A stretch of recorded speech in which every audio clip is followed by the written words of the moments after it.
Good morning, everybody. Welcome to our Pickens County Board of County Commissioners work session on Tuesday, November 17th, 2020. The first thing on our agenda today, well, let's see. Let me tell who all's here. In the room, we have Kelly McNicholas Curry and Patty Clapper, Terry Anderson running the IT, and County Manager John Peacock. And at home, we have Commissioners George Newman and Greg Postman. And first on our agenda, we have a Board of Social Services meeting, and I think I need to call a special meeting for this. Is that correct, Nan? I move to go in to a meeting as the Board of Social Services. Yeah, so I'll call a special meeting to go into session as the Board of Social Services. We need to have a motion and so I made a motion. I don't think so, just to, Nan, do we need a motion? You can call. Yes. You can call. Okay, a special meeting. And we'll do a motion to come out Okay. of Board of Social Services. So Nan Sundin is here to give the update on that. This will be a shortened version compared to what we do a lot of times. Hi, good morning. Nan Sundin from Human Services. We're having a little technical glitch trying to get Kelly Pazar and Sam Landerpasper on the meeting this morning. But I have a presentation to start, and hopefully they come on because they're better at this than I am, but let's see what I got.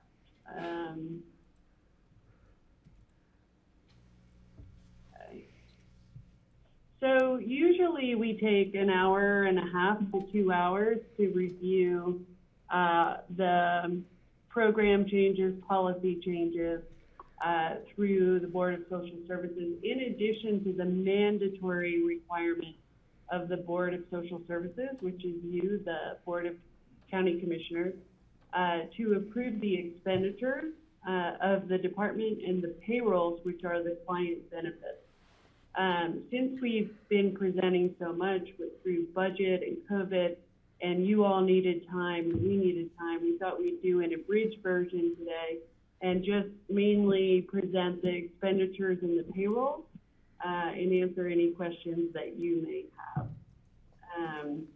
And so I will, let's see. Okay. So just a reminder, just a reminder that Human Services normal functions are senior services, which includes meals, transportation, and programs, protective services, which is really adult and child protection and prevention programs, economic assistance, which is helping people who are eligible for federal and state and local assistance programs, veteran services, assisting with claims, resources for veterans. And then we have the Healthy Community Fund in our division, which is a $3 million social safety net for the nonprofits. And we presented last week on the Citizen Grant Review Committee recommendations for the Healthy Community Fund. So I'm hoping Kelly is on.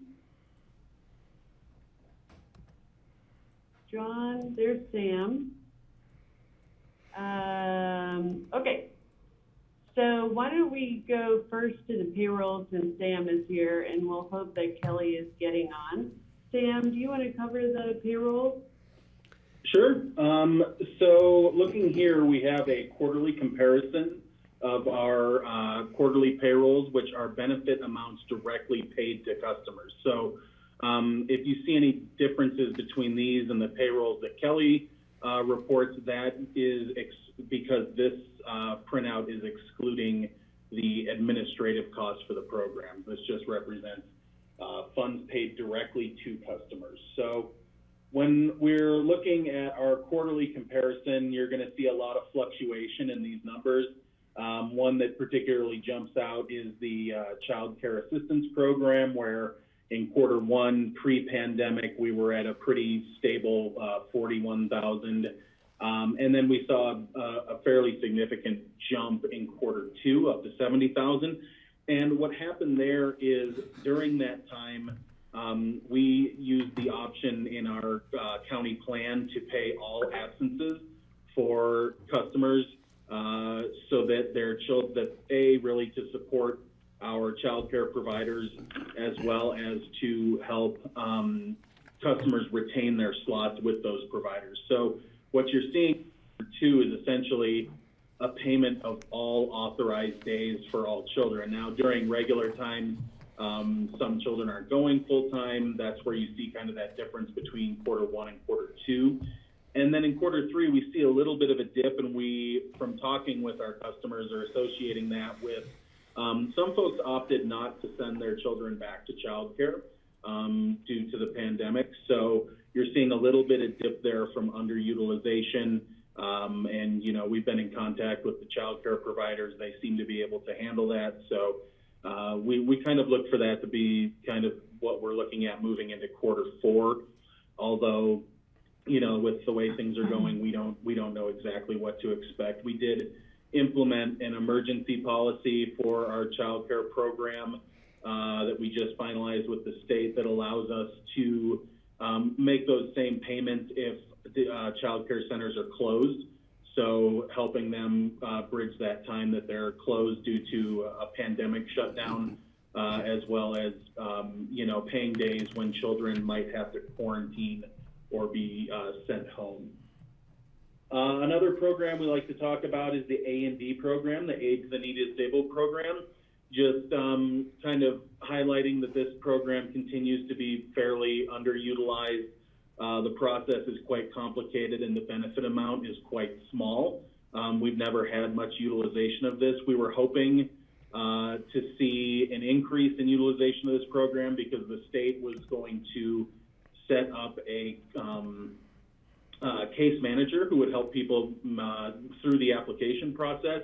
Unfortunately, that never materialized, so we didn't get that case manager on board. So those numbers continue to remain fairly low. Another program where we saw a pretty substantial difference this year is the LEAP program. That's the Low Income Energy Assistance Program. This helps people pay for their heating costs.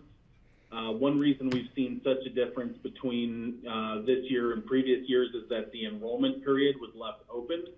Most years, the LEAP period begins in November, which we've just started, so we'd like to encourage folks to apply for LEAP now.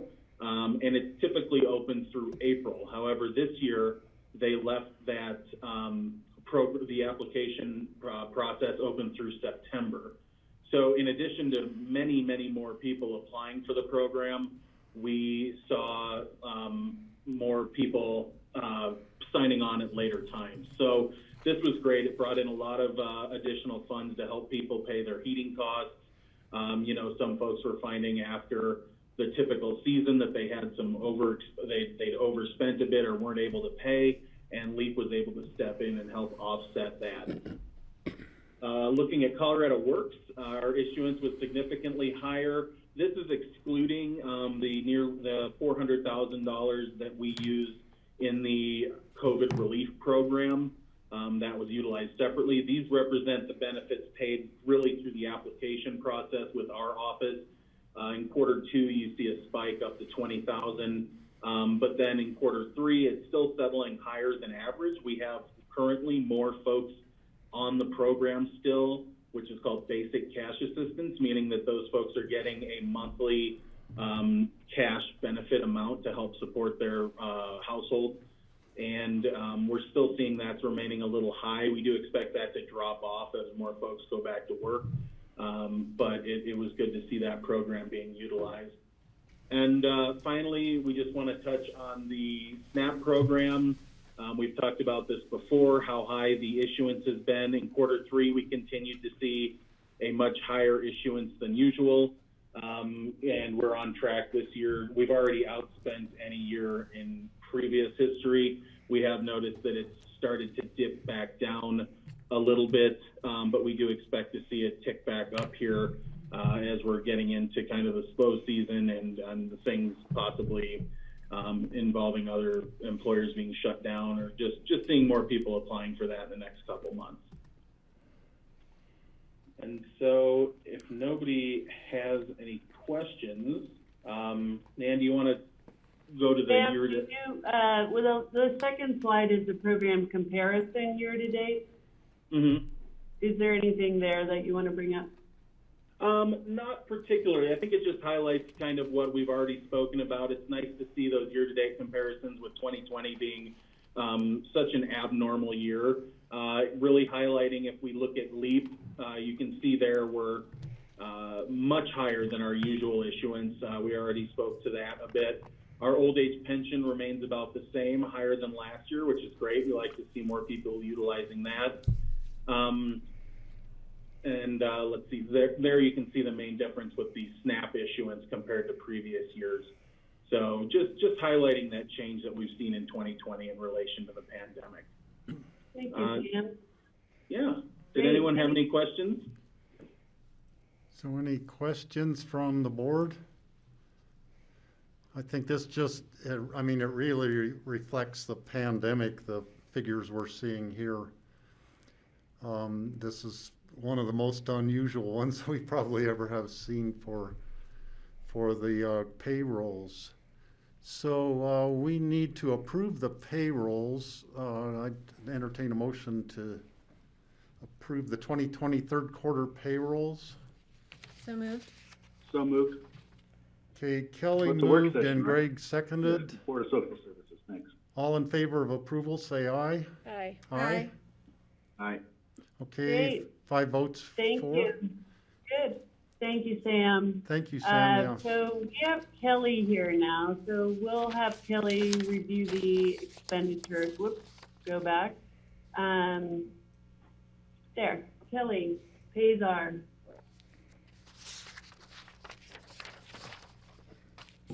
We You're can't hear muted. you, Kelly. Have to do that at least once a day. Yes. Good morning, sorry. Thanks for having me. Kelly Pazar, Human Services Financial Analyst. I'm here this morning to present you with the Human Services budget versus actuals. And I will start with reminding you that the budget for the county is on a calendar year, and the budget for state is July 1st through June 30th. Let's see. Also a reminder that in June, we were closed out. There was additional funding, CARES funding available, and also other funds available from the state. So if you notice all the revenue percentages down the right-hand column, we are significantly higher than where we would expect to be this time of the year, which is at 75% of the year. Regarding the total programs, towards the bottom of the chart, you'll see that our allocations are being leveraged well. We have our total percentage is at 85% of expenditures, which is understandable at this time of the year because of the additional spending we had for COVID response. And also towards the bottom under total programs, the budget column, you'll see we budgeted to be at 935,000 deficit budget for this time of the year. And we're doing well because 3/4 of the way through the year, we're only in a 314,000 deficit. Let's see. Going into each individual program, Sam spoke to some of this, but with admin and economic assistance, there's obviously been a huge jump in programs with SNAP and Medicaid due to COVID-19. So having our expenditures higher at 89% at this point of the year is expected. We do have temporary higher salaries and staff overtime for COVID in there as well. The COVID-19 economic relief payments that we made to the community are not included in these numbers. TANF, both revenue and expenditures are high, but you'll remember that at the state fiscal year end, we purchased $300,000 worth of allocation from other counties, and we also received additional funding. COVID-19 economic relief payments to the community for people who were TANF eligible are included in this number. Moving down to child care, expenditures are slightly, are slightly under because during the second quarter, child care and third quarter, child care facilities were shut down for a portion of that time. Child welfare, we are, expenditures are a little higher because we did have some out-of-home placement costs, which raises our expenses. And any questions on that so far? Don't see any Okay, questions. we can move down to the next. I'm sorry, go ahead. No, I don't see any questions, Kelly. Okay, we can go to the next slide, thank you. So here we show the total expenditures for these programs, which will include direct client benefits and administrative costs also. And as Sam mentioned earlier, this doesn't necessarily align with the payrolls that he presented because this includes administrative costs. The only thing I have to report on here that jumped out was the TANF in quarter 3 is a negative number here when we would usually expect it to be a positive number.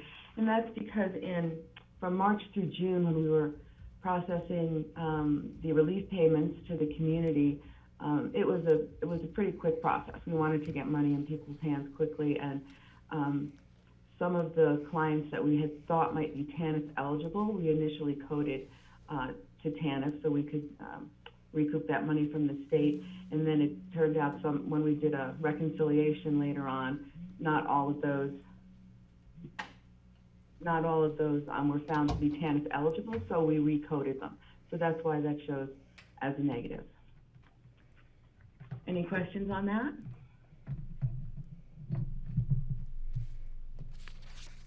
Okay. Okay, we just need a motion to approve the 2020 third quarter expenditures. So moved. Kelly moved. I'll second. Patty seconded. Any further discussion?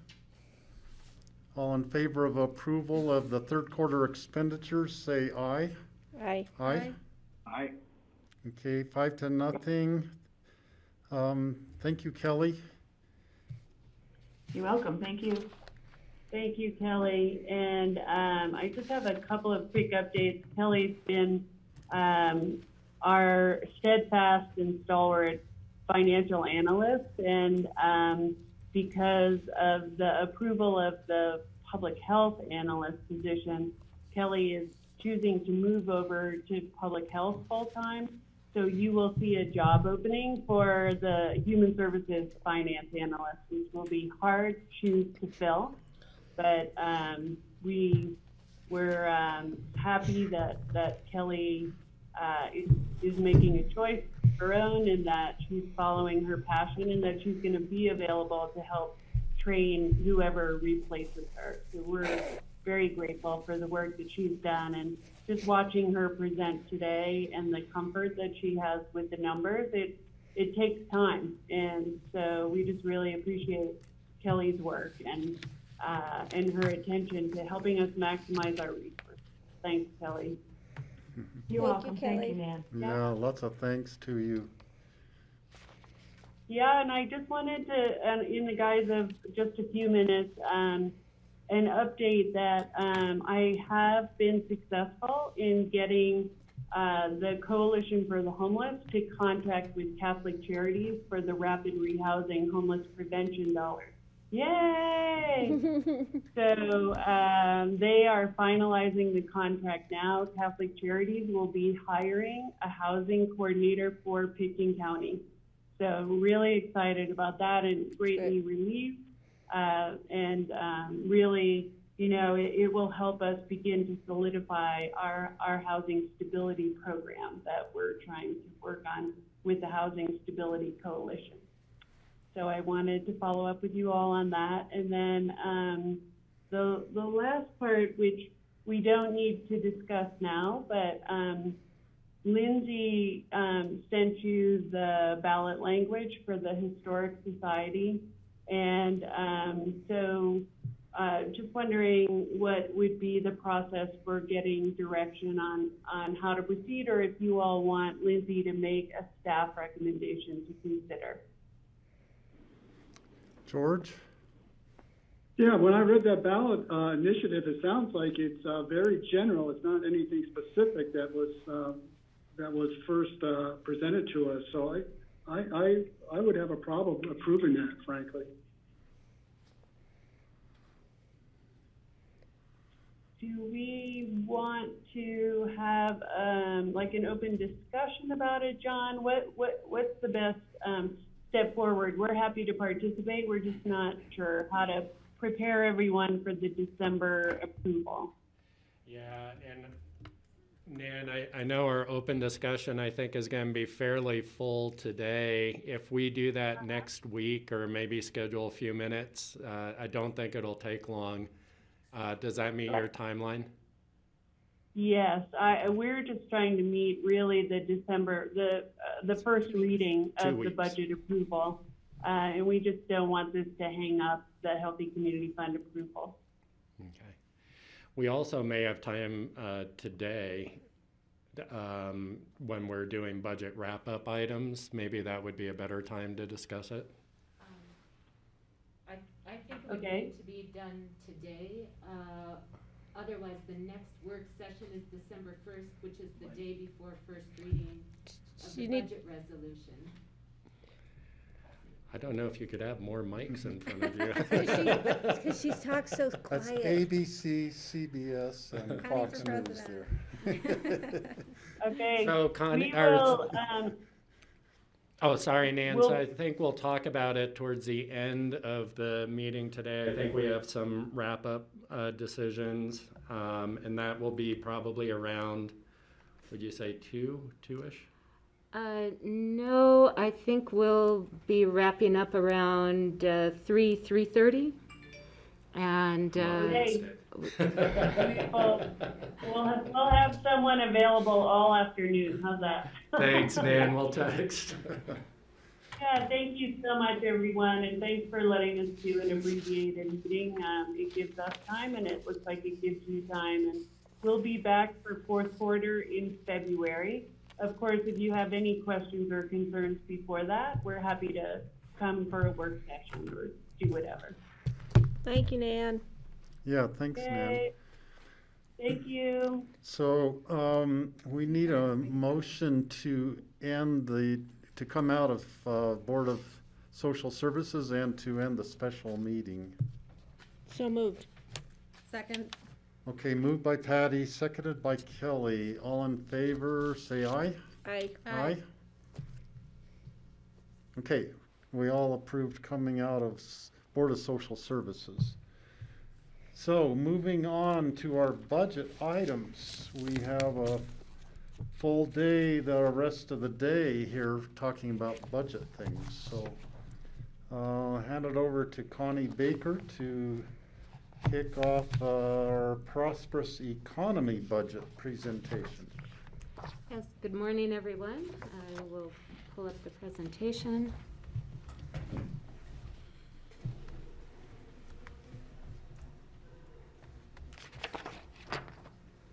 Connie, in light of everything else we have going on, I am looking so forward to just budget discussion today. Well, hopefully today will be an interesting discussion. We have a lot to cover today, but I think we've got ample time. Famous last words. I never get it right, but we'll see. So today's material is in your budget binders. The presentation is there towards the end of the binder. Then the budget profiles for this section of the budget for prosperous economy are in the budget profiles section at the end. And a reminder again that capital project requests, new position requests, and replacement schedules for all funds in all sections of the budget are also in your binders or in the packet material online. So today we're going to be going over quite a number of general fund departments. Today is heavily focused on the general fund, but then we also have risk and health insurance fund, which are internal service funds, and then at the end, the airport fund. So the prosperous economy section of the budget makes up a little over a third of the total county budget. It's $52.3 million. And in this area, the airport is the largest section, followed by internal services, which of course make up a number of different departments from finance, HR, IT, facilities, human resources, I don't remember if I said that, community relations. Then the next largest section of this budget is health insurance. And then followed by the fund administration and transfers. The fund administration is made up of both operational and capital transfers out of the general fund. So these are not actually new expenditures in and of themselves, new appropriations. They are transfers from the general fund to human services, public health, housing fund for APSHA, and so on. And then the capital transfers for the capital fund and for the translator fund. So that makes up the fund administration section. Can I have a question to technology-wise? Is Yeah, is grassroots, because it's not up on the screen like it usually is. Are you picking it up for grassroots? Oh, I didn't, I'm sorry. Yeah, because we need the public to be able to follow. I'm sorry, That's that okay. was my mistake. Thank you for getting me on track. I forgot a step. What happened when we start early? That's why. What I happened when confused you. start We were early? 3 minutes ahead of schedule. Or not enough coffee this morning, maybe. We need more coffee in the room, I think. Or chocolate. Okay, There we go. better? Yeah, thanks. Okay, so sorry. You don't have to start over, though. Okay, good. So the next slide, I'm just assuming everyone can see what I see. The next slide shows a 3-year expenditure comparison for each department and fund in today's budget presentation. So you see the whole list of general fund departments, starting with BOCC all the way down. And you'll notice that there is a larger increase in this section of the budget, 16.9% from the 2020 original budget. Most of this increase is due to one-time COVID expenditures. In the manager's office, there is a large addition for COVID testing. And then also in community relations, there's a one-time budget for special community outreach and advertising related to COVID.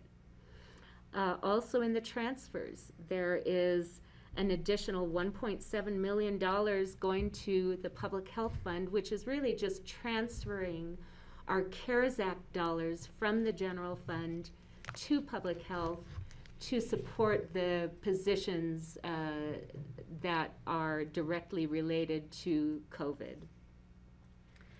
And then, of course, the transfers to capital can fluctuate a lot year to year, and we do have a number of capital projects. So $2.25 million to the capital fund and $500,000 to the translator fund. So those are the main reasons why there are increases in the general fund, and others will go through as we're going through each individual department, and I can explain in more detail for each one. George has a question. Yes. Yeah, thanks. Connie, on community relations, that department, of course, always used to be a department of one with Pat Bingham. So how are those dollars being spent? I mean, who is in charge of that? now? Yeah, so right now we do have budget for one position which needs to be hired. So that would be refilling Pat's position. But we also have a set aside, two different set asides. One is to support Tracy Truelove in her role as a community outreach or public information person specifically for COVID. And then there's also enough money included there for a full-blown advertising campaign. So that would include all of the design and everything necessary for a full-blown advertising campaign, should that be needed for COVID. So it's an additional $288,000 in community relations for those two purposes. Okay, and then does part of Tracy's salary come out of public health? We have chosen to put it in community relations, that it fits better with that function. However, we will be tracking the expenditures to see if some of these expenditures can be reimbursed either through potential future CARES Act money, if that should be available, or through FEMA. So we are tracking it through a project in our financial accounting software, which will allow us to ask for reimbursement if we have that possibility. Okay, thank you. Other funds, you'll see the large increase in the debt service fund, and this is because this year we just went out for new open space and trails bonds, 20 million in new bonds, and that increases our debt service by about $1.5 million. So total for all funds in this budget section, an increase of 7.15%.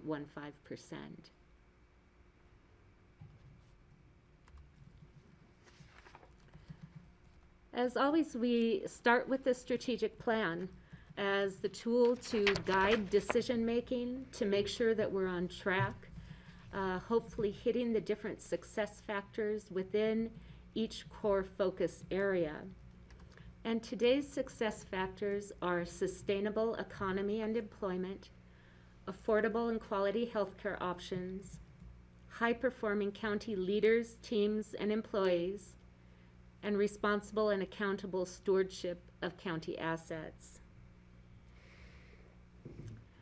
So with that being said, we will start with our very first department, which is the assessor's office, and Deb Bamesberger is on the line with us. Hey, everybody. Thank you for the opportunity to present our 2021 budget. If I seem a little nervous, it's because I am. This is my second year in office. I'm first, and I don't remember how it went last year, so please bear with me. The assessor's office budget doesn't change very much from year to year. We have a very conservative budget. I'd like to introduce my staff.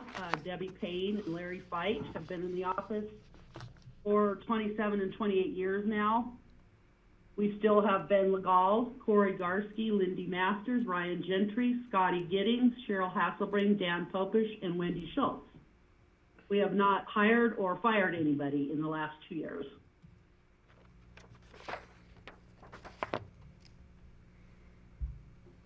The assessor's mission statement. Our primary mission is to produce fair and equitable values throughout our county and to help the taxpayers of Pitkin County understand where their tax dollars are being used. The assessor's office is responsible for discovering, listing, classifying, and valuing all real and personal property in Pitkin County. The assessor's office is the record keeper of the county and responsible for maintaining the public records, including current ownership and mapping data.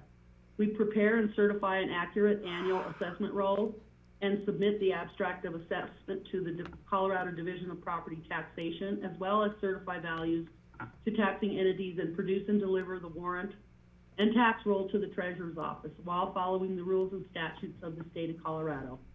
Our office is audited annually by an independent auditor contracted by the State Legislative Council and must meet criteria established by the State Board of Equalization. I am proud to say that we passed our audit again this year. 2020 highlights. Wow, what a year. 2020 was a non-reappraisal year, so there were minimal changes to the overall tax base.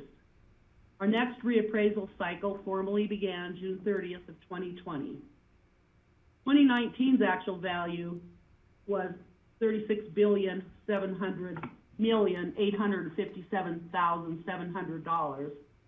2020's actual value increased to $38,453,829,900. We had a total of 224 protests this year and only 20 CBOE hearings. This was a very, very slow year for protests and hearings. Our biggest highlight this year is the Pitkin Property Search website that we created this year. It took us months and hours and days to put this together, but it is up and running, and we have gotten so many positive comments about it. Our phones aren't ringing as much because people are able to get the information that they're looking for from this one-stop shop website. I'm really happy with it. 2020 emerging issues and trends. I am certainly hoping that 2021 might return us to a bit of normalcy, but if it doesn't, I envision that we will still do our monthly Zoom staff meetings. We're all getting very good at Zoom, although it is much nicer to see people in person. Regarding our team building, we're not going to be able to do our 2021 yearly retreat that we've been doing for the past couple years. We've had really no accomplishment celebrations, we haven't had anything, nobody has. So we're trying to do team building by the Zoom meetings and trying to include everybody in the decision-making processes for whatever we're working on at the time. The employees are actually working very well remotely from home, and I think the work-life balance is so much better because there's no commuting going on. People are able to spend time with their families and eat dinner with their families, and it's just, if we do go back to working full-time in the office, I see my employees maybe coming in 1 or 2 days a week, probably not full-time. The working from home is working very well. This is a reappraisal year, and we will send out the notice of values for all the new values, and I see larger than normal appeals in May, and I see that because general taxpayer populations don't understand how we come up with values. They don't understand the time frame. This year, the valuation dates are July 1st of 2018 through June 30th of 2020, which that's right when COVID hit. So a lot of people, they're already calling saying, well, I think my value should be lower because of this COVID and everything's going down. But in reality, what had happened is real estate went through the roof and people are buying like crazy and they're paying way over what they should. So it's going to increase the values for a lot of areas, and it's going to increase values for people, and they're going to wonder why. And so I see that we're going to probably see larger than normal appeals in May. We are still working on our succession planning. We have, let me find it here. We have 2 appraisers, Wendy Schultz and Dan Popish, both taking online courses to upgrade their certified residential appraisal licenses to certified general appraisal licenses. That means that's what Larry has, is a certified general license, but he's the only one that can value commercial property in our office. So we had 2 people who wanted to upgrade their licenses because Larry's getting to the point where he may retire in the next 5 years, and we don't have anybody that has that license, and it's going to take 3 to 4 years for these guys to get enough hours to get their licenses upgraded. So we started that process. Ben Legal, who is our personal property appraiser, is now taking his courses to get his ad valorem appraisal license. I'm changing the job description to require that. I also am taking the classes. I've completed 2 of them. I have 2 more to go before I can get my ad valorem license. All of my appraisers still need to do their continuing education every year, but because the state of Colorado, who typically has been offering these classes, is only offering remote classes now, they don't offer very many. So a lot of the classes that these guys are going to be taking will be online through a specific school, which costs a little bit more, but there's no travel involved. What else? That's pretty much it on the succession planning. I have Larry and Debbie both doing bi-weekly virtual training sessions on certain jobs that they have typically done for the past 20-something years. And so we'll have a more well-rounded office if Debbie or Larry decide they're not going to be a part of our office anymore, if they retire or whatnot. There will be other people in the office that will know how to do these jobs. It's a lot of work, but we're working on it. Kelly? Yes? Hi, Deb. Thanks. Nice to see you. Hi, Kelly. You too. So I have a question with regards to the reappraisals. Do you foresee COVID making this more difficult for the appraisers when they go out, or having less access for interior appraisals? What are you hearing right now? Yeah, that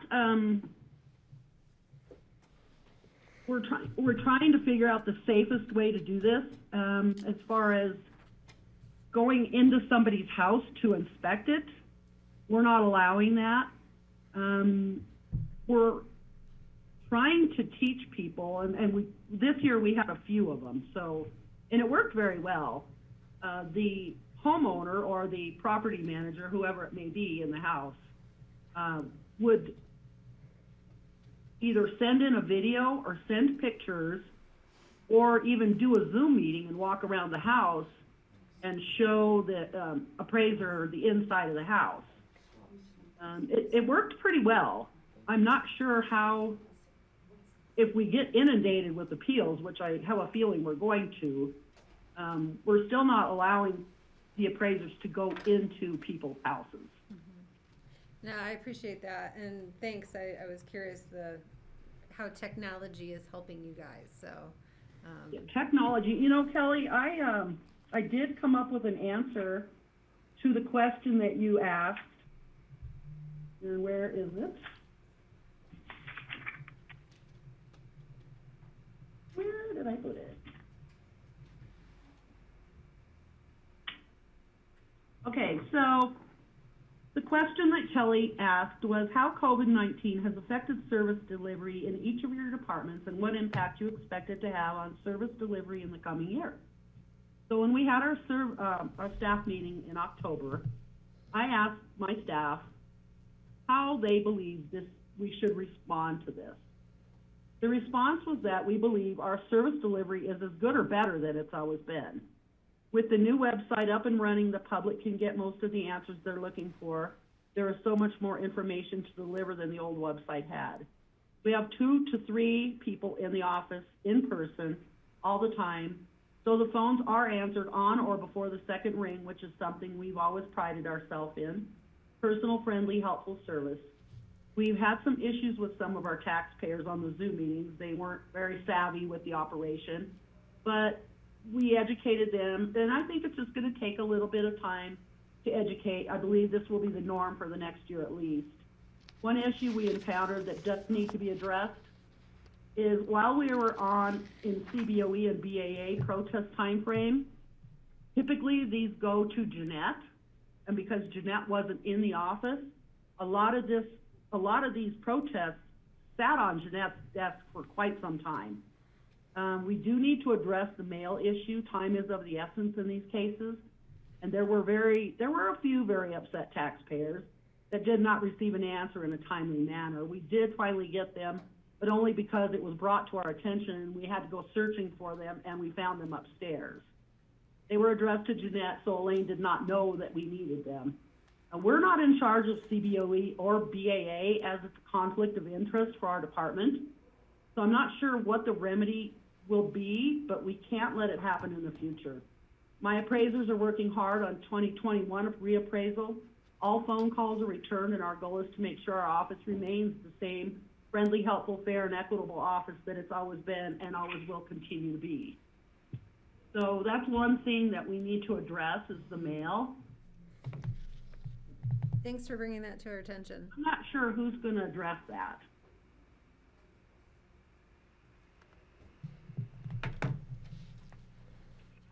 Are there any other questions for Deb? Not seeing any. Okay, the budget for the assessor really is almost exactly what it was in 2020, a 0% increase. So not much to note here, a little shift in a couple line items, but the overall result is almost exactly the same.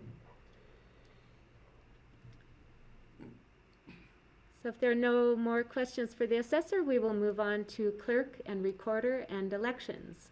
All right. Thank you, Deb. Thank you, guys. Appreciate Bye. seeing you. Bye, stay well. Thank you, you too.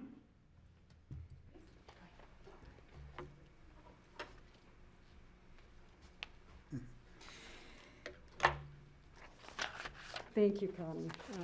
Welcome, Janice. So, hi, my name is Janice Voss Caudell. I'm the Picken County Clerk and Recorder, and I'm going to make this short and sweet for you because we are in the throes of a presidential election still, as we're conducting right now our risk limiting audit. In reviewing our budget in preparation for 2021, you'll see an across-the-board decrease of 14%, and that is mainly due to two factors. One is that next year we only have one coordinated election in November. We do not. This past year we had 3. So you see a huge reduction. But if you compare it to 2019, we always prepare for maximum in order to execute the best of our ability. In doing that, when we set up budgets, for example, elections, as we go into the election, we always look for ways to streamline processes, be efficient, and be astute to taxpayer. Fiscally responsible with taxpayer money. So we continue to strive to do that. The other area of reduction that we implemented across the board was no travel this next year. So routinely, I and managers go to 2 state conferences a year, as well as regional conferences. So that's a cutback in that line item. The other line items that are worth mentioning would be the recording, the doc fees and recording fees. This past year in 2020, we looked at the economy ratcheting down, preparing for a recession. And in preparing for next year, we pretty much held that. Now, interesting enough, these last 3 months have been, compared to last year's in revenues, we're exceeding last year's revenues when it comes to recording and doc fees. And we took a spike. We saw a spike in September.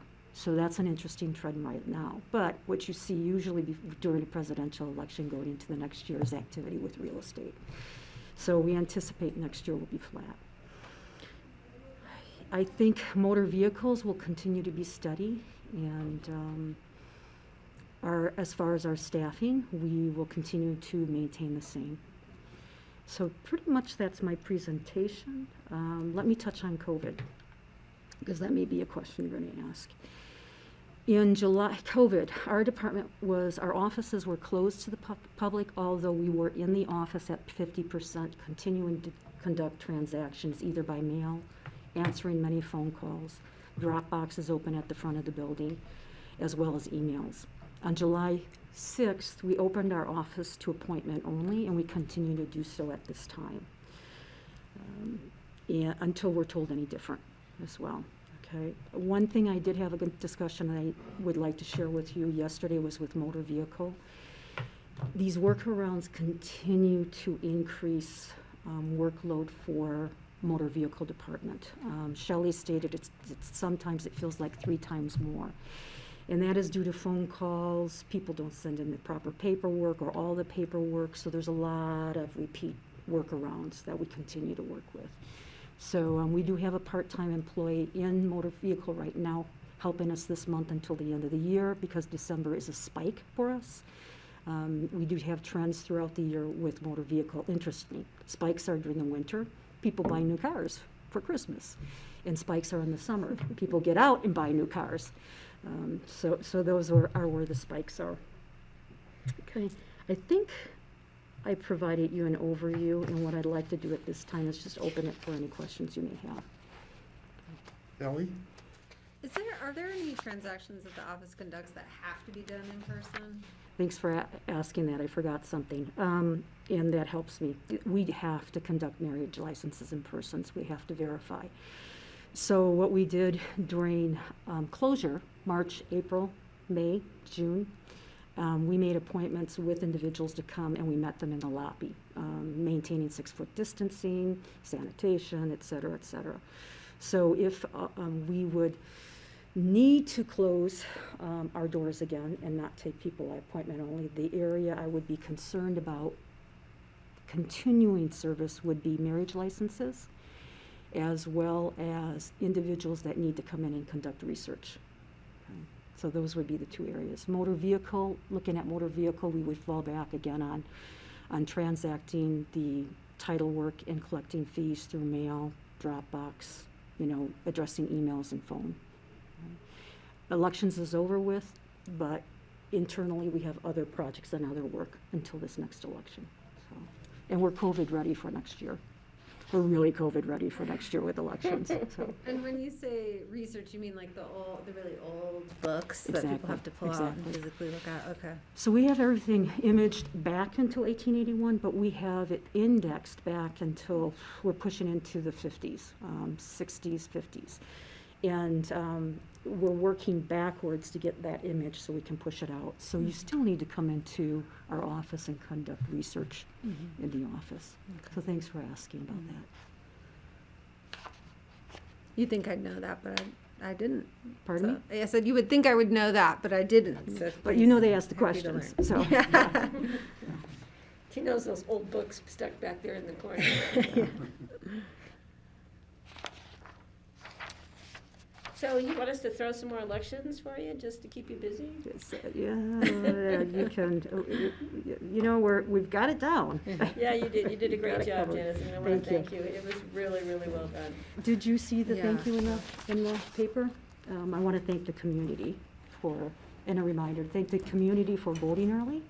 We have, I think it was 88% turnout. Wow. We had over 12,000 individuals that voted, and that is record. Also, because people voted early, we were able to give strong returns after 7 o'clock on election night.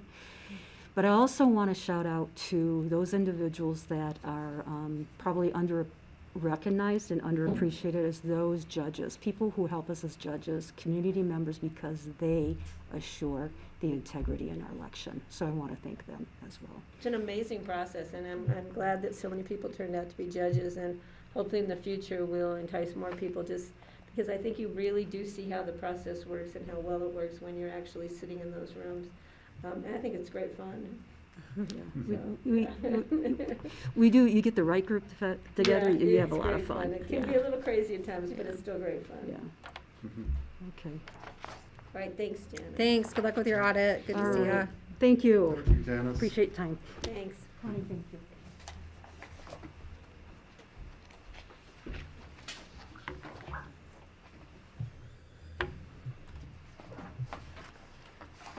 Okay, next we are moving on to the county attorney. And I believe John Ely is on the line. I am. John, did you want to share anything about your budget for the BOCC? Well, the budget is essentially a repeat of last year's.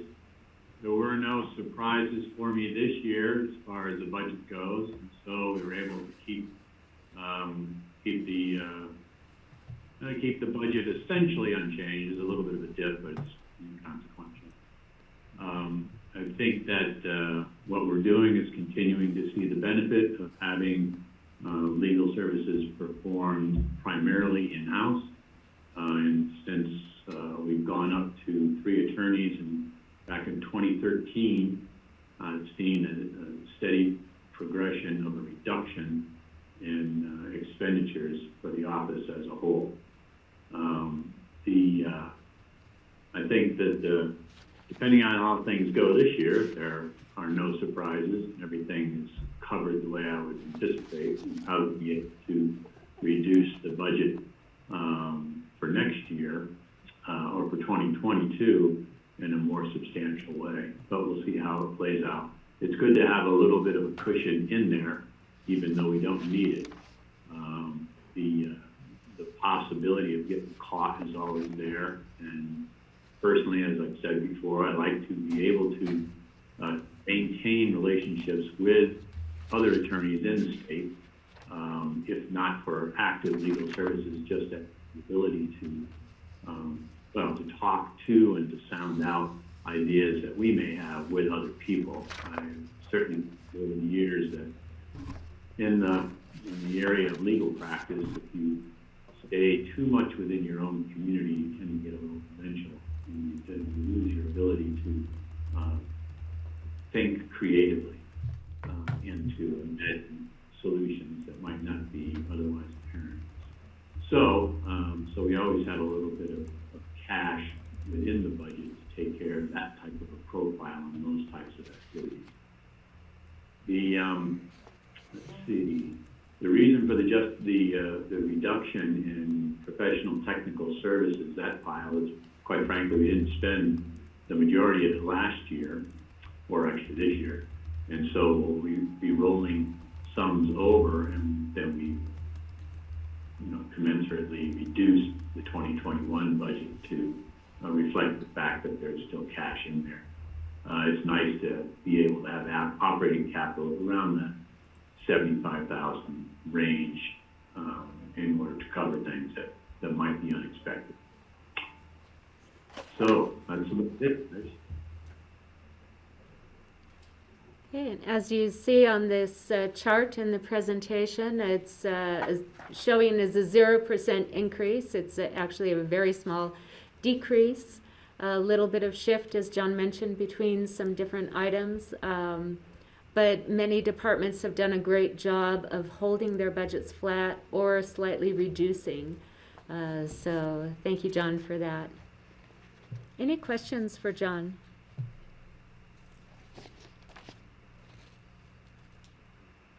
Don't see any questions. Thank you, John. All right, thank you, board. Okay, we will move on to the county manager and BOCC budgets. And I'm not sure if it's going to be John or Phyllis presenting. I think I'll start off and Phyllis will bounce back and forth. We did not get coordinated on this ahead of time. So in terms of the emerging trends, I think these will be no surprise to any of the board members. Operating in a virtual environment, we have reprioritized a number of positions now, not only for COVID response, which I would note the work that Phyllis and Kara and Michaela from our office have been providing significant amounts of support to public health and our ES emergency support functions.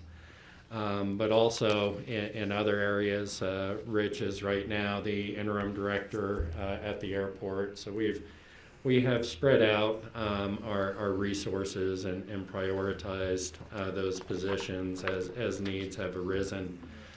In addition, we've moved records management to the clerk to the board. Jeanette has taken that on with great gusto that had previously been in our information technology department, and one of the positions that we held vacant due to the uncertainties of our COVID-19 response, and or COVID-19 impacts on the economy and our revenues.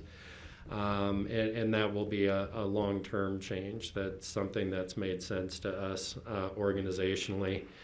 Of course, keeping some contingency funds for wildfire and emergency response. We dipped into those during COVID, have replaced those, and we intend to keep that pot, as we saw in our neighboring counties. Disasters do not wait in line for each other. Sometimes they happen concurrently, and we want to be sure that we've got the resources to respond quickly. I would also note that it's a Board of Equalization reevaluation year. We expect that this will probably be a fairly large year, similar to what's happened in past downturns.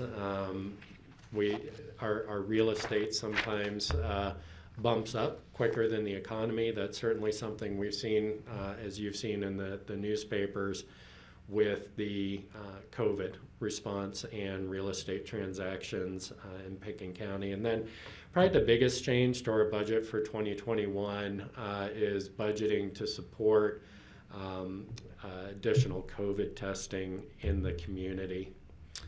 Do you mind switching that? I'm trying to switch it on my own screen, which doesn't work. In terms of what we're looking at for 2021 is establishing 3 high throughput sites in partnership with Aspen Valley Hospital. Year-round sites would be located in Basalt and Aspen. Seasonal site established in Snowmass Village. We have been working with an organization called COVID Check Colorado, which is a social benefit enterprise of Gary Community Investments Company.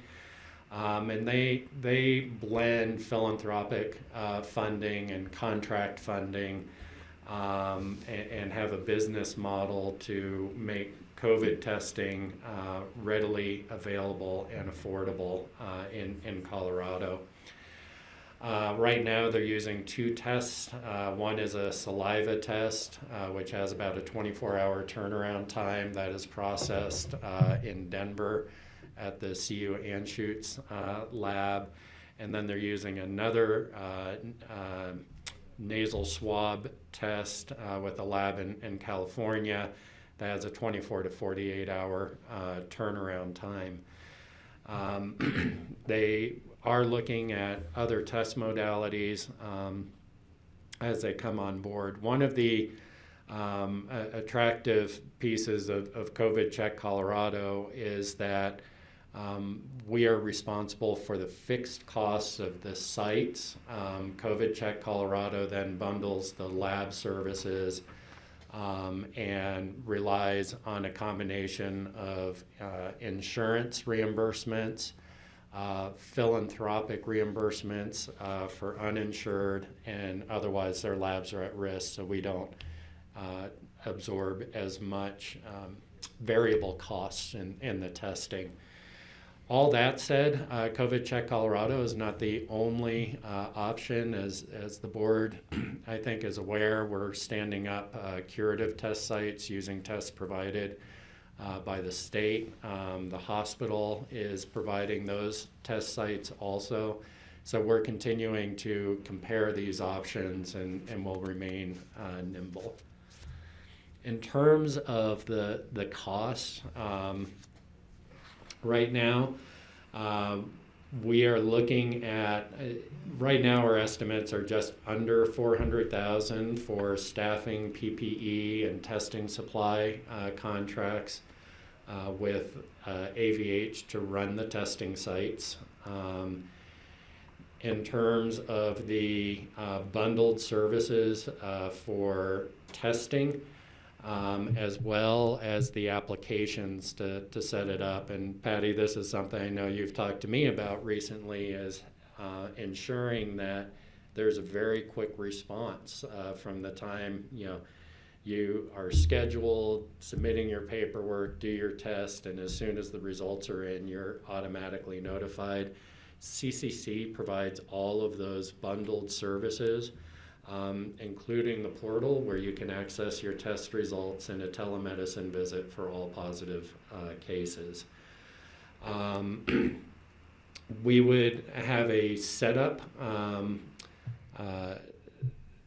charge of about $20,000 for the technology and the sites with CCC, and then a monthly fee that would be paid if we go the full year of the agreement of $240. They've also asked for a contribution basically to the uninsured backstop. $240,000. I'm sorry, what's that? You said $240? $240,000, We're yes. getting a good I deal guess that was there, John. wishful thinking. I thought I was a better negotiator than I am. So the uninsured backstop would be kind of a contribution. This is much less than we would anticipate uninsured costs to actually be at 15 to 20%. And then we budgeted a contingency for unforeseens if we have surges and such where we need to stand up additional sites. In total, we're asking for an appropriation of $800,000. We do have a commitment right now from the 2020 Recovery Fund to match public dollars, dollar for dollar, to provide this additional high throughput testing capacity. So we'd anticipate $400,000 coming from that and $400,000 coming from County General Fund. We are still very hopeful that we're going to do well with our reimbursements on the Coronavirus Relief Fund, and that we will enter 2021 in a better position than we're currently projecting. This does not include, one more back, we have some estimates of if we have surges that there will be additional costs. These costs do not reflect in-kind costs, which could run up to $200,000 from AVH to participate in the testing. Steve, can I ask a question? Patty? John, on the insurance issue that CCC will bill insurance companies, I'm just not familiar with insurance policies across the board. What about, will patients have any cost? I have insurance, but my insurance company doesn't cover COVID testing. When I think people need to be prepared that, or they haven't met a deductible for the year, or are there going to be any cost that the actual patient will have to cover? So with this model, there's two options. CCC sometimes does a $10 copay. We're proposing that the testing be provided for free under this model, and so no, there would not be additional costs going back to the individuals. If the lab does not get reimbursed from the insurance company, they do not go after the individual for additional reimbursement. Yeah, that's where the philanthropic and contributions for uninsured backstop come in. Okay, thank you. Mm-hmm. And then, of course, through the end of the year, we actually, this has changed since we did these slides. We've now received 8,400 curative tests. We have set up, BOCC is now operating as of yesterday 5 days a week. We are also standing up a site in Aspen on next Monday to put out these curative tests. And we are also providing some additional tests to the school district so they can continue with some of their serial testing. In total, we've requested 21,000 tests, including 14,000 of the curative tests to be used by December 30th. So we have both a 2020 plan, which allows us to leverage tests that are being provided by the state at no cost to us. Our goal with this budget request is to really look forward to 2021 and how we'll continue to provide testing capacity, and we are projecting without that same level of federal support. Kelly? Yeah, John, do we have any concerns about PPE shortages right now related to this testing protocol? Yeah, so right now we're feeling good about where we sit with PPE. A lot of our early efforts was we're ensuring that we had adequate PPE surge capacity for the hospital, first responders, and we also are feeling good, as is the hospital, about our PPE supply for this testing program. So that has not been a concern for us. Okay. And then I just also want to give the board an update on the CARES Act funding request. Yeah. So I just shot you an email Oh. that I received a few minutes ago. But so our request was for $4.5 million, and I sit on the board that kind of set up the criteria for how DOLA would determine how that money was funded or whether those requests for the reserve funding would be approved. And so they just approved the first round of those for $17 million in requests. Those went out. Pickens has fallen into the second round of requests, our $4.5 million, because they had asked for additional information related to some ambulance district expenses, just two things that the ambulance district had listed for reimbursement that they wanted more information about. So I'm feeling pretty good that request is going to be approved. DOLA sent out an email with the whole list of counties and jurisdictions whose reserve funding had been requested. Some have similarly high amounts, such as ours. So there's not a cap on the amount that a jurisdiction is allowed to request. So my fingers are crossed that most of that additional, if not all of that additional 4.5 will be approved. So we'll wait to see. But I think the conversations I've had and the information I've received bodes well. So I just want the board to have that. How much was awarded in the first round total? 17 million. So that was the 17, and how much is remaining in the fund, do we know? So over 30. So Okay. the over 30 was the total reserve. 17 of that has been So we have about 14. approved, and 13. then the second round request was 8. Okay. So there's still cushion still another there where reserve they after don't the have to say, reserve. you're only going to get a portion, you're only going to get a portion. Good to know. And in my meeting with DOLA last week, they felt, when they were speaking about the second round reserves, that they all looked good, and they thought that they were going to get improved once they just received The the other detailed information. info they requested. Yeah. Do we have any estimated time of that next award coming out? They didn't say that, but they're working on them quickly. Okay. So, yeah. Great, thank you. And just to remind the board, we're under intergovernmental agreement, so 55% of what's awarded comes to the county, 45% is distributed to municipalities. And Connie, correct me if I'm wrong, but we had estimated for the board receiving $750,000, 400,000 plus or minus of which would come to the county. So if Kelly's estimates are right, that would put us way ahead in terms of funding for going into 2021. And one other question I have, John, regarding the 21,000 tests that need to be used by the 30th of December, what happens if they're not? They go back. Yeah, Will we get we're them not back for the under. next year? Maybe, who knows? We don't know. Right now, the direction that we're being given is that they have to be used by December 30th.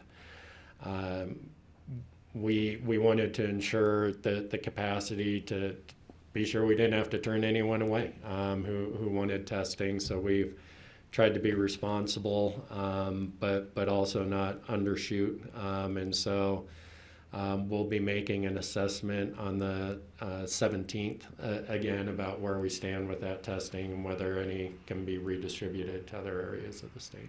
Because it seems it would make sense at the end of the day, if we still have some left by December 30th and we're still set up to operate those tests, those curative tests, it'd be great if we could just keep them in the flow rather than send them back and have to request them. Right. But we don't know what'll happen because we don't know what'll happen elsewhere. Yeah, and that will be a funding. That's part of what we're looking at with the transition as we talk about CCC or other opportunities to provide the testing is Even if we use those tests that we have, then we'll be responsible for the $125 a test versus the state. We'll have to have our own contract for it. And that adds up pretty quickly. Yeah, but who knows where the state may go in 2 months. Exactly. So if 6 weeks. nothing, this has been hard to predict a few weeks out. So, Okay, great. Thanks, John. yeah. Connie, do you mind?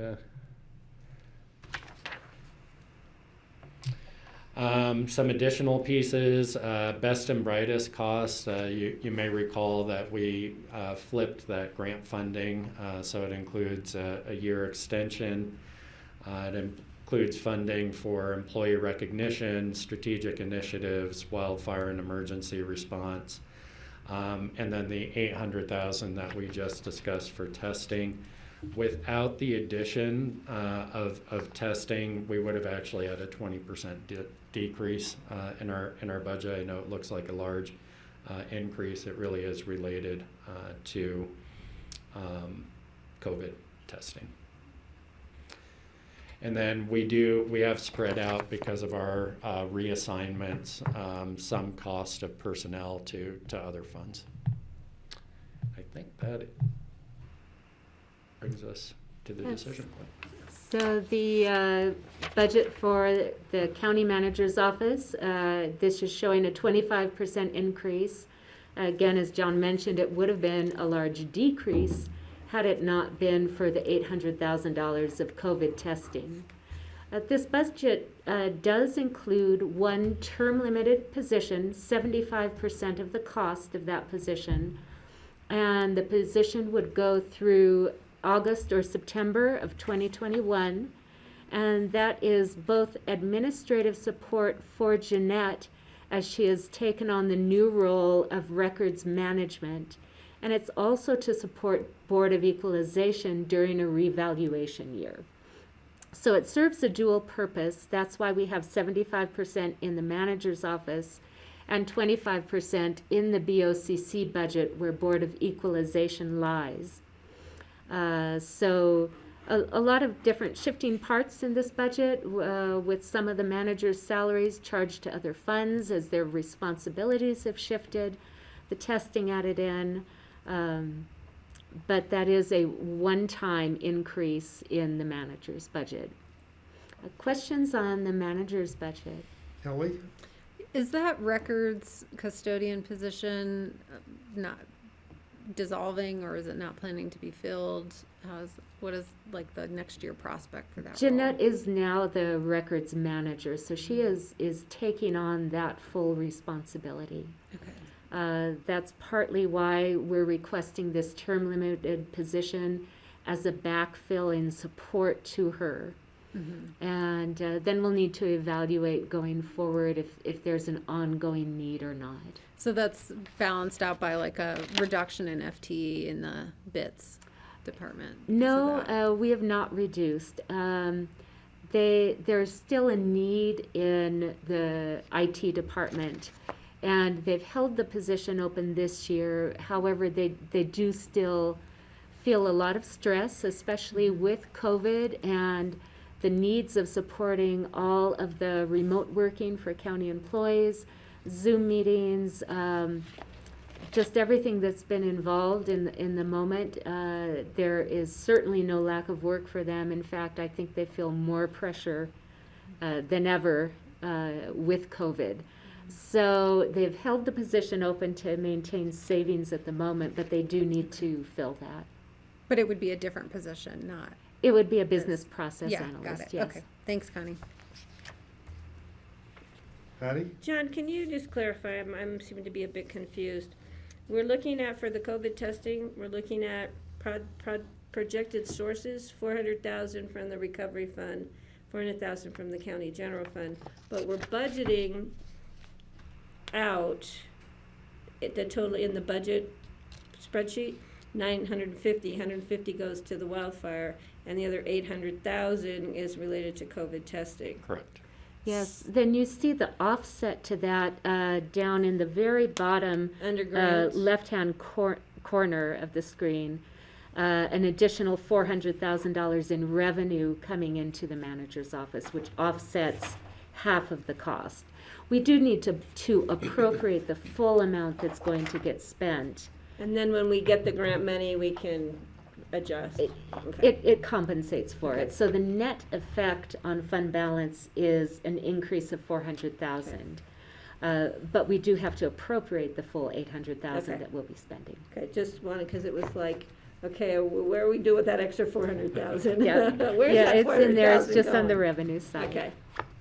I mean, chances are we might still need that extra 400,000 somewhere down the line. Yeah, and I would note too that the agreements would be structured so that come fall, if we have a broadly distributed vaccine and testing demand is down, that we can scale back and not spend these. But then we may have an increased cost for the vaccines, administering the vaccines, and how are we going to do that? Absolutely. Yeah, okay.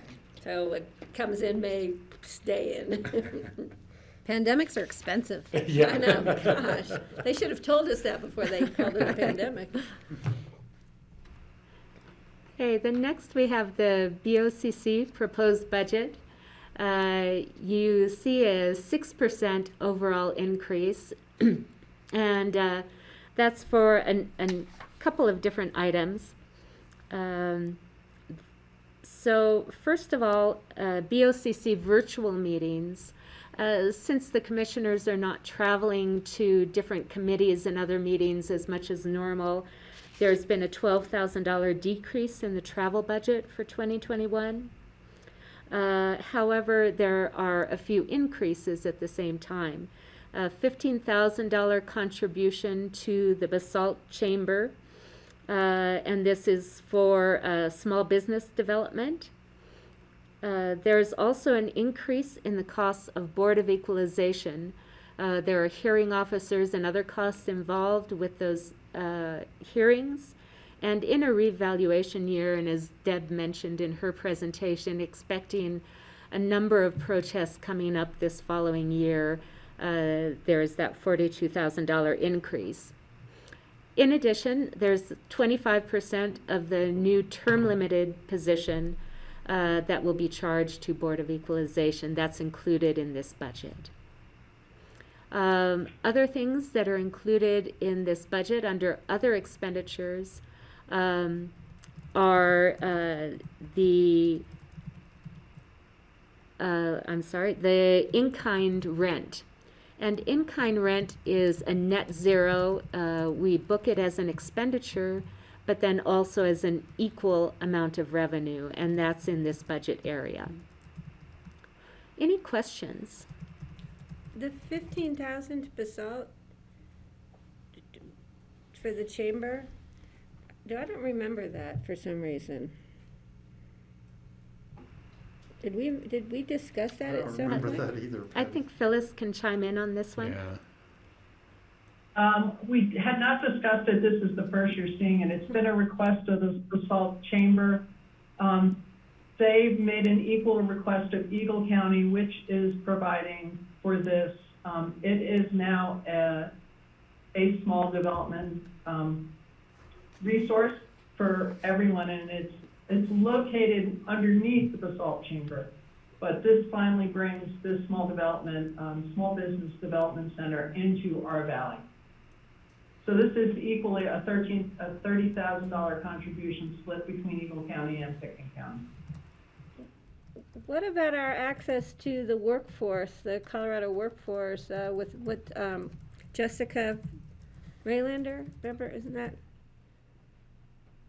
She works through Northwest COG in this region, and she does a lot of small business, and Northwest COG has a economic development that does a lot of small business work with Rachel Lunny in Northwest COG. So this one kind of caught me off guard. I'm not sure exactly what they're going to be doing that we don't have other resources to do on a regional level. I'm going to have to go back through my notes and get all this detailed information. This is the Small Development Business Center has been located in out of Eagle County. And so the request was to bring something into our side of the valley so that our so it's more on the development side, as I understand it. It also has the ability for funding through the Small Development Business Association or Center. That's not available through the Workforce Center. It's an additional resources that small businesses would have. And Northwest Cog also has a loan fund for small business development.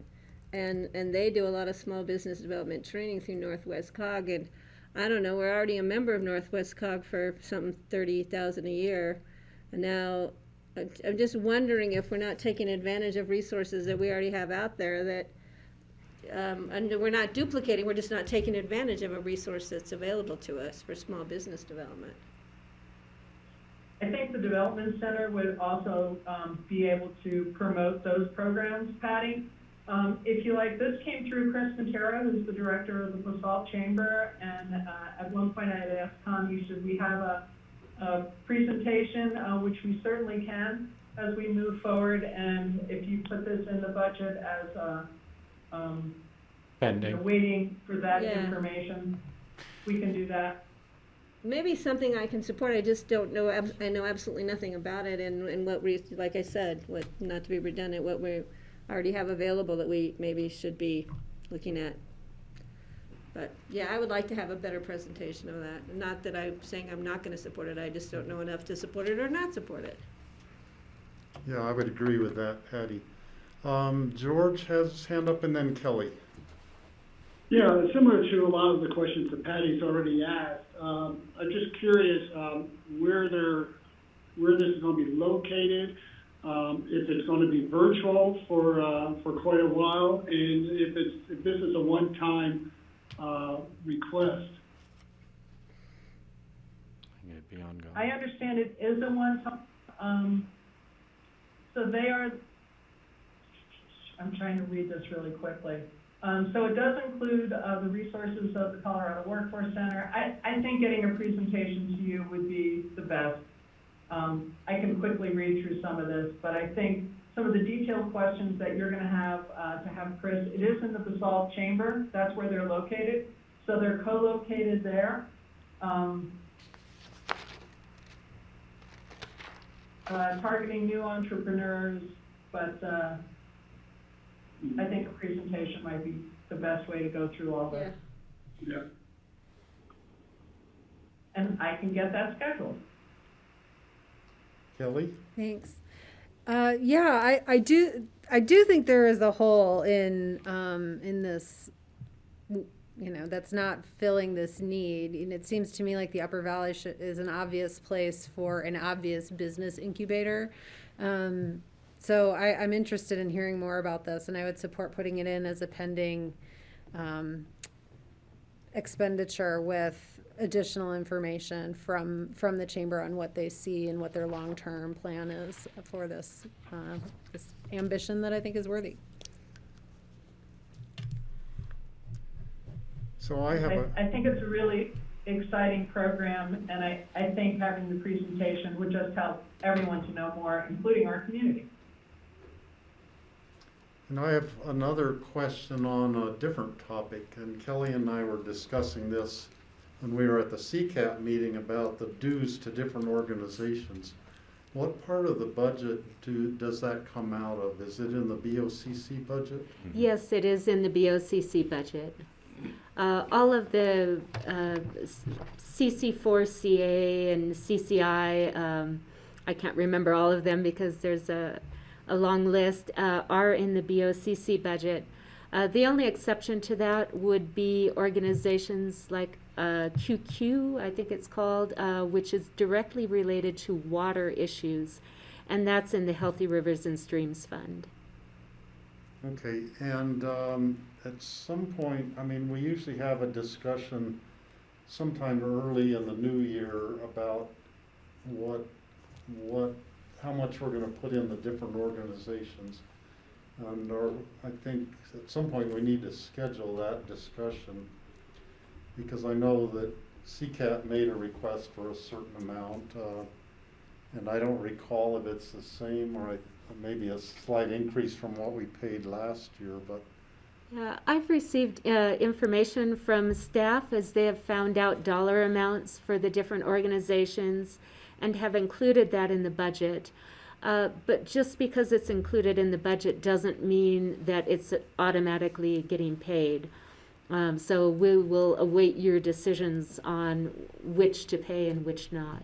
So we do have the increase requests. I think, Kelly, you had forwarded on to us is in the budget right now, as are the CCI dues as we understand them, and the dues for the coming year. The board always has the opportunity, if you make a change in membership or such, to pull those back, but we try and get them budgeted at the full amounts at this point in the year. Okay, thank you. I think we've had some organizations we had been discussing over the past couple of years, what we're benefiting from or not benefiting from.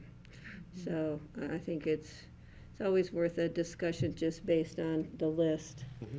Yeah, so I can understand putting it in the budget and then letting us decide at a different time. These are Glad your to discuss. memberships at the end of the day. Yep. We're the ones Yeah, who get to sit through maybe- those great Zoom meetings. Maybe sometime in January, we can have that, just look at all of them and sort of have a discussion about, where we see the value of the different organizations or the lack of value, and make a final decision for, Yeah, we might have this time next year. before the end of the year, so we can let the organizations know if we need more information. Sometimes we have them Right. do a presentation of benefits to us or issues, so, yeah. It's going to be pretty tight going into the end of the year, but we can. Yeah, but I mean, Try and I find said that. if we do, Mhm. just because it's only for the organization, so they know in their budget process if they're gonna be getting our membership dues. okay. Okay, so I have a note that the 15,000 for Basalt Chamber is pending until a work session can be scheduled. It will be included in the appropriated budget, but not spent until we get the go-ahead from the commissioners. Okay, next in our presentation, we have internal services. Would the board like a 10-minute I was break gonna at say, this I'm gonna point? step out Or- for a minute. Okay, Is that okay? Yeah, Do we need 10 or just Uh, 5 or? maybe 5, well, I don't know. Is 5-minute break enough for everybody, or do you want 10? 5 works for me. Yeah, that's fine. Okay, let's go for 10. Oh. 10-minute break. We'll come back at 11:45, Thanks, 10:45. Thank you. I sent Steve the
our budget discussion, we're going to look at internal services next.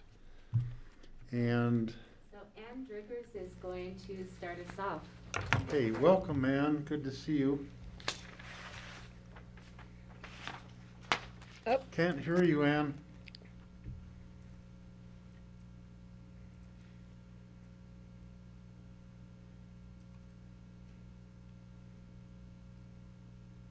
Uh-oh, she's even on, if she's Still off can't mute, hear still you. can't hear. She has her headphones on. That seems to mess it up sometimes.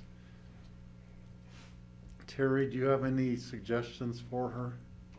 She can try to disconnect her headset and use the computer microphone. Yeah, that's exactly what Terry just stated. Let me try to connect with Ann via her phone.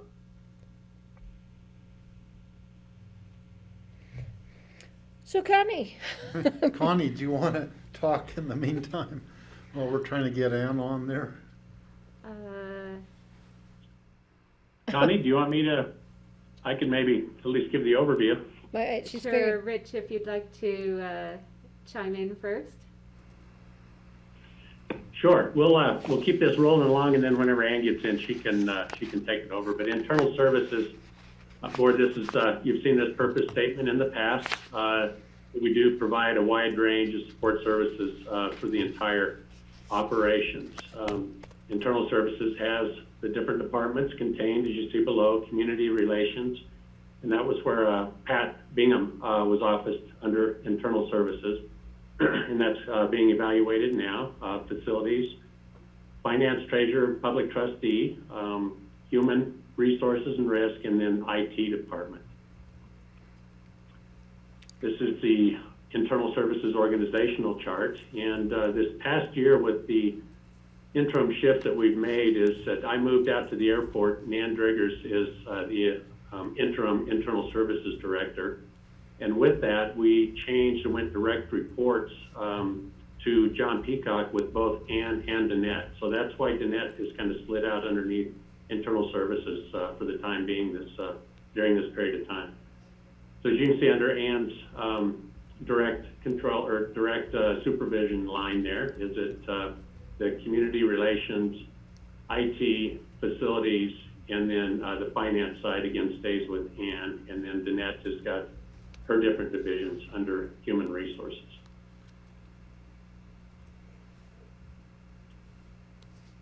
So, is Ann on yet?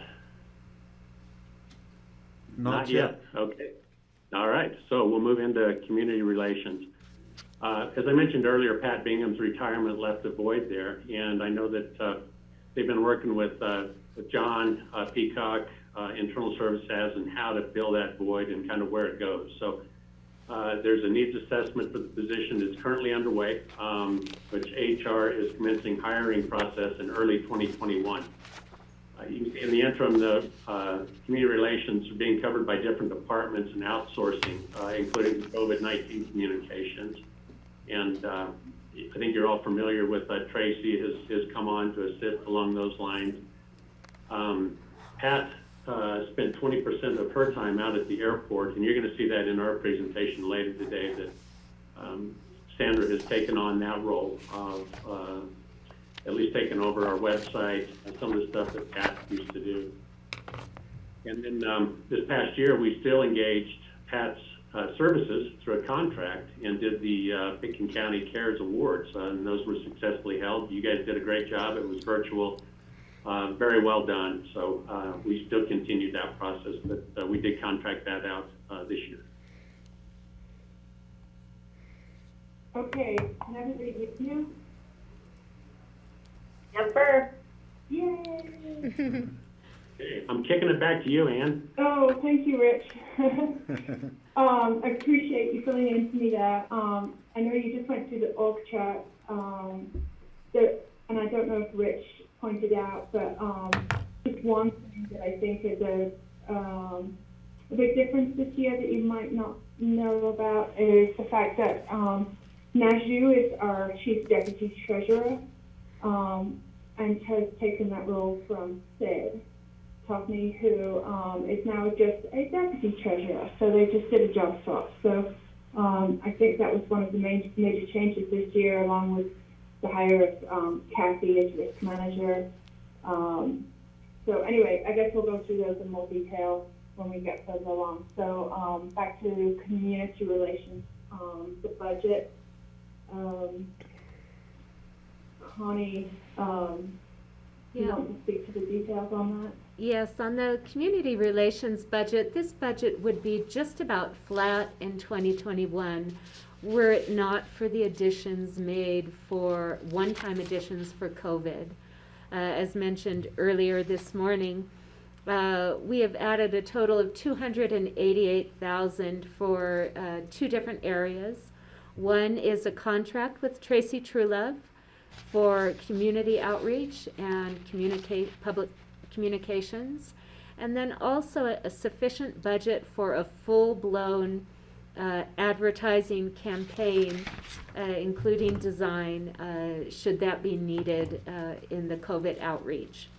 So again, that's $288,000. Without that, this budget would be just about flat. Any questions on community relations? Kelly? I just have a question about the job position. Are we requesting Spanish language proficiency in that role in the new hire? Yeah, Kelly, so that's a item that you brought before, and so it would be a can't remember how it would be worded. A preferred, not only bilingual but bicultural.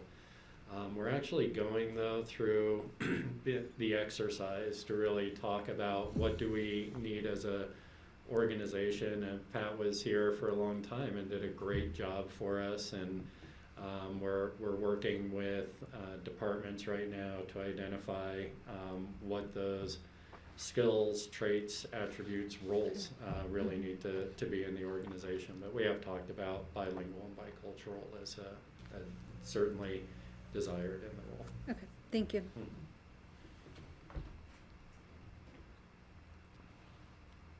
Other questions on community relations? Greg? Yeah, just wanted to, are we gonna see more about the advertising, you know, I guess you mentioned say it's an anticipated advertising budget of 280 whatever and change. Is that what we're looking at? I'd just like to know more. Yeah, I'm concerned about it because I don't know enough. Yeah, Phyllis and Kara are the ones who have been heading this up along with Tracy Truelove. I don't know if Phyllis is still on the line, but they would be able to provide you with more detail on what their plans are at this point. I don't have that information with me. I guess I'd love to see that, and I'd love to just see where we've come in the last 8 months. I know that the response for COVID has had some challenges, and they've been putting stuff out, but I don't really have a real sense of it. So I just would be comfortable seeing that at some point, so we can get a really good look on what's anticipated and what they're planning to do. Okay, I've made a note, and I will let them know that you would like for them to come back and provide you with an update on that. Oh, Phyllis is there. Right. Greg, just a question. Are you talking about communications for the plan for the coming year, or the plan for the community relations position? I'm looking at just the plan for the coming year, other services budget, which I understand is an advertising campaign of some sort. I guess it would be nice to know a little bit more about that, and then also just to see how we've done in the last several months. It'd be great to have a review of that. Okay, we'll get something scheduled. It'd be good. Glad to do it.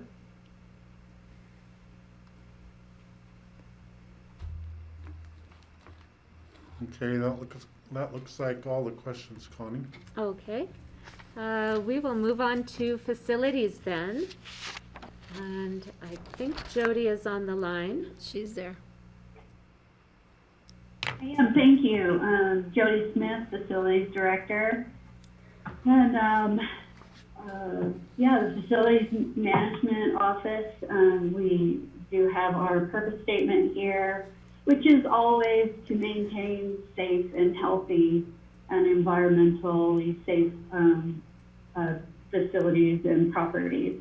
The only thing new on this year is that facilities, especially my role, has taken over the kind of the oversight of the housing fund, and kind of working with a team of individuals on that, which we've already presented the housing budget with you guys. But I do have Melissa Jodas, who is the BITS department, Wendy Elkin in the facilities office, and Michelle McQuinton from the translator office, along with Catherine from the finance office. So we're kind of a team that has come together to really look at our own county-owned housing and managing that. And next slide.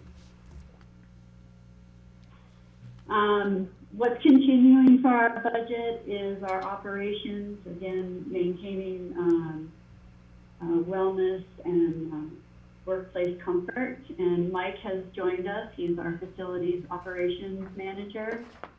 So he'll be here during the presentation and be able to answer questions at the end of the presentation as well. We have standardized a lot of our furniture and fixture and equipment to reduce waste and increase efficiency. Mike does a really great job at maintaining our automation system for the and monitoring our energy efficiency, our energy monitoring. We continue to recruit and train qualified individuals. We assess property and monitor our operational costs. The board specifically had asked, how are we supporting the COVID efforts? And, facilities is that department that kind of lives behind the scenes, but we're very much involved every single day as essential workers to keep our buildings safe, maintain our equipment, provide all the PPE internally. As far as masks, we've done a lot of that, the dividers and setting up the stations and meeting rooms to maintain that separation. And as the public health orders change and modify, so do we. And we continue to morph into whatever it is that we need. We have reallocated our custodial staff. One of our positions, we had a vacant supervisory position all year. That position has been filled by existing employees, but we have reallocated the vacancy that left open a custodian to a full-time temp helper whose single role is to just continue to go through all 7 of our buildings on a daily basis and sanitize all of the offices and public space. So any places that are being used, especially lobbies, entrances, making sure that we're keeping those clean and sanitized. Our operations manager, Mike, assumed responsibility for working on the COVID-19 safety protocols, and he's taken over all the PPE organization as things change. We've purchased 2 disinfecting machines so that we can, if we do get an event, we can go in and mist an entire workspace or office to disinfect those areas. That saves a lot of money for us, not having to hire that out because those are expensive. We were doing that in the beginning. And then just continuing to work with our commercial spaces who have suffered economic losses. We've worked with the attorney's office and the board for some deferred payments, and we continue to support those commercial spaces in their leases. Next slide. What's new in our budget or for facilities is that we have, with the Sheriff's Office and the Ninth Judicial, created a new or reestablished a courthouse security team. We had one many years ago and it kind of fell off. But now that we've had the courthouse renovation was complete, we've reinstituted that so that this team is actually making policies and guidelines for the tenants, and then such as, are we securing all the windows in the basement, you know, and then delivering those kinds of messages to the tenants. And that also, having that team really does, it's a mandate that we have this courthouse security team in order to get grants. It's required. So the building automation system will be fully SC upgraded by the end of the year. I forget what SC stands for, but I'm sure if you guys want to know, Mike can answer at the end of this. We do have a new security and access control policy that's been implemented, and we'll continue to work on enforcing and making that tighter. The renovation of the courthouse for phase 1 and 2 have been complete, and we are kind of planning, and we are budgeted for 2022 to continue that project and finish. And what that will take in 2021, which is a no impact to our budget, is really working with the Ninth Judicial, because we're going to need to have them relocate their court for the whole 4 or 5 months that that project's going. So it's always a planning a year ahead of time. So that's what we're working on. And then, you know, Mike's done a really good job of evaluating outsourced services and looking at what he can bring back in-house to save some budget. And then we are, or I am, helping Phillips Trailer Park with administering their grants and applications. Next. Our overall decrease in facilities 2021 budget is 16%. We looked at our one-time maintenance projects. Professional services have been eliminated. Mike has looked at what he could bring in-house, and specifically, like an example is lawn care. Rather than hiring that out, we have a mower and equipment that we could just mow the lawns ourselves to save money. If we do determine that that doesn't work, then we'll bring that back in the 2022 budget. But I think it's a good test to see how we can do. We've reduced our training expenditures, not to zero, because we do have some certain things that we need to do, but we did reduce it significantly. And then with the purchase of our snow removal equipment for HHS, we've eliminated the need to rent that equipment, so we're going to bring that into house. We still have our property management, which is an 8% revenue increase to the budget because of the changes we're doing in the Salt River Park, changing from a revenue-based space to a public health department offices. And then we've also corrected the Mountain Family Health Leave. Overhead charges are charged out to 4.8% are charged out to other funds. Our nonprofit leases, I thought this was a good information for this board to know, is that our in-kind contribution annually is $276,000 to provide those spaces to our nonprofit. That would be at Health and Human Services, and then we have 2 spaces in the courthouse that we also provide in-kind services to. And then again, we've already discussed and presented our housing budget on October 27th to the board. Next slide.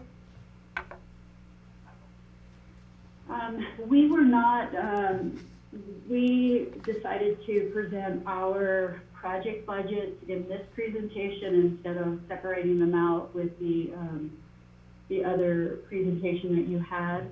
They're small this year because we have reduced so many projects, so I'll just kind of run through them slightly. Our general fund projects, which are more operational, are to do a small remodel in the Public Works kitchen, replace their floor and their counters and cabinets. They're in pretty bad shape. We are replacing the library boiler system. We're having major failures. We've had problems since day one. Also, as we worked towards a warranty, it didn't pan out. So we've just been limping along for years. It's been fine, but we are at the end of, it's costing us a lot in energy and repair costs. So we're going to go ahead and get those repaired. And again, we've standardized our boiler system. So they'll be the same boilers that are at the courthouse, or excuse me, the jail that runs our entire plant. We have some facilities equipment to purchase. Again, we've standardized our furniture purchases, and all furniture comes through the facilities office now for, and then we're connecting the existing generator at River Park Center when we had our power outage. For that period of time last month, we realized that we didn't have the River Park Center generator hooked up to anything except for the Meet Center and the Mountain Family Health. So we're going to go ahead and hook that up to our ancillary offices as well, so that offices like Public Health can operate. And then we have a contribution of $101,000 to the city of Aspen for the jail trail. They've been in planning for quite some time about realigning and making that jail trail safer. They are working in some ADA compliance into that jail trail. It is something that was required for Pickens County to do some work on that trail when we put in the administration sheriff building, and then it was carried over for us to deal with that trail and some of the deficiencies when we did the courthouse. And so now it's gone to the city and we are contributing, so we're still meeting our obligation to that. It's about, right now, it's estimated at about $400,000, and so our contribution is for the $101,000. Capital projects are the jail safety construction upgrades. We do have we're getting close to a contract on getting that scoped and designed. We just met yesterday. North 40, you need to replace a UPS unit that is not backing up. We're having problems with that. And then the public health office construction is $1.2 million. Again, that has some site concerns and issues of not knowing what we're going to have to do to get that into compliance. And it includes both the existing lower suite that we'll be taking over along with the upstairs suite. And then creating a new generator for the Health and Human Services building. Again, with that power outage, we had some significant impacts. So we went ahead and put in this generator, especially with having vaccinations and other kinds of services in that building, and not having power for a significant amount of time was extremely impactful to those tenants. And they actually had to move all the vaccinations over to the hospital. So it seems like the right thing to do. So with that, I have a question. Oh, go ahead. Patty has a question. Yeah, I've expressed this concern to John and about the expenditure of almost $1.3 million to reconfigure the building in Basalt for public health services. It's my understanding that a lot of the positions we've hired up are term limited. I know we need to at some point redo that space to maybe have a down valley touchdown space for employees and for our constituents to actually go in and get services provided there, as we have tried over many, many, many years in the past to try and do that at different locations mid-valley. I'm just concerned with budgetary issues, the safety issues. I see them $1 million for the jail is in this budget, but I'd like to have at some point a further discussion on the use of public health space. We already have some space at Human Health Services building. Now we're going to build them on new space. And listening to the public health meeting the other day, when they were saying, oh, it's great, we have all these new employees that we're going to keep in the future. And I'm like, wait a minute, most of those were term limited and related just to COVID. So it kind of caught me off guard. So I would like to, at some point, have a broader discussion over, especially in the near term, use of space in this building that's not being utilized.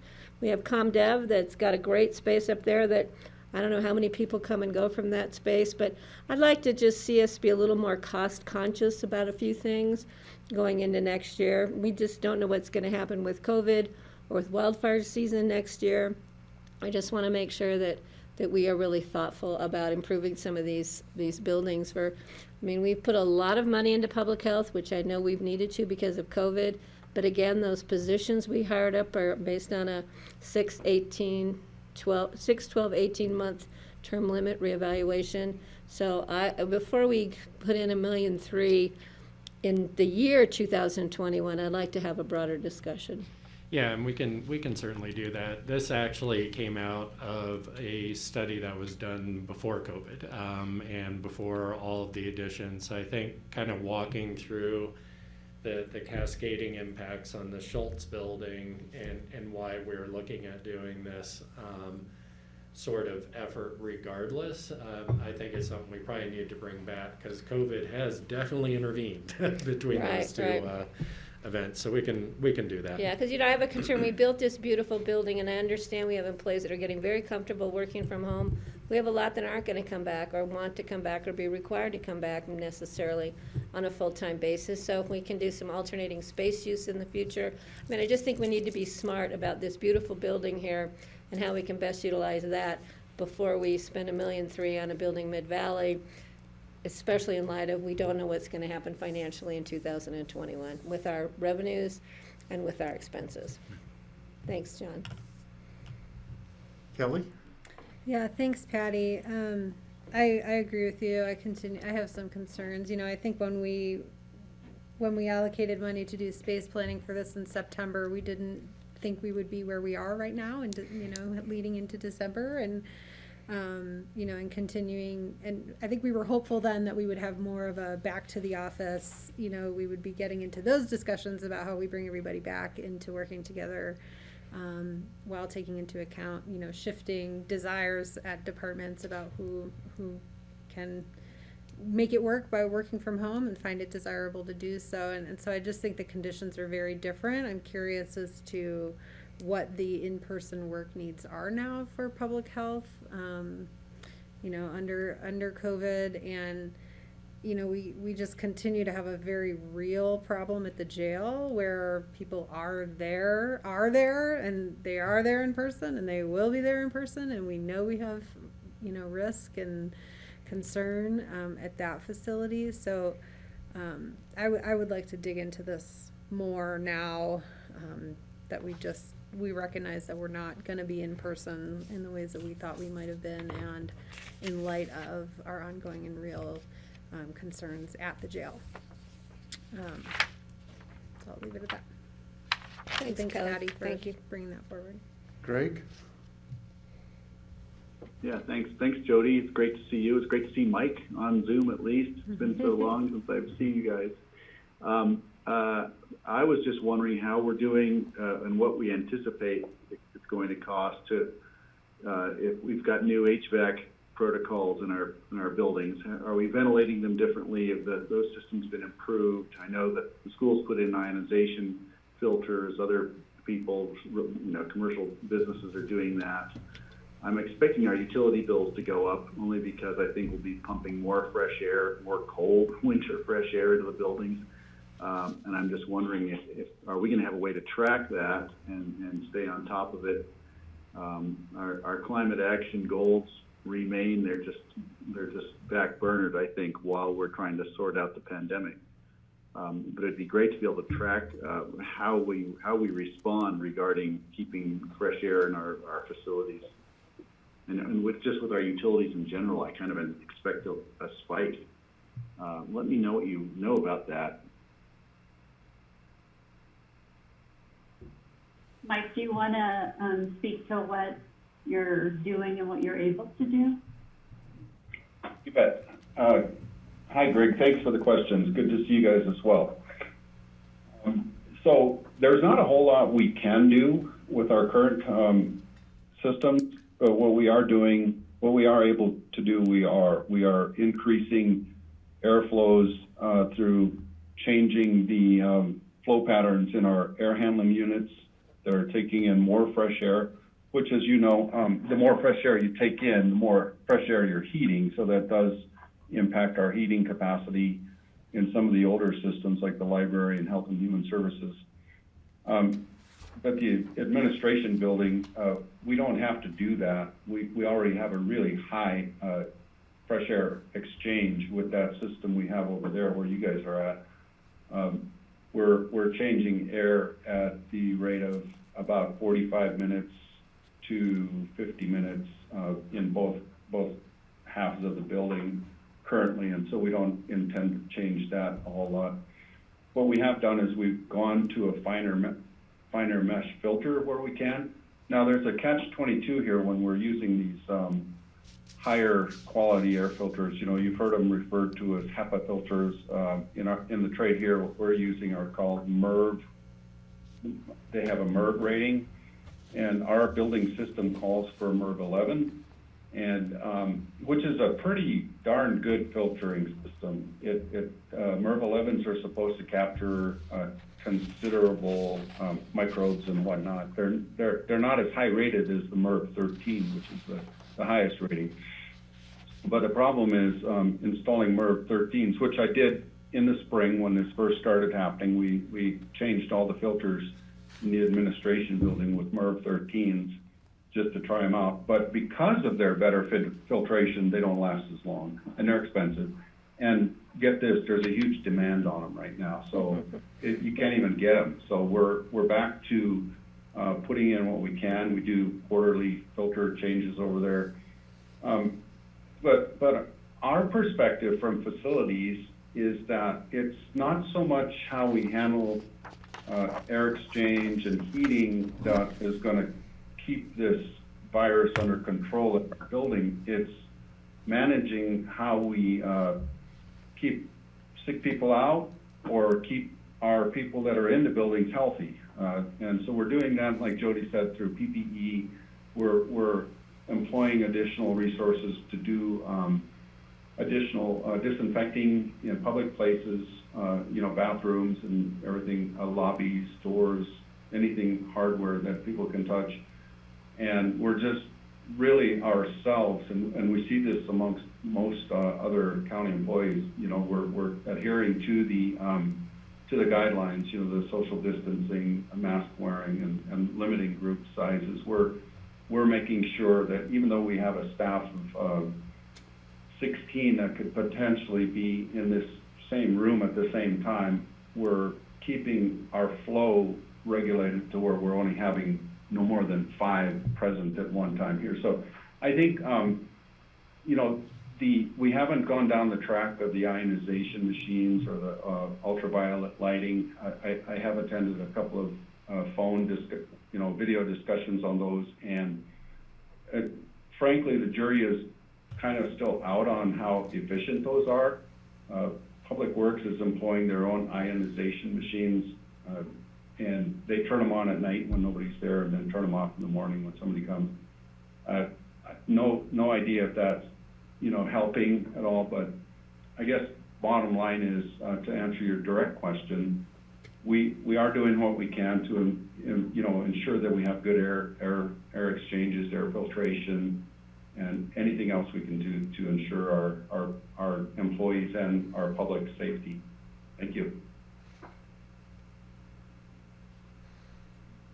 All right. Thanks, Mike, for that explanation. That's interesting. We're really dealing with a problem. People all across the country are dealing with these same issues right now. So maybe we can set an example if we come across anything innovative that is working for us that might help other people.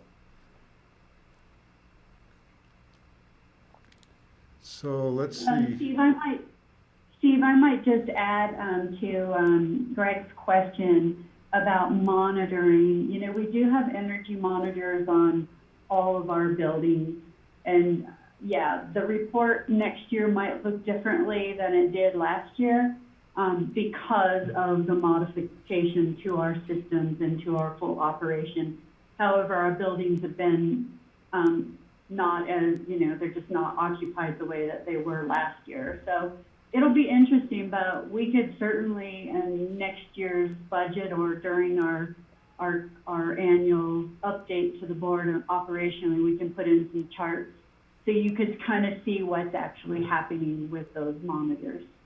So we'd be happy to do that because we do want to stay engaged with the climate action in mind at all times. But thank you, Greg.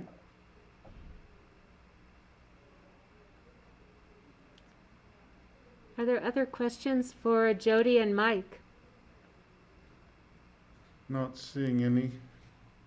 Connie, you want to look at the numbers here? Yes, so on this slide, again, we have general fund projects, and then we have capital projects.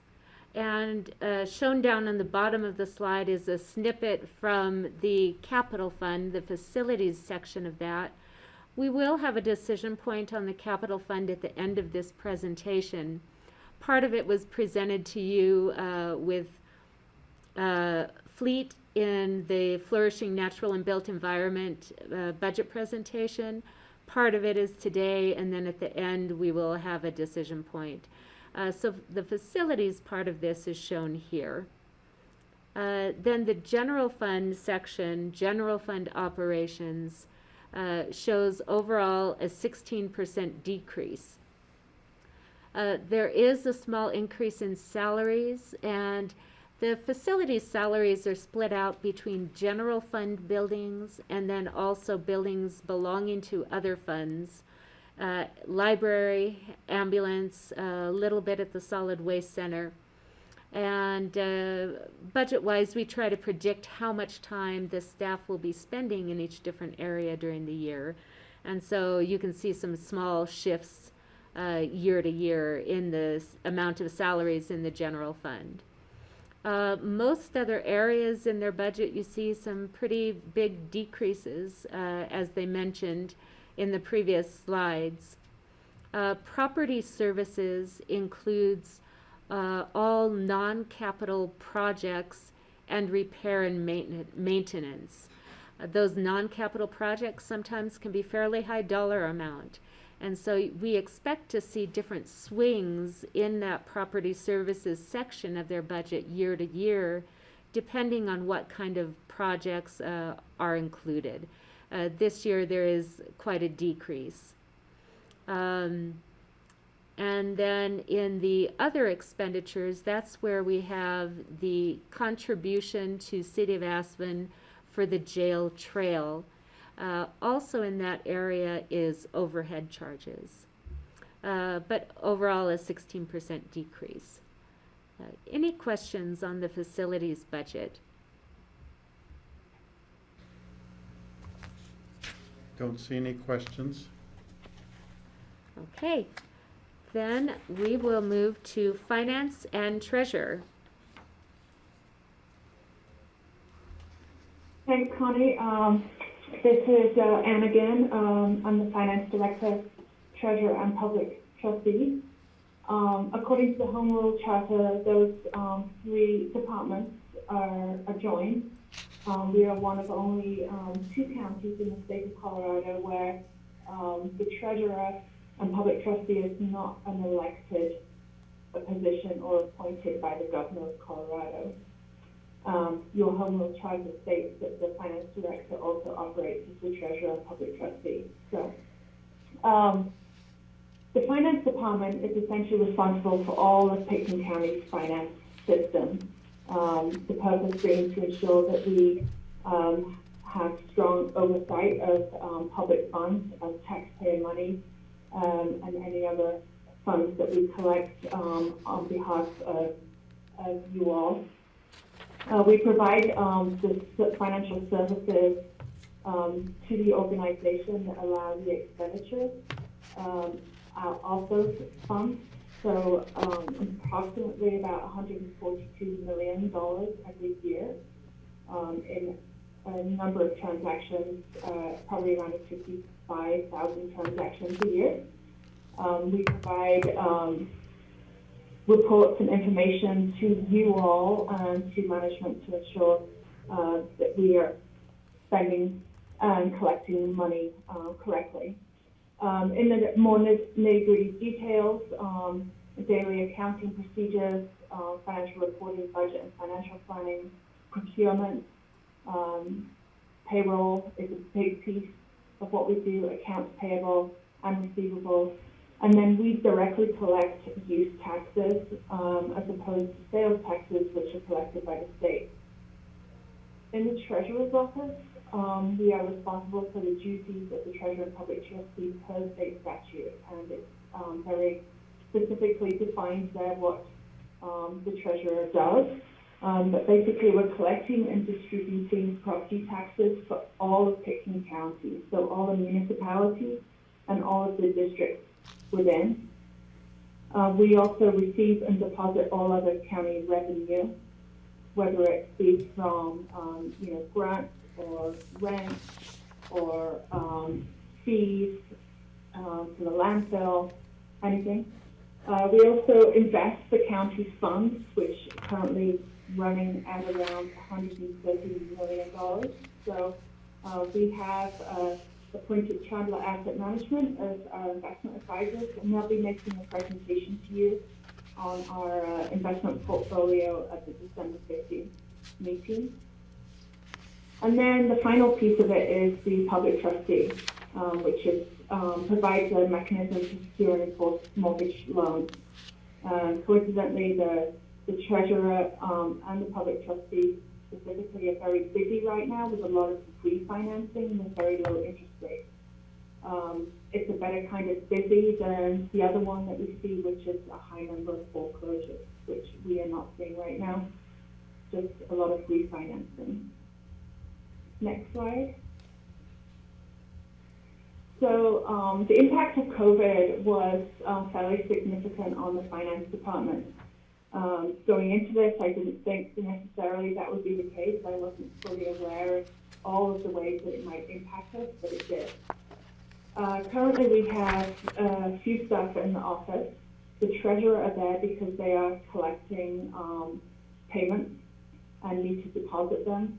Although we do it remotely to the bank, we have our own scanning machine. We also have a couple of accounts payable staff in the office that they physically have to print checks and mail them. A big impact early on was, and Connie specifically was working on this, but revenue forecast adjustments and making emergency budget supplementals. I think you remember in the first quarter of the pandemic, we were really scrambling to figure out how it was going to affect us, and also to make sure that we had adequate resources over in public health and human services specifically to address issues in the pandemic. Both procurement and finance staff were deployed to the INT and the EOC. I myself was the finance admin section chief for the INT, and Chris Davis, our procurement manager, was managing logistics in the EOC along with Scott Mattice in the INT. What that meant was we basically monitoring and tracking incident costs throughout the incident This is so that we can get reimbursement from FEMA and others, specifically the CARES Act funding. Every single item that was spent on the pandemic or related to COVID-19 was specifically tracked using FEMA protocols.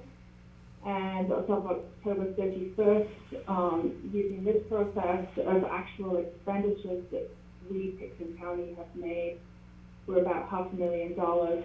But if we look at all of the human services expenditures, the time spent, and so on, we're probably running at around $6 million total, which basically is provides a number that I applied to for the CARES Act reimbursements, which I can talk about in a little bit.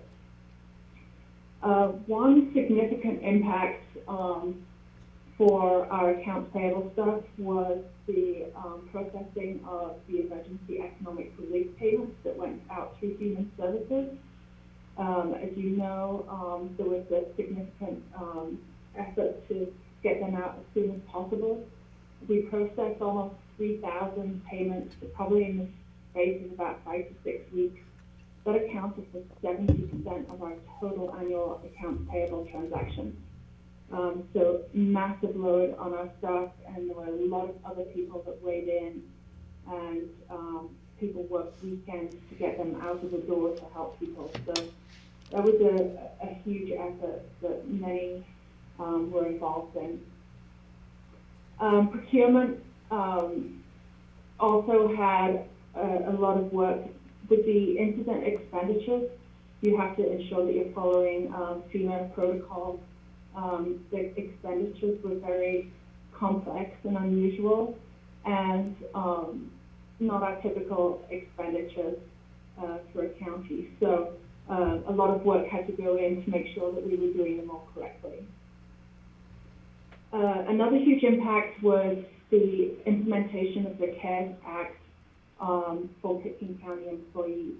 Now, HR obviously took the lead on that, but it had a significant impact on the payroll because we had to make adjustments in the system for every single employee several times over as we rolled out different parts of the CARES Act. And HR can speak to more of that when they make their presentation.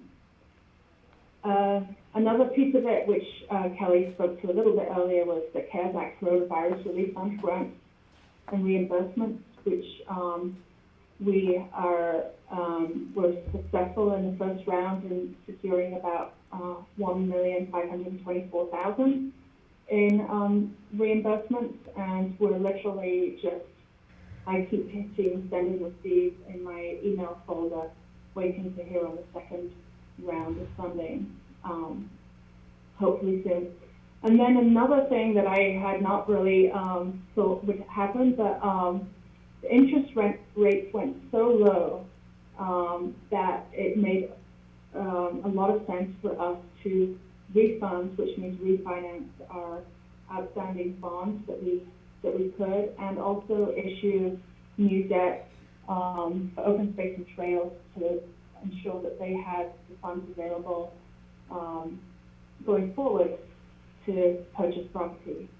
And in doing so, we secured incredibly low interest rates of less than 2%, and saved RASTA, who was the beneficiary of this, of almost $1 million in interest payments over the next 30 years. And Open Space and Trails has been lucky enough to get a good amount of funding that will enable them to do their job for the next few years. Next slide. So back to regular business. It seems quite hard sometimes to not be doing anything related to COVID, but we are wrapping up the implementation of our ERP system. We went live with the financials and with payroll at the beginning of 2020. And we have a couple of modules and cleanup left to do. We need to continue to develop policies and procedures that make things more efficient for the county and the finance associated with that implementation of Munis. It kind of got put on hold a little bit while we're working on COVID, but we're going to start that back up as much as we can soon. Another thing to mention, our audit was delayed because of COVID, and it was also exceptionally difficult because we changed systems in the middle of 2019. And I want to compliment all of the finance department, but especially Liz Wood for leading that effort. We got a clean audit, as you know, but it just took a massive amount of work and it was delayed. So we're got that over and done with, and we're about ready to start the next audit, which is usually the 1st of December. So not much breathing room this year.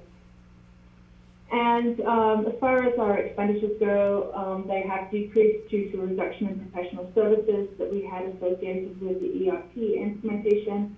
And then, of course, we're not doing as much training and travel, or I would say that we're trying to do as much training, but it's all virtual, so the costs have definitely decreased on that. We are requesting a 1-year extension of the term limit of 1 FTE that was due to terminate at the end of 2020. This is our AP technician, or one of our AP technicians, Catherine Trager. She also assists with the housing fund accounting right now, as well as with administration while the community relations position is vacant. So she's doing more than just helping finance, but since we are kind of still needing a lot of support in the COVID and also with the ERP, we're requesting another 1-year extension of that position, and it is included in the budget. Next slide. Kelly has a question. Yeah, is for her position, are her hours being pulled from different funds, or is this all funded out of the finance budget?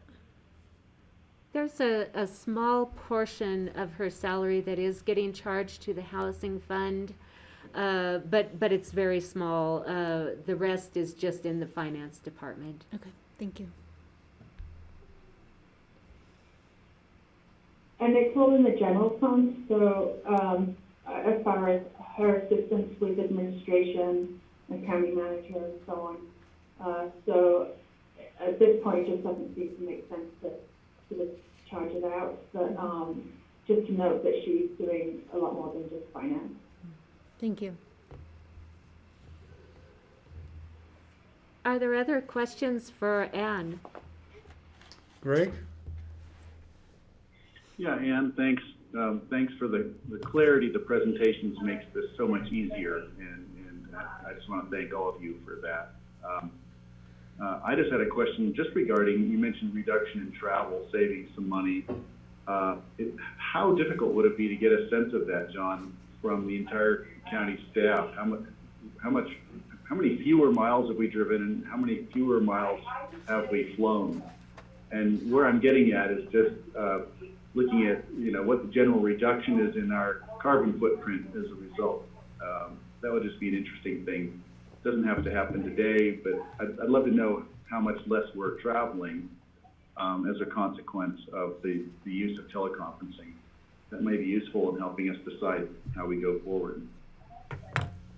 Yeah, I mean, we can look at our travel line items and our motor pool line items, and I think we can probably draw some pretty good conclusions just even looking at that, but we could also dig further into it.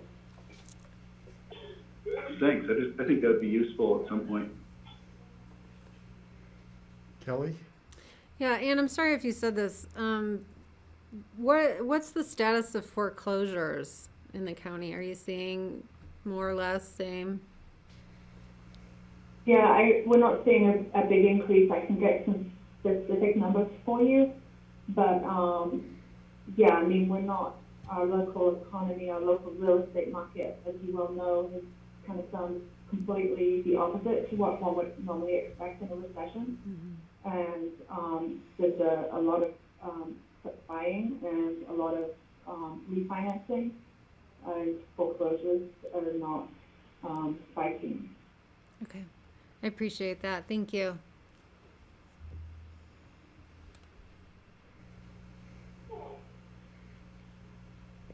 Okay, if there are no other questions, the finance proposed budget is shown on slide 36.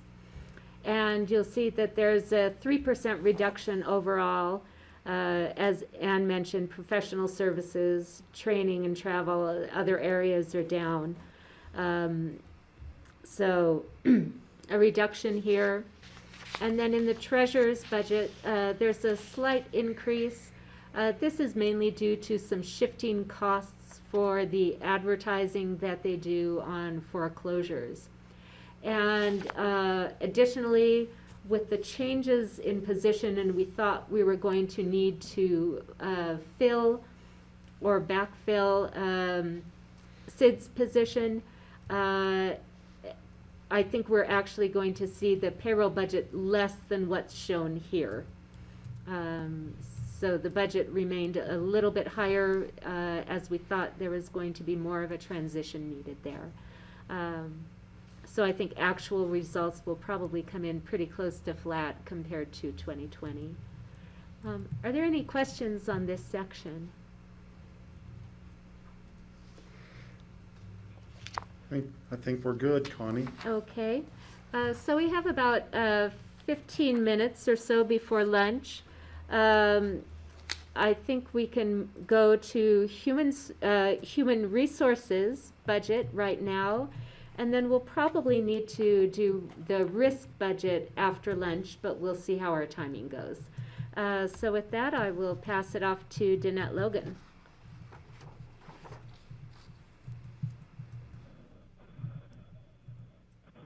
Thanks, Connie. Hello, everyone. It's good to see you. Hi, It's been a while. Danette. Hi, Steve. Well, again, good to see you. As always, as I always kick off the HR, and I'm pleased to announce now the risk management department's budget presentation every year. And I'll introduce you to Kathy Letzkin, our new risk manager, once we get back from lunch. But as I kick off every budget presentation, I kick it off by saying, reiterating what the HR and risk management purpose statement is. Our goal, which never changes because we're so passionate about it, is that we will create an environment where passion prevails, partnerships thrive, and our people excel. That's our primary commitment. To do this, we aspire to achieve organizational excellence by providing strategic, innovative, and flexible policies, practices, and programs and services that attract a talented workforce and a diverse workforce, and I'll talk about that in just a bit. We also aspire to foster a productive work environment, positive productive work environment that inspires pride in our service excellence as community partners. We respond to the changing nature of work. That's been very prevalent this year in 2020 and the workplace environment. I'll talk about that in a little bit also. Our goal is to add value and reflect responsible and accountable stewardship of our county assets and provide for the safety, health, and security of all of our county employees and the public that we serve. All under the umbrella of being honest, respectful, fair, ethical, and legally compliant. Next slide, Connie. In terms of our budget changes for human resources in 2021, we will realize a 15% reduction in our operational expenses. These reductions are primarily due to bus passes. Certainly bus pass utilization is down. It's down in 2020. We anticipate that it will be down in 2021, directly tied to COVID, of course, but we anticipate about a $42,000 reduction in usage.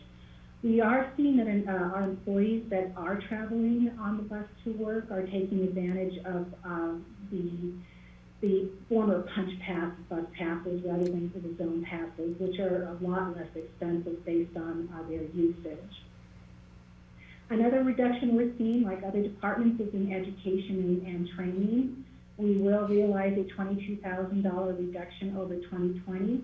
This is primarily due to a redirection of training efforts from succession planning, which the HR team is going to take in-house, and that will be redirected to diversity, equity, and inclusion training. We, like other departments, also have reduced our individual professional development and travel. We will do so without any compromise to the certifications that we hold that are required to have educational credits tied to them. So we'll be in good shape in 2021. Recruitment and advertising, we took a really, really close look at this. We will recognize approximately a $7,000 cost reduction over 2020. This cost reduction, however, I can assure you will not compromise our quality of hire. We're just strategically refocusing our direction. We want to be able to tap into advocacy much more strongly.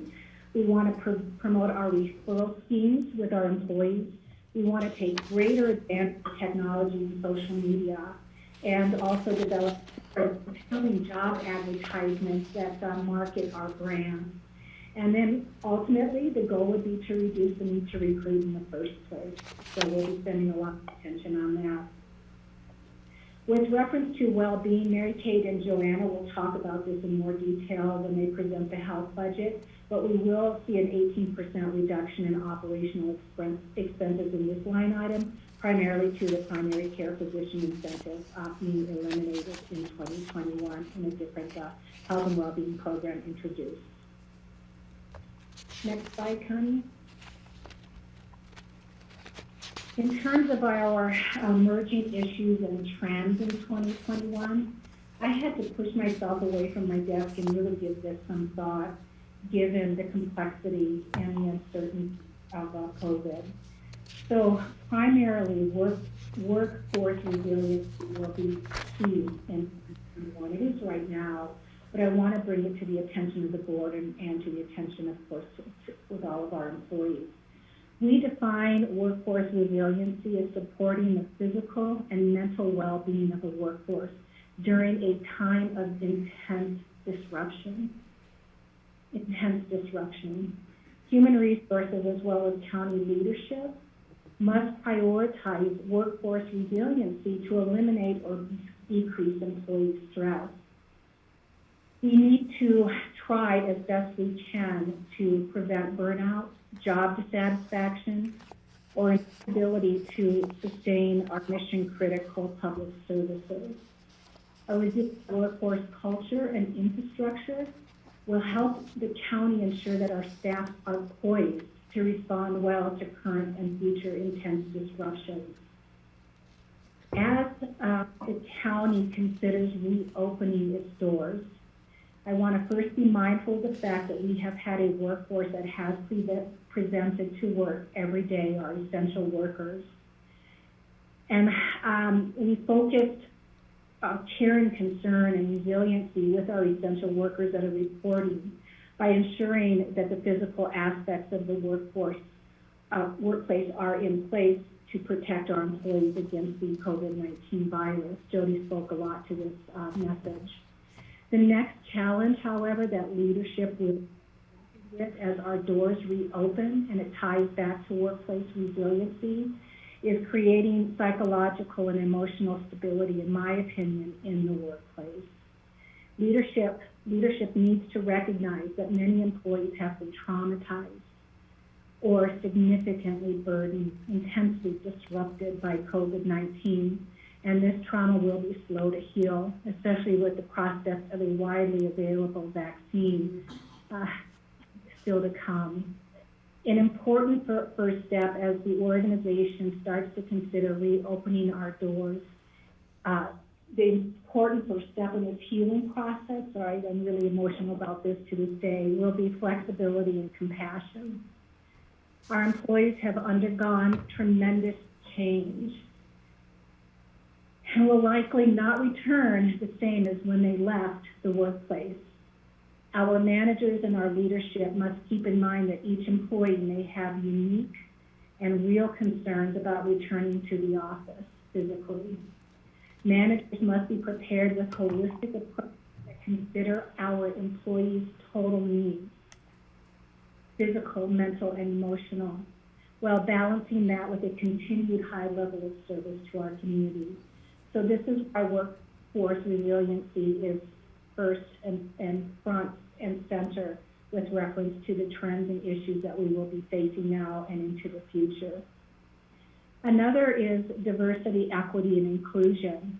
Recent years and months have been marked by a noted awareness of many, many challenges that organizations and society as a whole face in identifying and valuing a work culture's unique differences.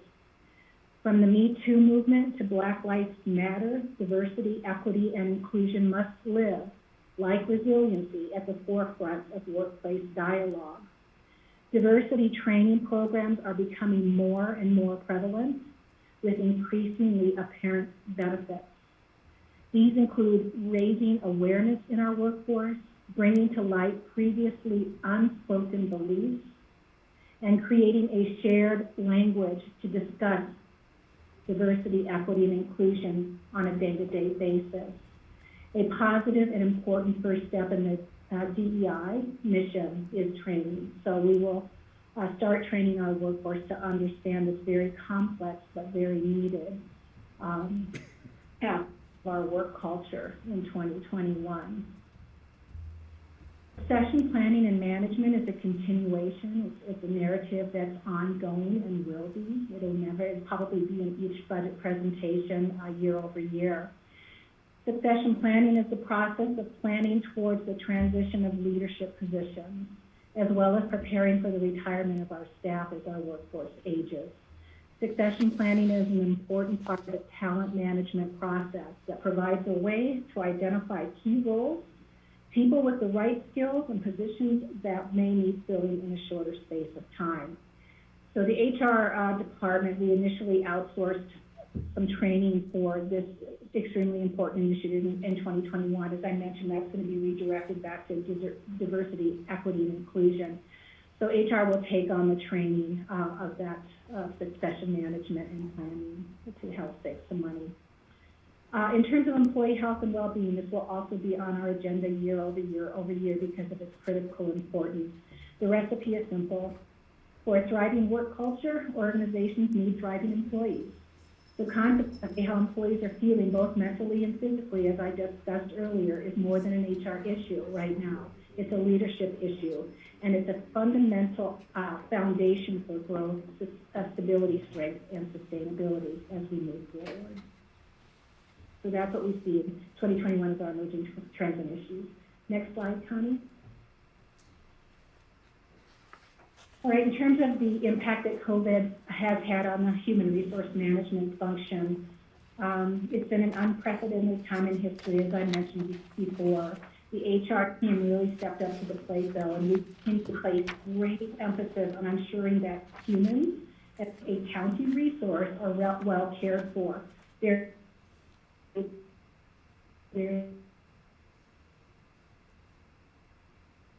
and touched upon through the CARES Act, child care reimbursement, and internet connection is unstable. Can you still hear me? Okay, all right. To the introduction of supportive benefit coverages, the Human Resources team and Risk Management team has focused its attention on balancing employee well-being with business operations. I've identified below some of the additional activities that we've participated in, including the full design and maintenance of the COVID-19 information and resources page for employees. Thank you, Joanna and Charlotte. They played a big role in the creation of this web page.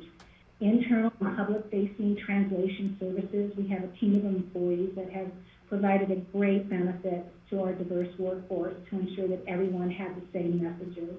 Patty Tor Blanca and team, thank you so much. We built a public health infrastructure. Jeff Hemberry, our human resources business partner, as well as the entire HR team, assisted in the building of this infrastructure. We rose from about 6 employees to over 30 right now to assist with this pandemic. Focused attention on the physical aspects of the workplace. I mentioned that earlier when I talked about resiliency. And then Joanna has played a big role in employee health and well-being initiatives with reference to offering our employees virtual mindfulness and yoga classes in an attempt to keep them healthy and connected. Connie, next slide. Hey, are there questions for Danette before I go over their budget? Not seeing, Kelly, one question. Yeah, Kelly. that's more of a comment, I guess. I noticed in the budget profile the effort that Human Resources will be undertaking with implementation of the Equal Pay Act, and assessing, how our compensation regime meets that. So I just want to, I'm glad that's moving forward, and I look forward to hearing about what your findings are on that work. Yeah, thank you, Kelly. The importance of this act is so timely. I mean, I've been in HR for approaching 30 years now, and the passage of this act is just amazing for equal work.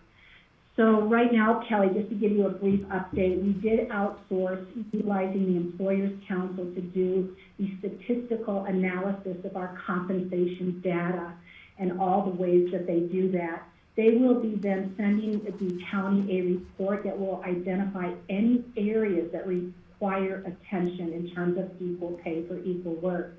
We do not, at this time, we do not anticipate that we're going to have a problem, even before the passage of this act, just because we're human resources. We ensure through analysis, as best we can, internal equity in our compensation practices. So thank you for bringing that up. That'll be another huge initiative in 2021. So more to come as we find out more.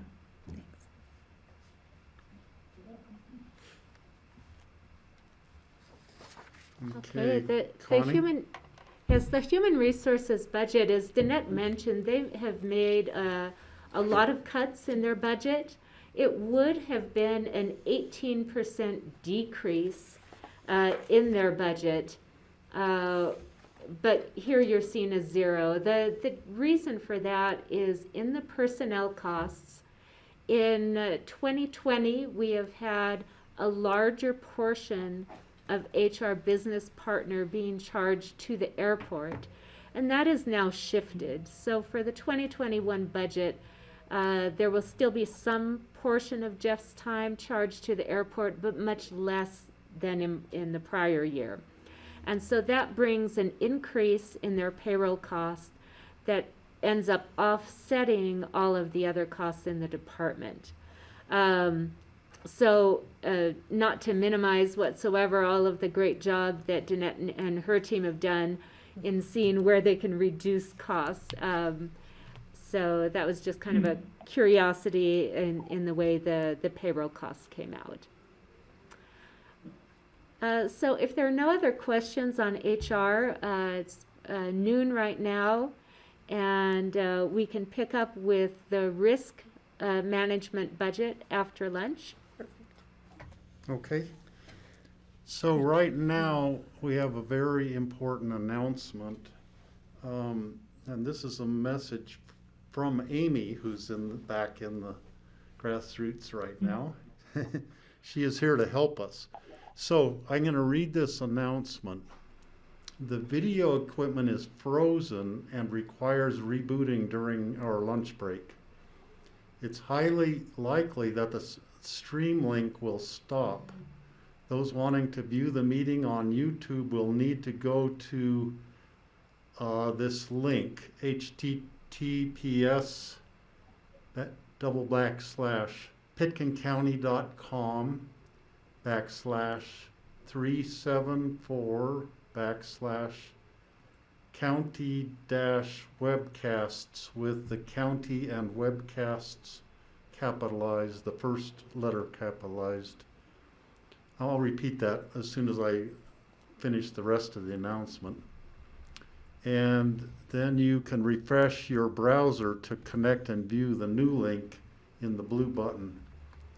And it's suggested that you do this just before 1 p.m. to reconnect with the live stream for our broadcast.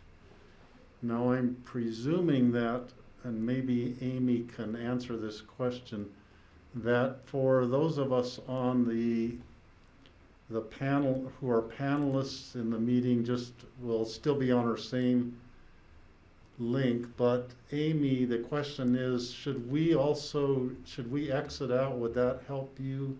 No, Zoom is entirely independent. So So all I need is, if people wanna watch it online, they just need to refresh the homepage of the webcast, because otherwise they'll be in the old link, and they won't be able to see the new YouTube video. Okay, so this is for the public. Now, those of us on the Zoom link, we don't have to worry about this. This is for the public. At 1 o'clock, if you want to watch this afternoon, it's going to be a different link. PickenCounty.com/374/county-webcasts is what you have to go to be on this afternoon's link. Okay. Great. So, we are taking a 1 hour break. We'll be back at 1 o'clock for more budget presentation this afternoon.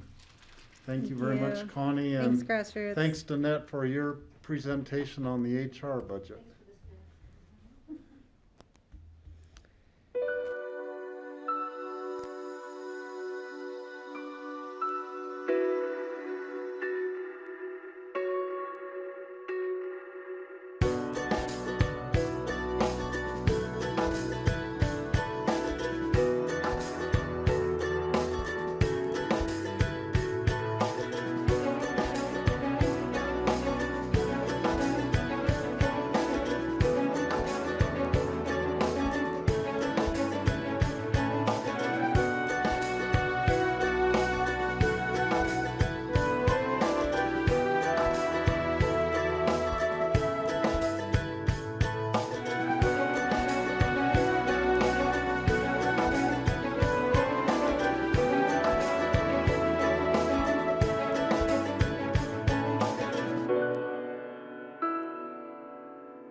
Welcome back, everybody, to our afternoon session of the Tuesday, November 17th work session of the Board of County Commissioners.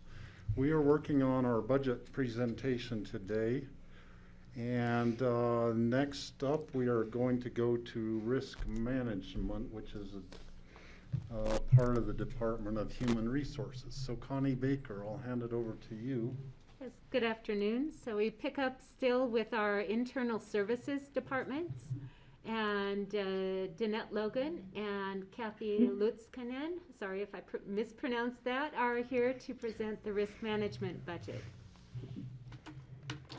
Thank you, Connie, and this is Danette. I'd like to kick off just by introducing Kathy Lutzkanen. Kathy is our new risk manager. Kathy's been with the county now since September. I applaud Kathy for starting at such a crazy time in the world, but welcome, Kathy, and proud to introduce you to our Board of County Commissioners. Thank you, Danette, and hello, Commissioners. It's very nice to meet all of you virtually, at least. Look forward to hopefully meeting you in person one of these days. So going right into the risk management budget for this year, we are in the midst of our insurance renewal time. All of our insurance policies actually renew on January 1st. So me coming on board in September was perfect timing to try to finish up our applications that Lisa McDonald and the attorney's office has so graciously taken on. And get those out to our insurance broker and to the market. Unfortunately, what we are predicting is a pretty significant increase in the costs of our primary lines of insurance. That includes our excess workers' compensation, our aviation liability for the airport, our public entity liability, which includes our law enforcement, elected officials, auto liability, employment practices, our property, and our umbrella and excess. Connie, next slide. This isn't completely unexpected. All of the insurance industry experts, all the markets, pretty much any source you look at will tell you that the last couple of years have been particularly challenging, especially in the property and casualty markets, as far as insurance premiums go. We expect that certainly to continue through 2020 and candidly probably throughout 2021 and even into 2022. Part of that instability in the insurance markets is related to COVID-19.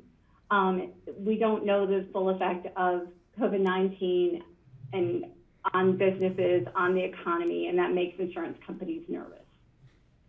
Additionally, the property insurance carriers in the U.S. are facing another really tough year, coming off several really tough years.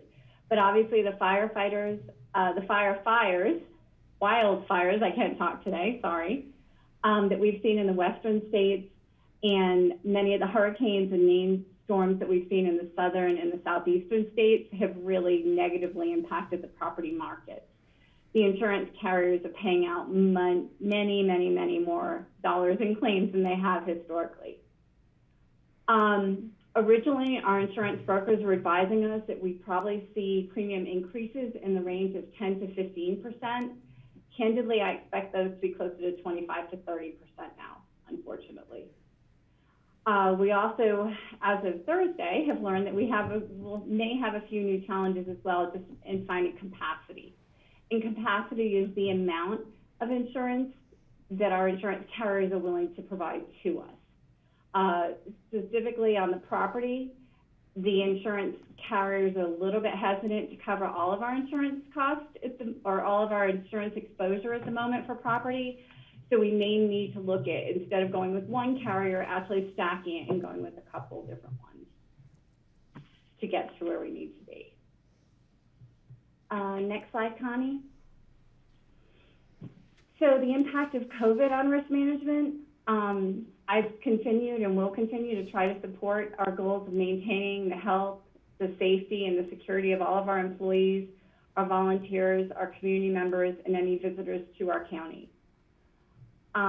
We will need to really adapt a very proactive approach, I feel, in 2021 that will showcase and market the county's strengths, the improvements and the dynamic responses that we've had to COVID-19 and the challenges it's raised for us as a county, And I feel that we need to tell that story. We need to really be our own best advocate in marketing ourselves and all the good things we've done to our insurance carriers to differentiate us from the rest of the pack. I think that's it on this slide. Connie, next slide. And I think we just get into the budget. Okay. Do you have questions for Kathy first before I go over the budget? Kelly? Hi, Kathy. Welcome. Nice to see you. I hope you're settling in well. We are, thank you. Good. Yeah, I have a couple questions from things I called out of the budget profile. So I'm wondering what the increase in claims is for the county, if that falls into kind of a grouping, if you can talk about. And then I also wondered, when you talk about your evaluation of the county risks, when you might present that to the board. When should we look for that in 2021? Sure. Let me answer the second question first. My plan is my first 3 months have been spent meeting with the different department heads, supporting staff in those departments, and trying to kind of come up with, I actually have this huge spreadsheet of different risks and areas that I think I'd like to address. And my plan was to present that to you all probably early in the new year. Thought we'd probably try to get through this end of the year. Obviously, there's kind of a new focus or an increased focus, if anything, on COVID through the end of this year, but I don't want to let it go too long. So that's my plan with that. Great, thank you. And then as far as claims, we haven't seen a huge uptick in claims, which is very fortunate. We've only had a couple that were actually COVID related, which is fantastic. And it had to do more with mental stress rather than any type of a physical exposure, which is not unexpected either. But candidly, the fact that we're not seeing more than that is a huge credit, I think, to all of our human resource staff and our manager staff for really going that extra mile to take care of our employees emotionally and support them. As far as I'm just starting to get into doing some more tracking and trending of our losses historically, and I'm trying to go back 3 years to give us a better picture of what our losses look like. What are we seeing in the way of accident losses? Are we seeing incidents because other people are hitting our vehicles, or are we responsible for hitting other people's vehicles or damaging others' property? And then some tracking and trending of what we're seeing in the workers' compensation arena for injuries on the job and what that looks like, and then be able to present that to you all. And then share it with the other managers in the other departments. And ideally, my hope is to gather a group of managers together and decide kind of what we focus on first and where we think we can see some really good risk reduction and mitigation of those injuries and accidents. Great, I appreciate all that info. Thank you.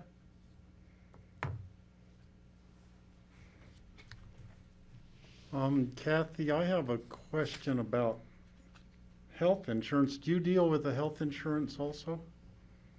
Luckily, they do not let me do that. Okay, well, I won't ask you the question then. That comes up with Mary Kate. Okay. I was just going to say, that's a Mary Kate question. You really don't want me guessing there. Sure.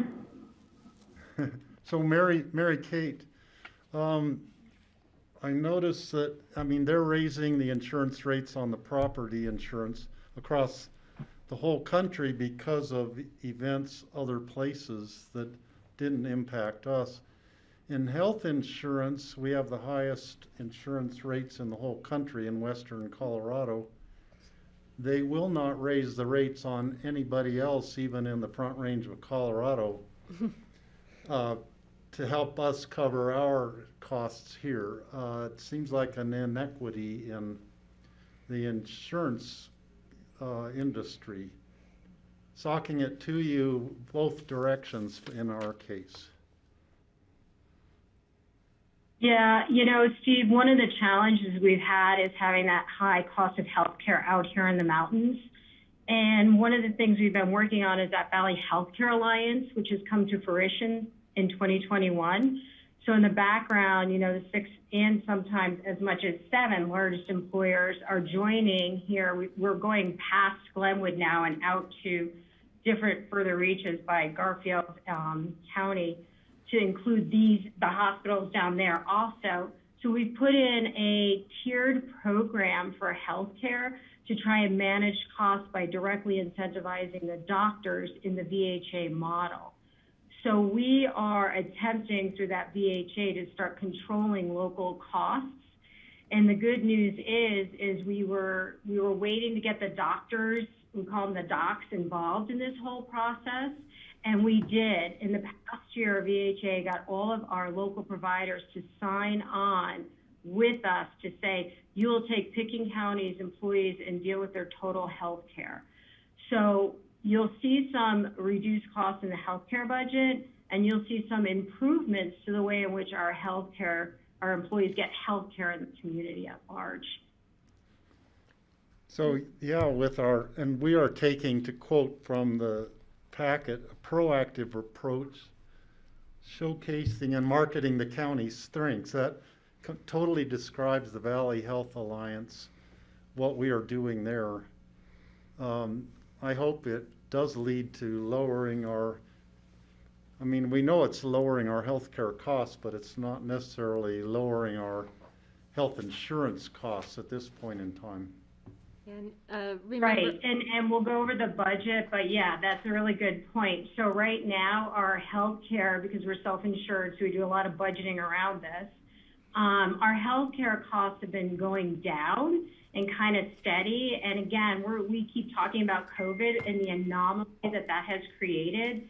And one of the things I think we had to build into the model, I know, was the cost of not care. So our insurance rates, our premium rates went up a smidge, but because we still had some savings, we were able to not pass through those additional costs to the employees, which is, kudos to the board, kudos to kudos to the executive team, a really great shout out for the ability to keep those costs flat and kind of dig into the well. So we are not increasing premiums, although you are correct, Steve. We did get hit with some premium rate increases through our vendors. Mm-hmm. It's a balancing act we have. Yeah. We'll Thanks, go Mary Kate. And Steve, I want to make sure that we add that with the Valley Health Alliance initiative and the primary care providers being on board with the care coordination prong of this initiative is so extremely important. And while I'd like to think that hope is a moot point in terms of bending the healthcare cost curve, there is hope through this care coordination. So primary care doctors that are participating in this new strategy with the Valley Health Alliance will ensure that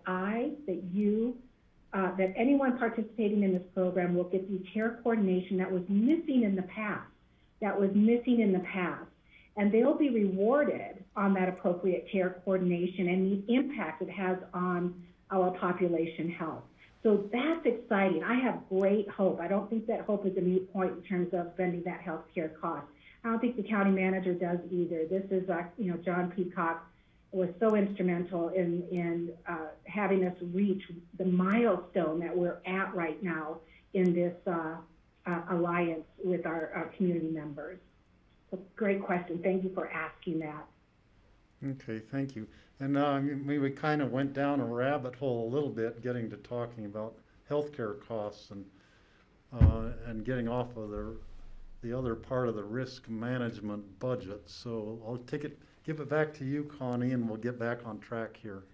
Okay, no problem. So the Risk Management Fund is an internal services fund. That means that we charge back to all county departments the full cost of the fund. So if rates are going up, if our costs are going up, each fund and department within the county shares in that. You see the revenue, about $1.5 million. Those are the indirect charges, the allocations to all of the county departments that come back into the risk fund. There are some changes in the fund. There is an increase in the payroll costs, mainly due to the fact that there's $40,000 included in the budget for temp help. This is in the transition with Kathy coming on board and tracking of some claims. And so we do have a temp person who's been with us in 2020 and will continue to stay on helping out with some of those functions. Another line to note is the insurance claims. This is based on our actuarial. And so if the actuarial shows that we need to have a certain amount for claims, that's what we include in the budget. If it turns out that our claims are less, and you can see in 2019 it was more in the range of 350,000 rather than 400 some, what gets allocated out to the departments is the actual cost, leaving a fund balance that matches the actuarially required amount that we need to hold on hand. So you'll see just a small surplus every year in the fund. Again, we simply charge out based on actuals every year and maintain a pretty steady fund balance. This is a fund, so we are asking for your direction for moving forward with the budget on this fund and 5-year plan. I'm comfortable moving it forward. Me too. Okay, Greg gives a thumbs up. George? Thumbs up from George. So we're all good for that, moving this forward. Okay, great. We will continue on with internal services and the IT department. Carrie Fleischman is with us. Good afternoon, everyone, and thank you so much for having me here today. I assume that everybody can hear me okay, is that right? Yeah, we can hear you Wonderful. fine, Carrie. Wonderful. Alongside of me today, I'd like to welcome Mary Lackner. She's also on the Zoom call. She is our GIS manager. And with that being said, let me first take a moment, as I like to do, to thank Connie. Without Connie, wouldn't be here. She always helps us tremendously throughout this process, let alone all year long. And I really just wanted to give some spotlight to you. So thank you, Connie, for that. Without further ado, let's hop into our purpose statement. So the IT department's organizational mission is to enable county agencies, offices, and departments to meet their business-related obligations through the targeted use of information and geospatial technology. As you've learned today, our information governance, or the position held by Susan Sullivan previously, a lot of the tasks from her position have been transitioned over to administration with Jeanette Jones. So I did just want to touch upon that quickly. All right, next slide, please. So let's talk COVID-19 and where we're at past, currently, and then of course into the future. So in the past, and what we're experiencing currently is obviously being an internal service, we do our best to support the entire organization. And of course, when COVID hit, we immediately jumped on supporting our employees to work virtually in a remote location at their house. In addition to that, we spent a lot of time working on the creation of COVID-19 websites. We had employees supporting the IMT and then the EOC, creating forms, and by that I mean the business safety plans, the event safety plans, you name it, we helped out. Virtual public meeting assistance, which we are still having help today. I wanted to especially thank Andrew Shoemaker, who has been just crucial, and then Terry Anderson, who's in the room with you today, for those on the site, has been a tremendous help. So thank you both very much. Further on, data dashboard assistance. I'm sure many of you have seen those both on our website as well as daily updates that are sent by Andrew. There's been the equipment ordering, pickup facilitation, mostly led by Melissa Jodis. Economic assistance support, Jeremy Duncan, he was instrumental in that. And then, of course, Schedule Once appointments, which has been really crucial for our clerk and recording office up to this point. Moving on into the future, we do expect to, of course, continue on with website updates as well as working with the PIO team on communications. Same thing with equipment ordering, pickup, so on and so forth. Schedule Once appointments will, I'm sure, continue. And then focusing on our GIS side, map dashboards. And then from the GIS team, I know Andrew plans to lead a virtual meeting knowledge share with organizations nearby, as well as lessons learned. Any questions on this slide? Okay, thank you. All right. Don't see any, Carrie. Yeah. Go ahead, continue. Thank you. So for our IT 2021 budget, what's continuing? Obviously, organizational support for the COVID-19 response, as well as ERP or Munis system support. Our PATS implementation, which is the Permit Applicant Tracking System, we will be focusing on phase 2, and that's working with the planning side of community development to launch that phase. We also plan to focus on improved cybersecurity initiatives. And what I mean by that is the NovaFor training that we're used to taking annually as employees. We're going to be experiencing more of that. But I'd also like to introduce other things through state OIT that we can take advantage of, including penetration testing and obviously upping some other policies that we have out there to make sure that we're the most secure.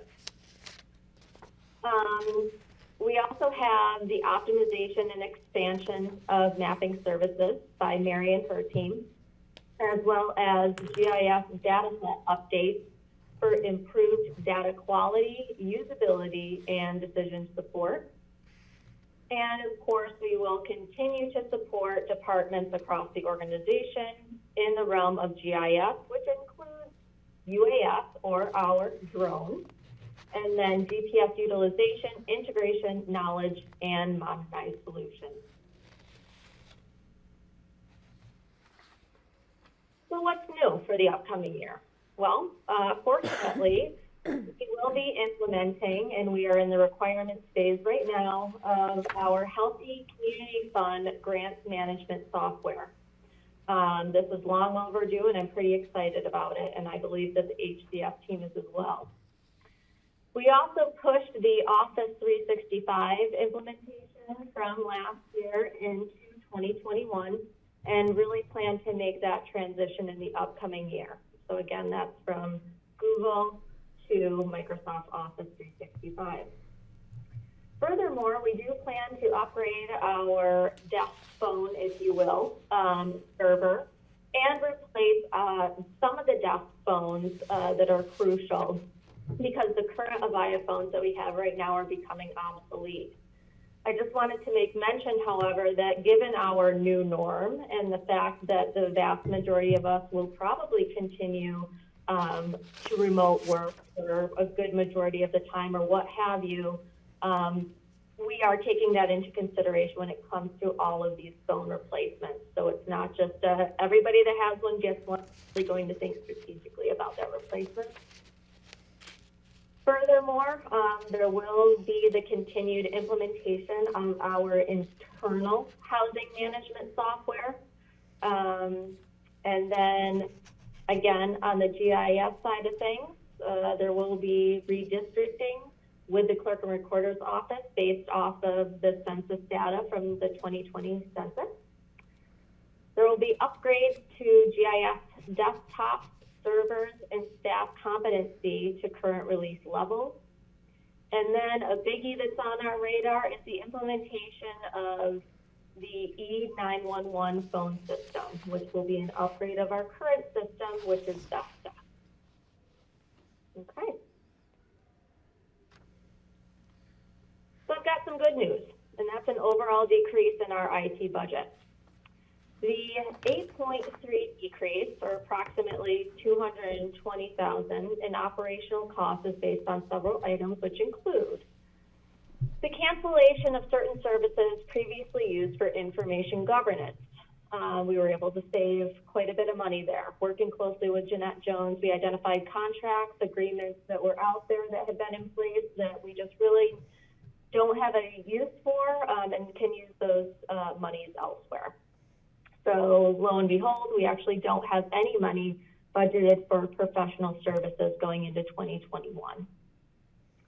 In addition to that, we made some cancellations for certain licenses that we've purchased for GoToMeeting. We have been using Zoom quite a bit, and then of course Google Meet, which is part of our licensing contract. So it's an embedded cost. It doesn't cost us anything additional. So we've had some good luck there. There's also been a considerable reduction to our training, professional dues, food, travel, as well as communications budget. Our team took a hard look at what we had last year versus going into 2021, and really, strived for that zero-based budgeting as much as we could.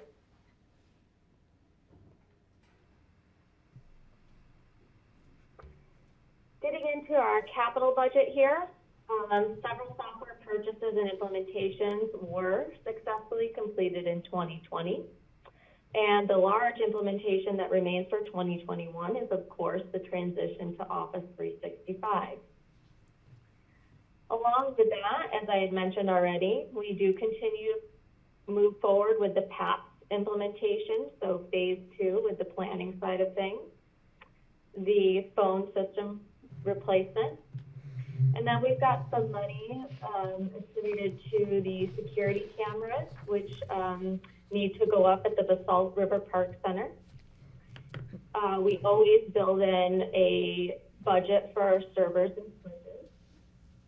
And then I have a $9,000 printer replacement, as the one in the jail is close to retirement at this point. And I believe that is our last slide on capital. And so, Connie, if you want to go to the next one. I can walk us through this unless, Connie, you feel it's more appropriate for you to do so. Go ahead, Carrie. Alrighty, so as you'll see, as far as our operations proposed budget here, we've got a slight decrease in regards to personnel. Same thing with professional and technical services. A larger decrease when it comes to property services. Even more so when it comes to other services and supplies. As you can see, there are a solid 53 and 44% reduction. And then property and replacement, there's a slight increase, as you will note. And as far as other expenditures, really no change at all. So overall, there's about a 200,000 reduction. Yeah, and I'd like to add, thank you, Carrie, that the IT and GIS staff did a great job going through their budgets and really looking carefully at what was truly needed and what not. And they were able to shave a lot off of their budget, as you see here. The one area where there is an increase in property and replacements, this has to do with how many computers or devices are being replaced in any particular year, so there can be swings in that number. But there's also one other aspect to that, and that is that PEG fees used to be within the BOCC, or I'm sorry, the Community Relations budget, but they've been moved to the IT budget. PEG fees are cable franchise fees. PEG stands for Public Educational and Government Access TV channels.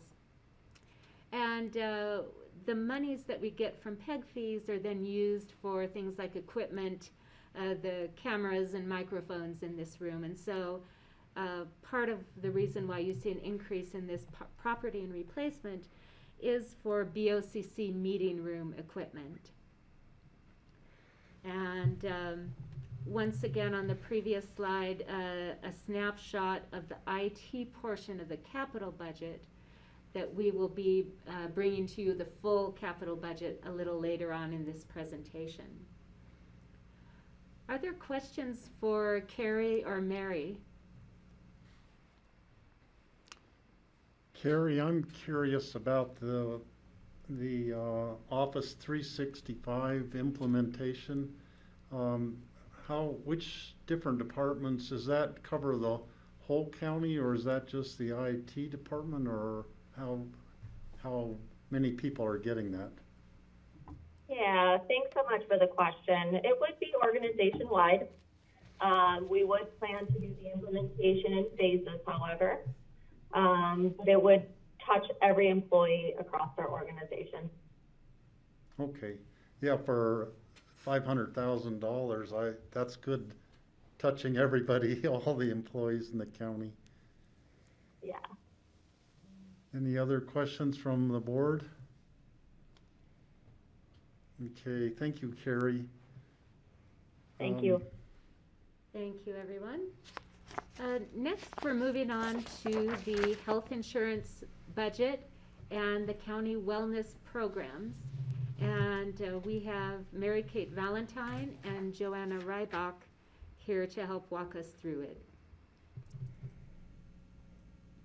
Hi, everybody. It's Mary Kate for a repeat performance on healthcare. Thanks again for having me here. You guys know this is one of my favorite topics, health insurance and budgeting. So super pleased to be here today. So thank you so much for inviting me. The best part of this small presentation is that we are going to talk about what's not changing. There seems to be so much conversation about COVID and what's changing and where do we fit in and all of these kinds of different permutations. But this presentation goes over what's not changing. So one thing we can count on, thanks to the board, the E-team, and everybody else that's been involved in the budgeting process, is there's no changes in our benefits. Our benefits are staying the same or, in this year, getting better. So that's spectacular. So we're going to continue with our awesome benefits package. We are going to keep our premiums the same. We were talking about that earlier. Currently, our health insurance fund is running about 72% of plan. So we are going to do a little dip into some of those reserves, manage accordingly, and not pass through additional costs to employees. So spectacular news in today's marketplace to have that conversation. So certainly proud to be here amongst all of you having this conversation. In addition, you know, we have wellness premium rates for completing the health and well-being program. Those rates have not gone up. Again, trying not to pass through additional costs to people.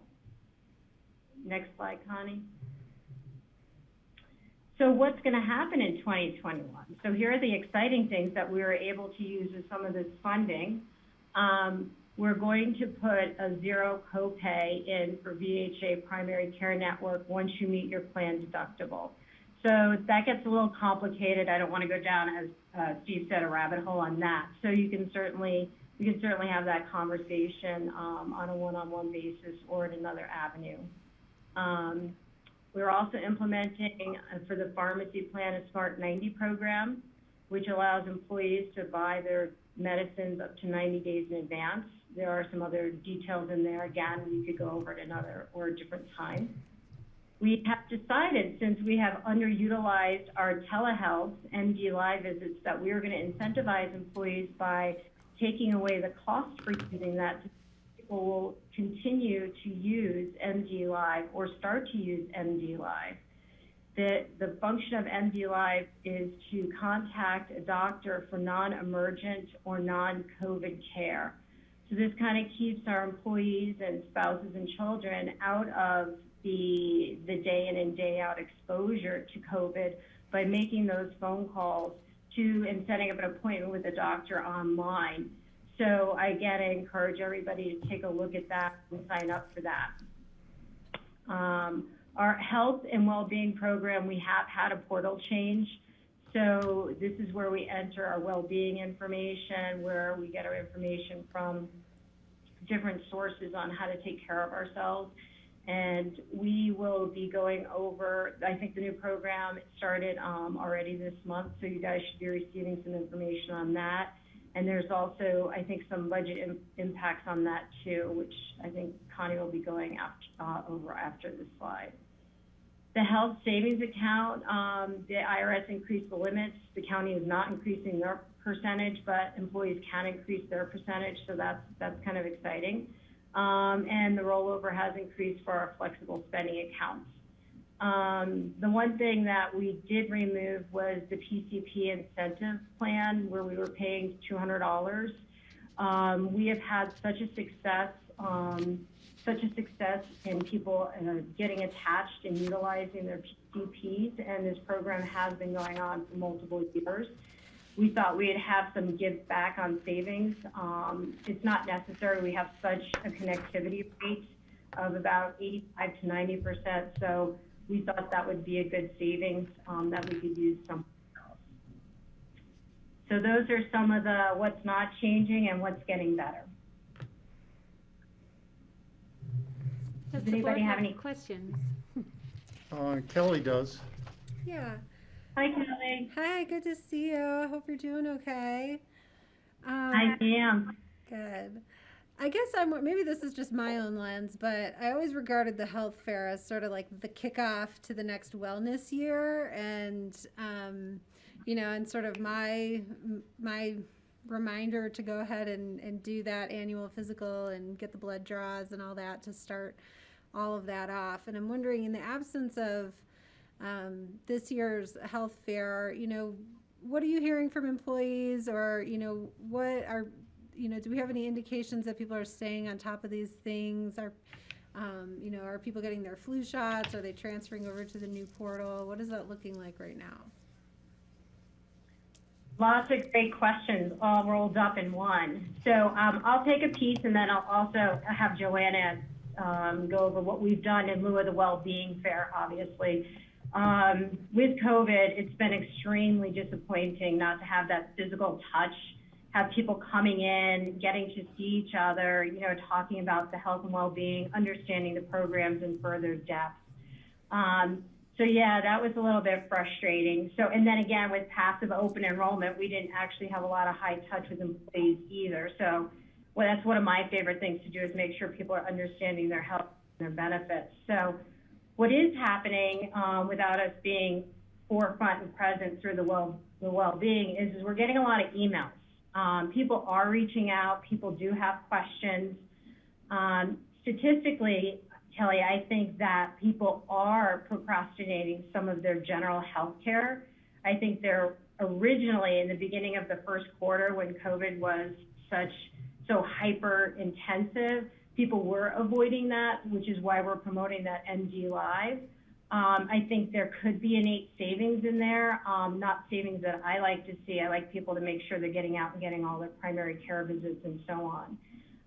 So I think there is kind of a ghost in the system that I can't really explain on that. But Joanna, maybe you could go over the well-being connectivity for the year. Sure, thank you, and thank you to the board and leadership really for your continued support in our benefits package and health and well-being.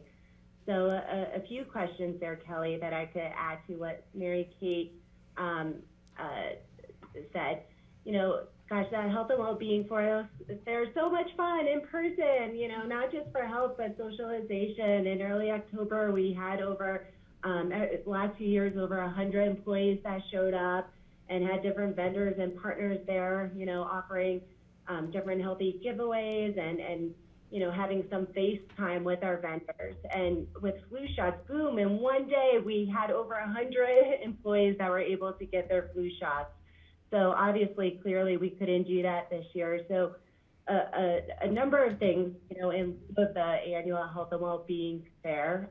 As far as flu shots, we've used the many different communication strategies that we have to really promote. So, everything from county manager chats to the newsletter, all county email, any opportunity I have between myself and I know public health to encourage employees to get their flu shot. And I did just get my first bill from Kroger City Market this year, which was pretty high, which is good. That means employees are getting their flu shots. So I have the bill to pay for it. So we will continue promoting flu shots. We have our, employees could go through health insurance and not pay anything. We do have contracts with Kroger City Market and Community Health Services that we're really grateful for because they give us significant discounts. So as employees do go to Community Health Services or use their Kroger voucher instead of going health insurance, that's a savings for us. Flu season certainly isn't over, so we'll continue promoting that. In terms of, in lieu of not having the health and well-being fair, we wanted to provide something to our employees, which was also not just a HR or my idea, but coming from the Employee Health and Wellbeing Advisory Team. We just distributed over every single employee, so it's 350 gift bags to every single employee that had their flu shot voucher in it. Back massager and I know some of you on this call got, had their gift bags, so the goodies that were in it. We were able to get vendors to donate various gifts and raffle prizes. So via app online, we still entered every single employee online, gave out gift cards that we didn't have to tax employees on because they were donated by vendors and other good prizes. So we wanted to keep that spirit of giving, and not just healthy giveaways, but educational materials too. So the bag, every employee got a folder as well with some educational materials. So a reminder on our Triad EAP services. In terms of participation, which Mary Kate also did say this for our health and well-being program, so the cornerstone is that connectivity to knowing your primary care provider. So have your primary care preventive care wellness visit, know your numbers, get your preventive care and labs done. And also with that, having to enroll in the portal, because that's the well-being portal, which is now HealthBreak Virgin Pulse. It was HealthBreak Simply Well, because we need to, as an organization, that's where we have our aggregate data. So we know we ended the year really high. I mean, I'm still doing doing the final percentage, but it's about 85 to 90% of employees that completed the program, which is what we anticipated.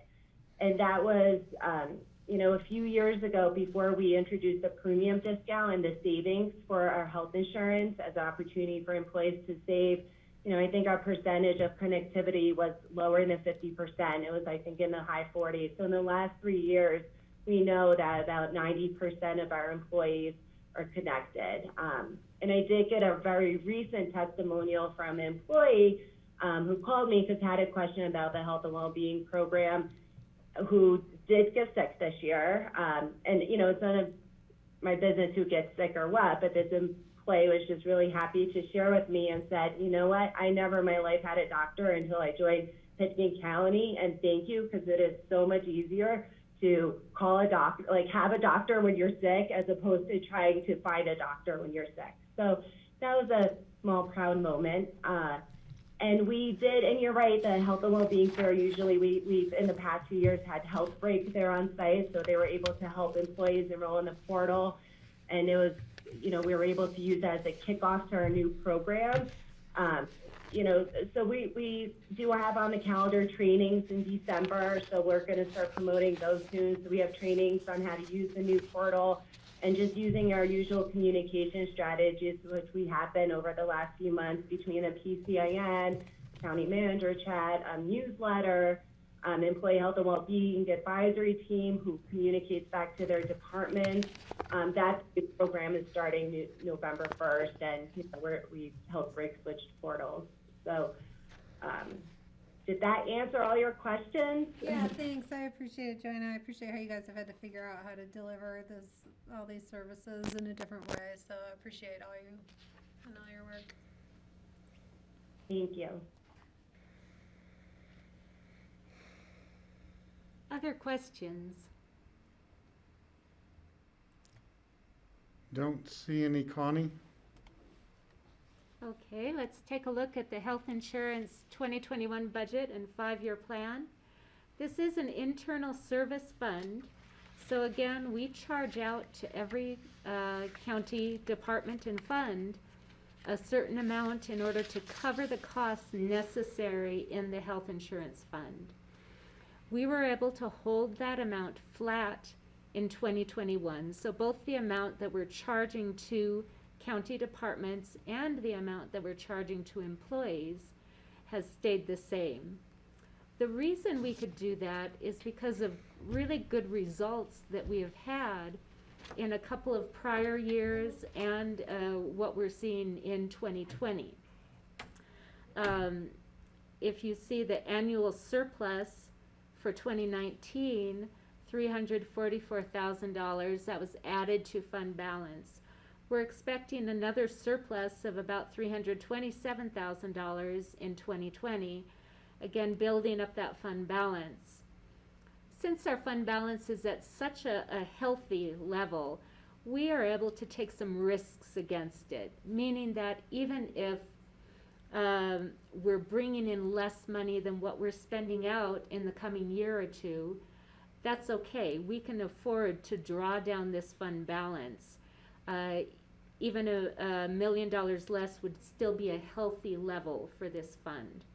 We need to keep enough to make sure that if we have a bad year, we're covered and we don't have to raise rates excessively all of a sudden in one year. But we're in a good position this year to be able to have a year of holding it flat. So that's why mainly the costs have stayed the same except for interest income, which our interest rates have declined significantly. Many costs are very similar. The employee benefits is just a matter of where we're accounting for HSA contributions to employees. And so that was moved over into a different line item here. So we have held our insurance costs the same, and claims we've increased just a little bit. We typically budget for the worst case scenario in the health insurance fund. We appropriate enough in our claims budget so that if we had the maximum amount of claims before our stop loss kicks in, we would have enough appropriation to cover it. That means that our budget shows a deficit. However, our experience is that normally that's not the case. Normally we come in better than that worst case scenario.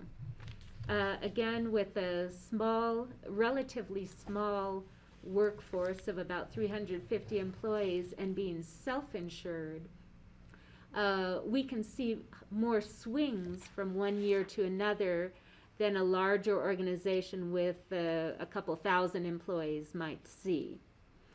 But that being self-insured means that when we do have good years, instead of having that profit go to the insurance companies, it comes back into our fund balance and then really ends up benefiting employees for the cost of their health care and the county itself.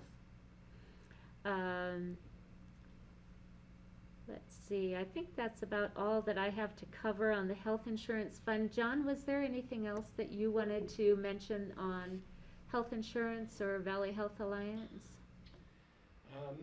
I would note, and hopefully the board's seen some of the messaging from the Valley Health Alliance about the new plan offerings in the small group and individual markets. It's been years since there's been competition in those markets, so VHA really took a lead on have that with Rocky Mountain Health Plans and United Healthcare. We also have worked with primary care practices, really from Parachute to Aspen and the 3 hospitals to successfully create a clinically integrated network with, I believe we have 100% participation with all primary care providers, which includes a shared network, if you will, of care navigators and such that will help patients, especially those with chronic conditions, navigate the healthcare system, make sure that they're getting the appropriate care through specialists, keeping up with their treatments and that sort of thing, to take that high-risk population and try and make sure we're getting the right level of care and reducing the likelihood of more expensive care due to chronic conditions going unchecked or untreated. So there's been just a lot of progress. The membership of the Valley Health Alliance has expanded to include ACRA, the BOCC Chamber of Commerce, the Carbondale Chamber of Commerce, the Glenwood Springs Chamber Resort Association, and the Western Garfield Chamber of Commerce, as well as the Rifle Hospital and Valley View Hospital. So just a lot of exciting things. This board has been supportive of the Valley Health Alliance since day one. Pickens County is really one of 2 founding members when it got started, and so it's exciting to see it taking off and doing some things. Kelly? Thanks. So John, just a little more detail then.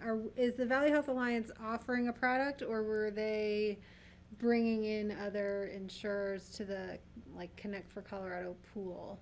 Yeah. I want to make sure, because I think we were talking about offering a product last year, and then I'm not quite clear on where we landed. Yeah, so that conversation led to the products that Rocky Mountain Healthcare is offering in the individual plans. So Valley Health Alliance isn't an insurer, so we were facilitating a plan. So not unlike what Peak did in Summit, which was working with an insurer who then negotiated rates with hospitals.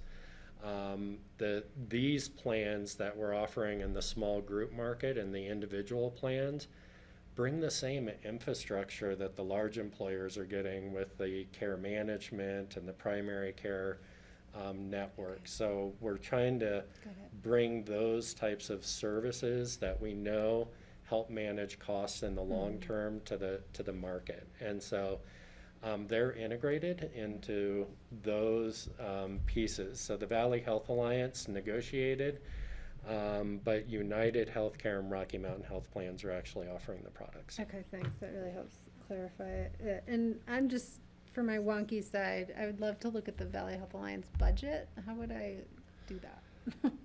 Well, I am a representative on the board, so I can definitely get a copy of that. Thank Yeah, you. I don't know that one as well off the top of my head. Yes. But each member basically makes a contribution according to a class of membership and then the number of covered lives. And so SCICO is probably our biggest member. Yeah, thank you. Patty? Is the school district, they were there at the beginning, did they pull out and come back, or are they still out? They have not come back in. So they had pulled out several years ago. So locally, it's right now this Pickens County, the city of Aspen, Aspen Valley Hospital, the ski company. Who am I missing? I'm missing Mountain Family Health Centers. Snowmass is not yet, but I think now that we're to a point where a lot of the first years were kind of a research and development. What can we put together that's going to work with providers, with payers, the three-legged stool. And now I think you're starting to see folks come on like the chambers and such because of the value add. So once they see the action rather than the planning, hopefully they'll come in. Which is totally legit. This is a tough nut to crack. Yeah. And I'd love to promote this. Does open enrollment end the end of the year for Connect for Colorado? I actually do not know the answer to that question. I'm gonna have to. I think it would be look helpful that up. if we're trying to recruit new buyers into that market too, to have some information to circulate about what they might save and that kind of stuff. So thanks. I think this is great. I don't want it to get lost under all the other important stuff going on. So John, you mentioned the Peak Alliance in Summit County. Tamara Pogue there, the woman running that, is a newly elected Summit County Commissioner. Yep. So that we have another connection Oh, there too. She took Karn's? Well, Karn and Thomas Davidson both are term limited, so I'm not sure Who the other who commissioner? the third one is now. I knew Karn was up. I didn't know that Tom was up. It seemed so soon for him. And just one more piece, you know, the plans now that are being offered in the small group and individual plans, originally we were just looking at our valley, you know, kind of that.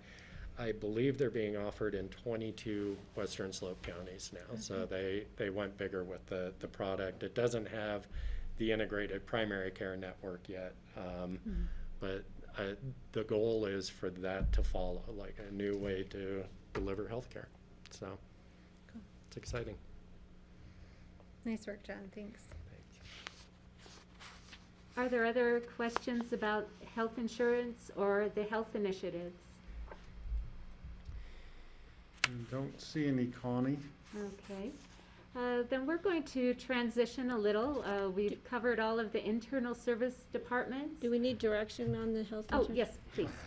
Sorry. I think that's I'm, all we I'm have looking left at to following your do little is. tabs up here. I'm good to move it forward. I'm definitely, is everybody good with moving the health insurance budget forward? Yeah, great presentation. Thank you, ladies. I will say my daughter loves the back scratcher that was in the, she acts like it's Maui's hook from Moana, so it's a big hit in her house. Maybe that's what happened to the desk on the wall. Okay, we're going to transition to looking at kind of the bigger picture of all county with the FTEs and table of organization. Then we will move to the general fund budget, capital fund budget, and then we will go to the airport. So looking at Pickens County personnel for 2021, I wanted to review what we've gone through in all of these three main budget presentations over the last 2 months and let you know what we have included in the budget at this point and make sure that you are good with moving forward as proposed.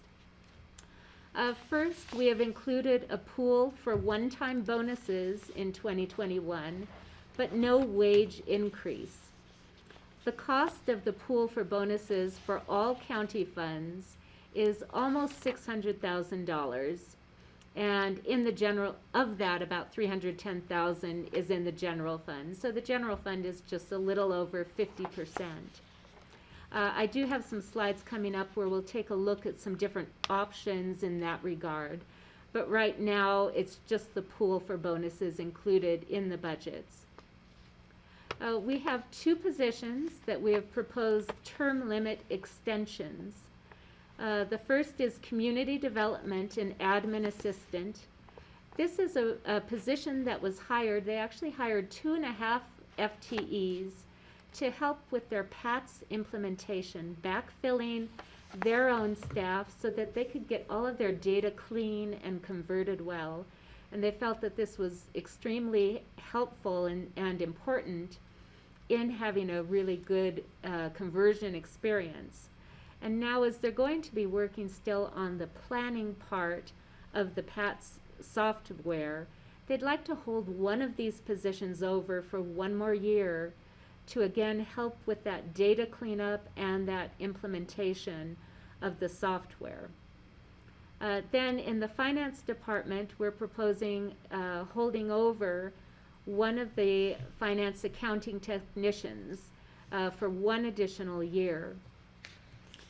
And again, that was originally for the ERP software conversion, which certain modules of our new Munis ERP system are still being implemented. The main ones have been done, but there are still pieces that are being implemented. And now with the effects of COVID on accounting operations, we felt that this was necessary for 1 more year. There are 2 new term limited FTEs. One is in the manager's office and that would be a manager's and Board of Equalization admin assistant through September 2021. As we talked earlier today, this is to help Jeanette in her new role as records manager, and then also with the reappraisal year and expecting more Board of Equalization hearings. Then in the Public Health Fund, and we talked about this second position during our Livable and Supportive Community budget meeting, they have proposed a 2-year mental health analyst in the Public Health Fund through 2022. This will be paid entirely by monies available in the Healthy Community Fund that were set aside for mental health. It's savings from prior years on the RFP for mental health. And that's why it's term limited just for the 2 years. Then we are proposing 2 new ongoing FTEs. One, the board gave a thumbs up to during our Livable and Supportive Community presentation, and that is a communication specialist split 50-50 between the Translator Fund and the Public Safety Radio Fund. This position is almost a net zero because we'll be able to reduce professional services to the point where in the Public Safety Radio Fund there will be no additional cost and only a small additional cost in the Translator Fund. Then something new, and I do believe we have Alex Burchetta online and possibly also Joe DeSalvo. Yes, he's there. When we received the final appraisal numbers for property tax, we realized that the general fund had some additional money in property tax that we could budget for in 2021 compared to our original estimate. Based on the presentation that Joe and Alex gave during the Livable and Supportive Community budget meeting, we felt it was appropriate to bring back to the board 1 FTE, a sheriff's deputy, in the sheriff's office. So I'm going to pause going through the slide here and just see if Joe or Alex would like to add anything, or if the board have questions on this, since this is the first time this proposal of actually including the FTE is being brought to the board. So let's go to George first. He has his hand up. I have a question that will follow up right after that one, that since Joey and Alex is online, because the next point you were going to make, Connie, was the FTE reductions to airport deputies. And I'm just curious, I remember when we added airport deputies because of the need. And so I'm just curious how that ties in as well, if Joey or Alex could respond to both of those. George, if that's a question for me, I'll answer, and Alex could jump in, and Connie as well. Those positions were granted but never filled. The request was withdrawn by John Kinney. I believe that was basically because of the reduction in employments. So we never filled those 2 positions. So they are now off the table. So we never got them. I guess when employments go up, we'll start to have that conversation again. So they're off the table and never got put into my complement. All right, thanks. Correct. And if you'd like me to continue with Connie's question, the why, it's the why it always has been, and I know we're sensitive at this time to adding staff and new employees, but I know I sound like a broken record to all 5 of you, but the staff that we're currently working with is really inadequate for today's times and mostly all the time. So I need to start by saying thank you to John Peacock and Connie for this surprise of an FTE. I can't tell you how much it means to my staff. I mean, I could tell you where we are right now, and why I keep asking for staff is our job is dynamic. We never know when we're going to need 50 people or 5 people for a shift or what may go on during the course of any business day. Right now, kind of an update to the board as well. I don't mind telling you that we have quite a few people out with COVID and under COVID precautions and are getting isolated. This might be because my officers cannot separate themselves from the public. We need to interact with them. Not picking on any other department, but I just saw Ann Driggers, and it's pretty easy for some departments to isolate themselves from the community. When we have to go to the homeless encampment or to somebody's home or to a domestic, we don't have the option of much except wearing a mask to protect ourselves. So we do have quite a few people that are out right now, and that is because of COVID, but it kind of just sheds a light on how staffing plays a role in how we do our business on even a daily basis. So thanks for this one more person, and if you approve it. And as I said, the broken record may not stop unless things get a lot better, but I could use a few more, but I can't look a gift horse in the mouth, so thank you very much for the consideration, but I'm here to answer questions. I have a question. Patty? Yeah, I have a question. Connie, you mentioned that because we found this extra money. In normal years, we receive, or I'll let Anne answer that. Yeah. By the way, since I'm the one that does all the By- calculations, so Right. the governor of Colorado extended the date from which assessors were required to present their certification of values to local governments from August the 22nd to October 13th, or 15th, I think it was. And we presented the proposed budget on October 15th per state statute. That's the deadline. So when we presented the proposed budget, could guess as to what the assessed valuation would be. And I put in basically a 1% increase, which I kind of the new construction amount. I was correct on the new construction amount. In fact, I was 0.17% low. However, also included in our calculation for the general fund is the consumer price index. And earlier in the summer, it was forecast or projected to be very low for 2021. And so I didn't really include that in my calculation just to be on the safe side. The most recent projection from DOLA is around 1.5–2% for CPI for next year. So that was basically where the new money came from, because we're allowed to increase revenues by new construction and CPI. So that's a great explanation. So we have new money, which we like to have, coming in for next year. And following years, we will be funding this just out of the general fund, No, or it'll go on for? Yes, it's continuing. Okay. So, Joey, I hate to tell you this, but I think I'm going to support this, Joey. What a surprise. What a surprise, Patty.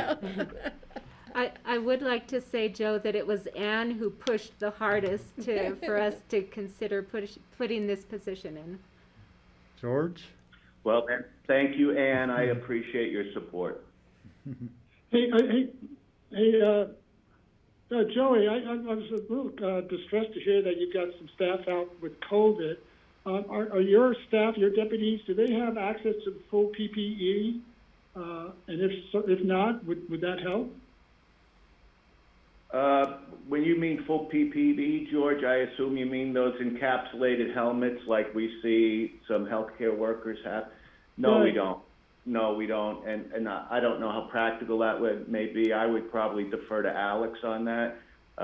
He's both a healthcare expert and operations. So Alex, please. George, we have access to PPE. We have access to gloves, gowns, eye protection, and N95 and surgical masks. That's the recommendation for public safety, just from routine situation. if we were to get into a known situation that we had to be inside with someone, we'd obviously coordinate with our local EMS providers to get additional materials. But from a day-to-day operation standpoint, the deputies have the equipment they need. Yeah, And we all right, currently have seven people that are out with either exposure or positive cases. Okay, thanks. Well, can I add to that? Kelly, do you mind if I just add to that real quick? And I know, having called dispatch the other night because somebody hit me in front of the Hickory House, they screened me through dispatch. It's been a good week for me. They screened me through dispatch. Do you have symptoms? The person that you're interacting with, and the woman who was involved, she and I both expressed that we didn't have any symptoms. We didn't have any known exposure, etc. So it was nice to know that dispatch in this case was able to screen us prior to sending out a police officer. So precautions were still taken on all sides, but I thought that was great that dispatch took the time to ask those key questions. Yeah, Patty, those questions are asked to everyone that calls into the 911 Yeah. center, so for every call for service. That was great to hear. Thank you. Kelly? Yeah, I guess I'm wondering, Joe, we've heard from you that I support this position. I guess my concern continues to be that we've heard that the difficulty with housing for you to fill positions. So do we have, a strategy? Do we have any county, owned units that can come along with an offer like this? Or, I don't want to see you just have the position. I'd like you to see you fill the position. Kelly, I'm sorry, is that a question for me? John looks like he's at the buzzer, so he can answer. Yeah, for you. maybe I'll jump in. And the short answer is, we don't have specific housing tied to this. We do have housing that stipends and such to help with the recruitment process that we have across the organization. The deputies also do qualify for our shared equity. I call it a shared equity program. I think we call it the deed restricted program. I can't get over that. But so, to the degree that deputy is in a position to take advantage of that. However, I think to really solve for the housing program at the scale that Joe has talked about in the past, really having deputies living in the community that they're serving is going to require us to really take another look at a revenue source to help us make that happen. Well, and do we have money in those programs that we offer? Because I know, we had a supplemental earlier this year to put more in because there was more demand. So, is there anything available? Yeah, the EHOP program, which is down payment assistance, is the one that we did add budget this year because the way interest rates were going, it turned out to be a very advantageous program to employees. And then we have budgeted $100,000 for 2021. And if we need more than that, we will come back to the board with a supplemental. For the deed restricted program, we've budgeted $600,000 in 2021.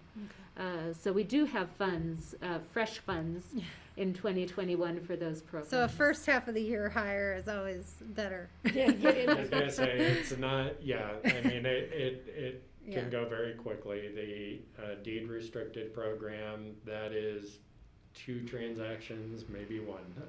Well, we can look into that 6 months into if need be to replenish that fund. But Kelly, there's also this great housing project that's being built at the North 40 for first responders. That's true. So you might want to keep that in mind. I have a question, I guess, and I brought it up at the budget presentation. It could be specifically for George and Kelly. Maybe a short-term solution. Is it possible to change APSHA guidelines so more deputies are qualified to put in for housing? Maybe change those parameters, if you will, that may fit the generous salaries that we get that kind of prohibit us from going into some kind of housing. But that's a question for you and George. I just don't know if that's even possible. That's a good question to ask. Yeah, what I do know is that the guidelines were changed, I think, 2 years ago, a year and a half ago, to allow first responders to have a higher bid priority. So all things being equal with salaries and family composition, that a first responder would have an additional,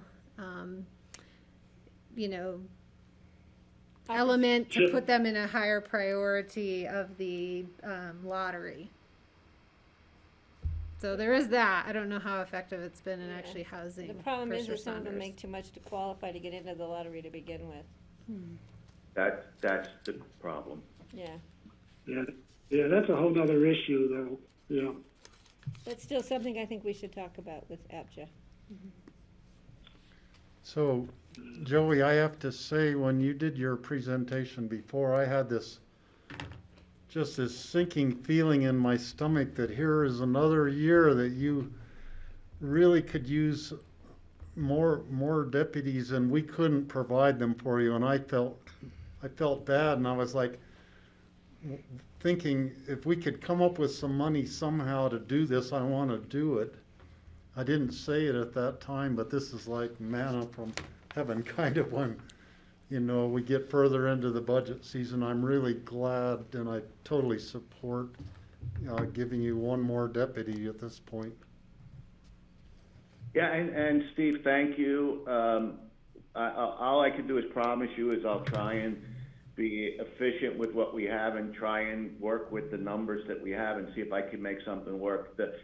We are optimistic that maybe some changes in the jail may actually help, if you will, the road deputies. I think that may be a benefit to us, and maybe next year I could happily come to you and say I'm at a good complement. Don't need any more help from the commissioners. So all I could do is keep my promise that we'll keep working with what we got as efficiently as we can.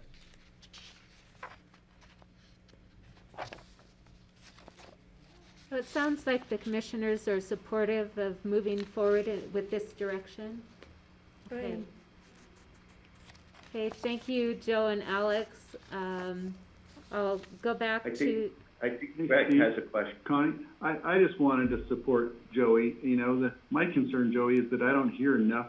I guess I feel like I don't hear enough or often enough from you or your department. So if a concern really builds, it seems like the pressure gets pretty high before we hear about it, and that concerns me. I'd rather hear more often.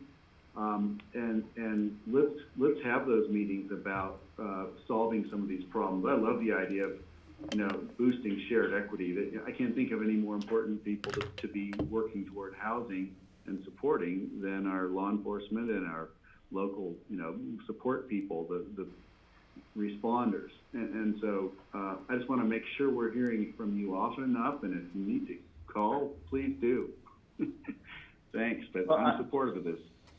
I can't, Greg, once again, I can't tell you how good that feels. I could list probably 10 counties right now, county sheriffs right now, that do not have this relationship with their commissioners, where A, you're supportive, and B, you want to hear from us. I'd be happy to get on your agenda once a month if you'd like, just to give an update from the sheriff. I usually try to keep myself under your radar. But you're right. I assume sometimes you get phone calls from John Peacock that just said, "Uh-oh, Joey just called, and here's what's going on." I really do prefer to stay under your radar, just because I know there's a lot of other things you have going on. But I'm at your service. If you want me to update once a month, once a quarter, whatever, I'm more than happy to give you a state of the office. Great. Well, I'd support once a quarter or something. We can see what my other fellow board members think. But look at it this way, Joey. I'd rather hear it from you than from the grapevine. So, let's all just stay in touch. Thank you.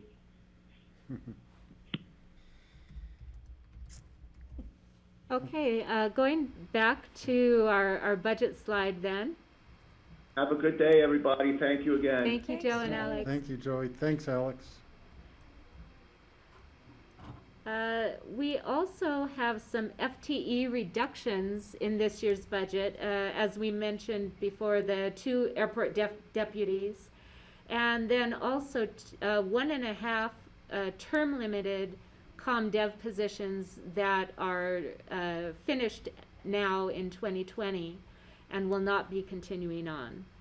So as far as regular FTEs go, we would be adding 4 FTEs but reducing 3.5.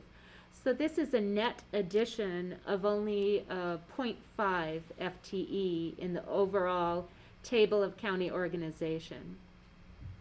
There is one additional FTE that was proposed. It came in a little late in the budget process, and we would like to not include this in the original 2021 budget, but put it as a pending position. That's the Healthy Rivers Specialist. But have Healthy Rivers staff come back to you in the first or second quarter of 2021, bring more information, and then if the board is supportive, move forward with a supplemental request in 2021. So these are the positions that are being proposed. Let me go ahead and go through a couple more slides on positions, and then I'll ask for your direction. Earlier in our budget meetings, the board had asked about the term limited FTEs, and we do have quite a number of term limited FTEs at the moment. So hopefully this chart can give you a little bit of a visual of which positions are term limited and when their term limits are scheduled to end. We mentioned the 2 accounting positions that started at the end of 2018 and were scheduled to go for just slightly over 2 years with our ERP implementation. But as that implementation has taken a little bit longer, there are still some modules coming into implementation and the effects of COVID. Both positions, one we requested last year to go through 2021 and the second one this year, so that they will both go through the end of 2021.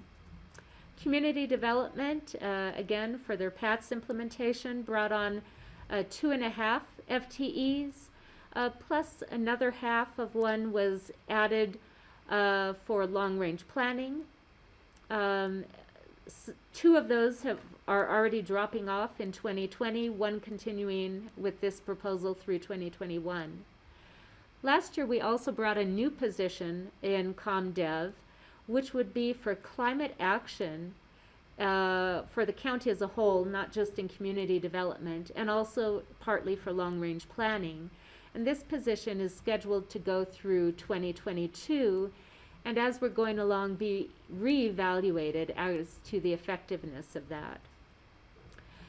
In the manager's office and Board of Equalization, a 9-month admin assistant position in 2021. Economic assistance earlier this year came to you with a supplemental request for a term limited eligibility specialist. This is to handle the high level of case volumes that they have, especially with programs like Medicaid and SNAP, and I believe they presented those numbers to you first thing this morning. Then we have all of our public health term limited positions. Originally, you approved 12 positions, and then later in the year, an additional 2, and these are all going through the end of 2021. That gets us down through all of these, through the contact tracers. Then we have an epidemiology administrator. This position is a little bit different, as it was originally proposed as an ongoing FTE in last year's budget, and it was contingent on tobacco tax revenue. However, the tobacco tax revenue did not come in as strong as we thought it might, and the position was held off until COVID hit. And then they repurposed that position for an epidemiology administrator, but set it as with a term limit, since it was not the original purpose of that FTE. And then the mental health analyst, we mentioned too, this is the one being funded through the Healthy Community Fund, and that would go through the end of 2022. Questions on these term limits?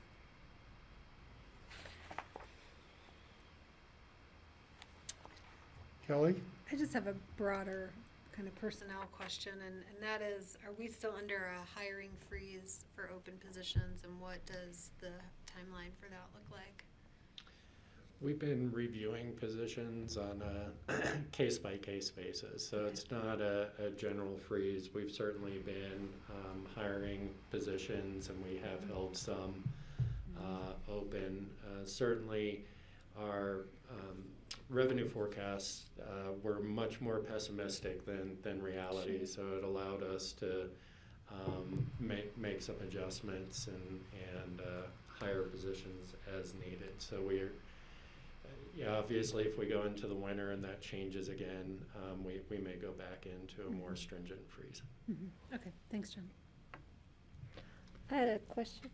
Patty? We had talked about, and I know looking at our COVID numbers, but we had still talked about evaluating the temporary tracers and stuff on a 6-month, 1 year, and 18-month basis, just to see. But this looks like we're just scratching that. We're just going to go for the whole 9 yards and keep them until the end of 2021.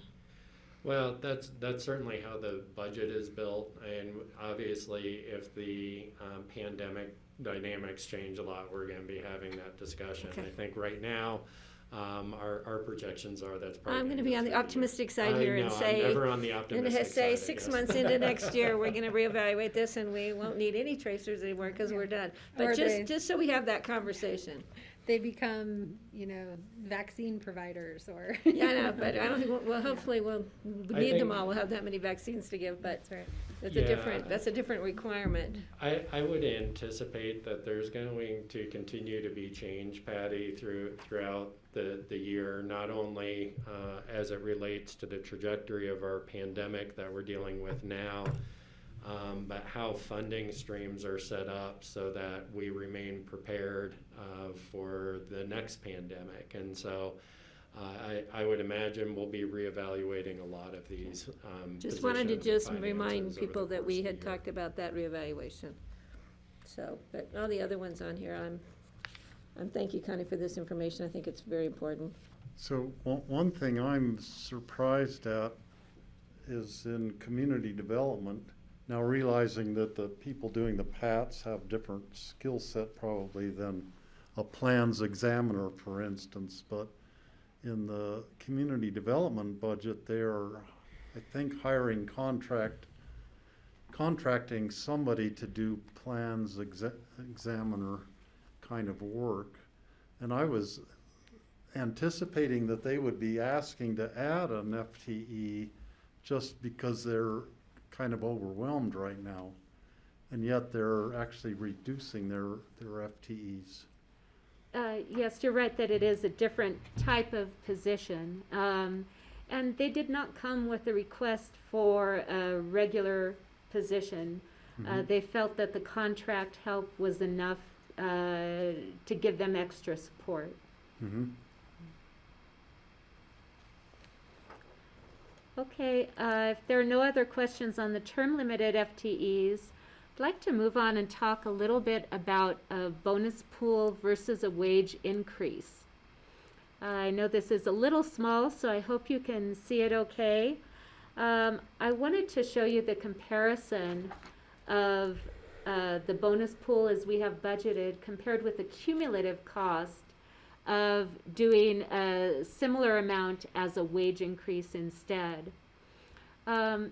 If you take note of the percentage increase numbers over to the right for the different years of the plan, we have 0% in 2021 for salaries and benefits and 0% in our health insurance. Our health insurance is scheduled in all of the 5-year plans to increase 7% in the out years. That would be a more typical rate of increase. So that's built into the budget numbers that you've been seeing. The wages, on the other hand, we do a fluctuating percentage amount in the out years. we take a basis amount of 3.5% each year, but then every other year we add an extra 1.5%. That extra 1.5% is to go out and compare to market, with the idea that every other year we take our positions and see, are there county positions or areas that are falling behind when compared to our main benchmarking employers or other governments as far as what their wages are, because that can create serious issues in hiring and retaining employees. So that's why you see a 5% in 2022 and 2024 and a 3.5% in the other years. So again, these amounts are already built into each 5-year plan. The cost of the 2021 bonus pool is just under $600,000. If instead of doing the bonus pool, we were to add almost the same amount as a wage increase, a 2% wage increase would be just slightly more than the amount that we have in for the bonus pool, about $25,000 more. And again, this is over all county funds, all county personnel. But then you inflate that in the out years, the cumulative effect. You end up at the end of 5 years with a total employment cost that is almost $2.8 million more than doing the bonus pool in 2021. So this just shows that long-term effect of a wage increase versus the bonus. And so when we're in a moment of uncertainty regarding our revenues, a bonus pool is a very conservative approach. It can give employees about the same dollar amount in the budget year, but it is less over the long run. So just to give a little picture, there are some other possibilities. If we in future years did a 2% wage increase, but then did not go out to compare to market until 2024 and kept the out-year wage increases lower, that cumulative effect over 5 years for all county funds would be in the range of $600,000. So there are some other options instead of a bonus pool. The bonus pool is the most conservative approach when there are revenue uncertainties. But did want to show you some other options or other possibilities. I know that the board had asked about the possibility of coming back for a wage increase later in the year, so just wanted to present some numbers so you could have a sense of what kind of impact that has. Again, the general fund is a little bit over half of these dollar amounts.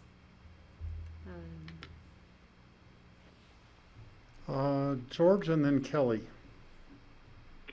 Yeah, Connie, for me, given the status where we are this year, a bonus makes a lot more sense than a salary increase, because then you're just raising the base that would continue on for the following years.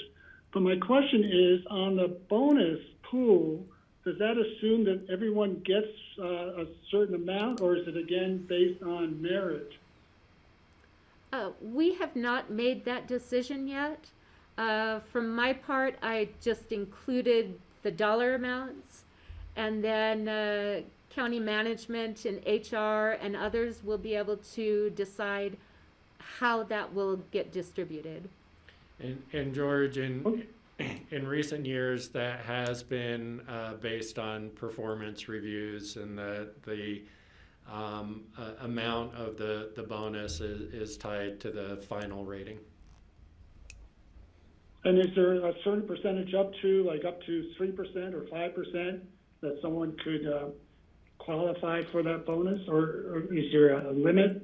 Yeah, and it is up to 3%. Yeah.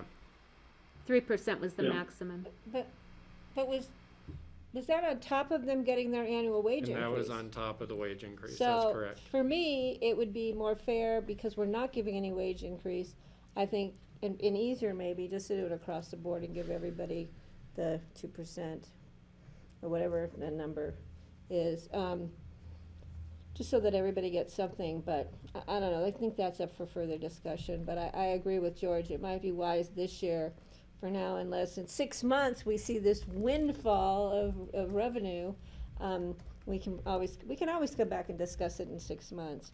But I think to start off the year, I think for employees who have been undergoing some difficult work environment situations, I think recognition of some sort is more than appropriate.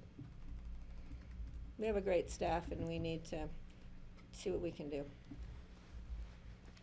Kelly? Yeah, I mean, I think our, staff is our biggest asset, and I want to put my money where my mouth is on that. So I guess I'm just wondering, some of the details for me do matter here. Whether everyone will have access to that bonus pool, or whether are we continuing to do merit evaluation based bonuses from this pool? Will they be taxed 50% on that bonus? Which, to me always feels a little bit of like, oh, we want to reward you, and oh, then we're going to take it back. So those details matter, and I guess I wonder, what's the conversation around the department heads on this approach? Are they weighing in on whether they think, they're advocating for their teams to have a wage increase over a bonus, or what? Kelly, I think right now, everyone has understood the uncertainty around COVID. And so I think very much like you've laid out, departments are really interested in getting their employees as much as they can, particularly to,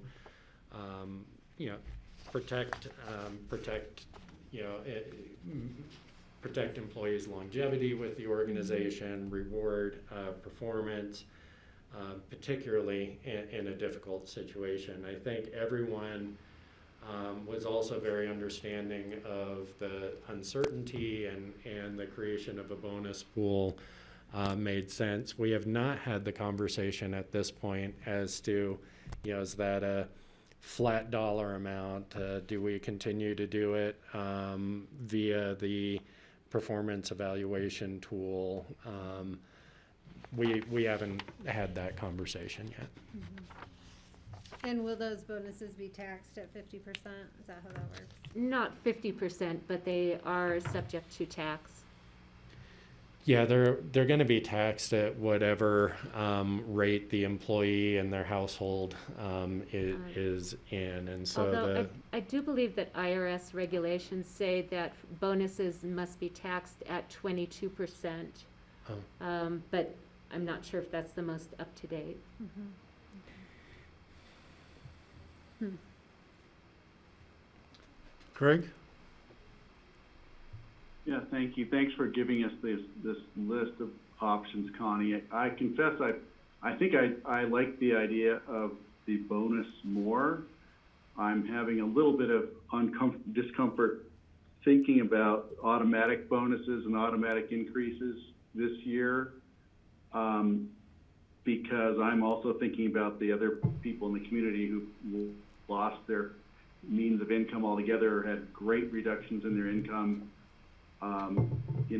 I kind of think that I want to be poised for austerity as we go forward, and while things are uncertain. And so I just have to say I'm uncomfortable about automatic increases while other people are, don't have work at all or don't have incomes at all, and it makes me I'm very uncomfortable. Like, I have to just say that. I'm amenable to the idea of the bonus versus the wage increase. I get it. And I'll leave it at that, but maybe there'll be a longer conversation in the future about this, but I'm having a hard time talking about bonuses right now, got to tell you, or automatic ones anyway. And I know how hard, but really this extends to the entire community. Everyone is in a hardship. And so I just think with respect to the rest of the community, I want us all to contemplate what we're talking about here. Thank you. We have heard that Garfield County is planning on a wage increase. I think they've budgeted 1 or 1.5%, if I remember right. City of Aspen has kept their bonuses in their budget, but I think no wage increase. So we have looked at some neighboring organizations and employers and what they are doing. Patty? Yeah, and I think it's important to note that in general, I mean, past years it was just we always did wage increases and people came to expect at least some form of wage increase every year. And then this year we said no wage increases. If you've done a great job, but we're not able to give you an increase.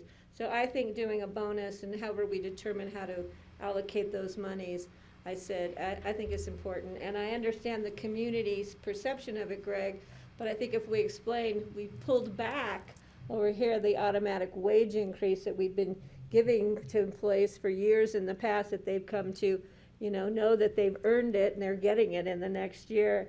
And now we're saying, we're not giving you anything. So we're trying to come up with something that accommodates, giving them some recognition of a job well done and, we appreciate you. But we can't give you this guaranteed wage increase because of its exponential effect over years to come. So I think that's important to clarify to the public in moving forward with this. Thanks for articulating that, Patty. I do appreciate that, and I agree with you. Thanks, Greg. So why don't the Board of Commissioners get one of these bonuses? If statute didn't prevent it, Patty. That's up to the state. We get chocolate from Connie in I'd our say ballot. no to it. You have to get reelected. You can actually give up part of your Yeah. salary now under law.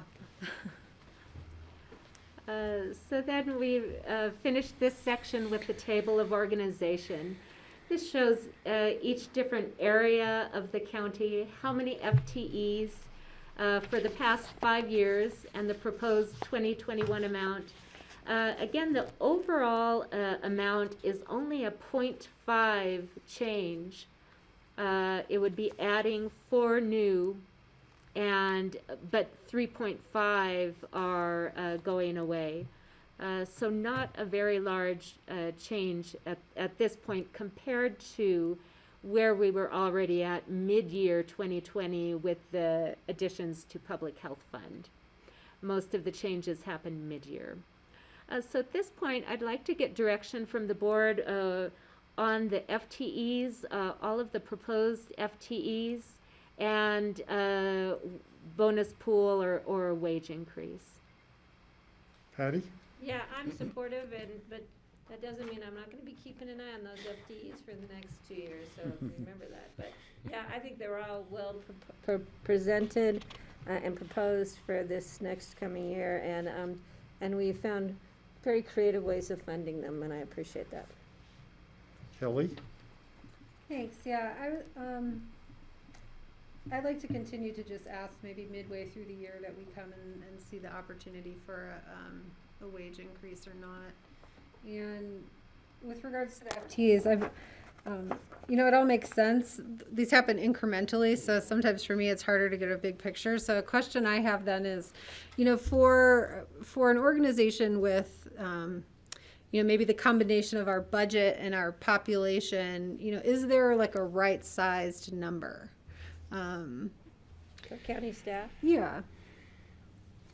Like a 1-to-1 ratio? Not a 1-to-1, but like say we look at another jurisdiction that has a budget, our budget is bigger than looking at necessarily population to population. So you can look at population to population and compare, and you can look at budget to compare, Yeah. which probably makes more sense. So there's probably a couple of things that you need to consider, and we try and weave these together even if we don't distinguish them in the conversation. So One is going to be service level, and there's going to be differences in expected service level that relate to staff. Two is going to be scope of programs, and so we have programs that some counties don't. Not all counties have an open space and trails program. Not all counties run a landfill. Definitely not all counties have an airport, and those sorts of things. And then there's a philosophy piece, and we've added a number of FTEs in recent years where we've converted from contracting services out to bringing services in-house. And so that sometimes when you contract out, it hides that FTE number compared to the services that you're getting. But we're always evaluating, what's most effective for the organization, and then what's most cost effective, for the organization. So historically, we've made changes. We used to contract out information technology, for example, and we brought that in-house. So BITS is somewhere in this history, I think, that you've presented, Connie. Similarly, the landfill. We used to outsource a lot of functions at the landfill. We brought those in-house, and each one of those incremental stages, we did a cost assessment and service assessment. At the airport, we used to outsource a lot of the functions like the finance and procurement and such, and we brought a lot of those in-house. And so it's really, I think, evaluating on those different areas. What's the service level we're trying to achieve? What is our model for doing it? Because we could reduce our FTE numbers by contracting more out and achieving the same service level. But is that really giving us the best bang? And we have had a trend, I'd say, in the last 5 years of bringing a lot more in-house and adding to those FTE numbers. I don't know. That really, there's probably not a silver bullet out there that says you need this many. Anne looks like she might have one. I don't have a silver bullet, but I just wanted to add to what John's saying. The Financial Advisory Board spent quite some time in 2019 looking at revenues to county governments compared to the services they provide, specifically focusing in on the general fund and mill levies.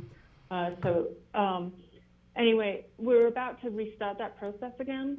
And so I'm thinking that we can provide you with the information that we have learned through that process when we make a recommendation to you early next year regarding future revenue sources for the county. Well, I'd appreciate that, Anne, and I feel comfortable with the incremental decisions and can defend all the reasons why.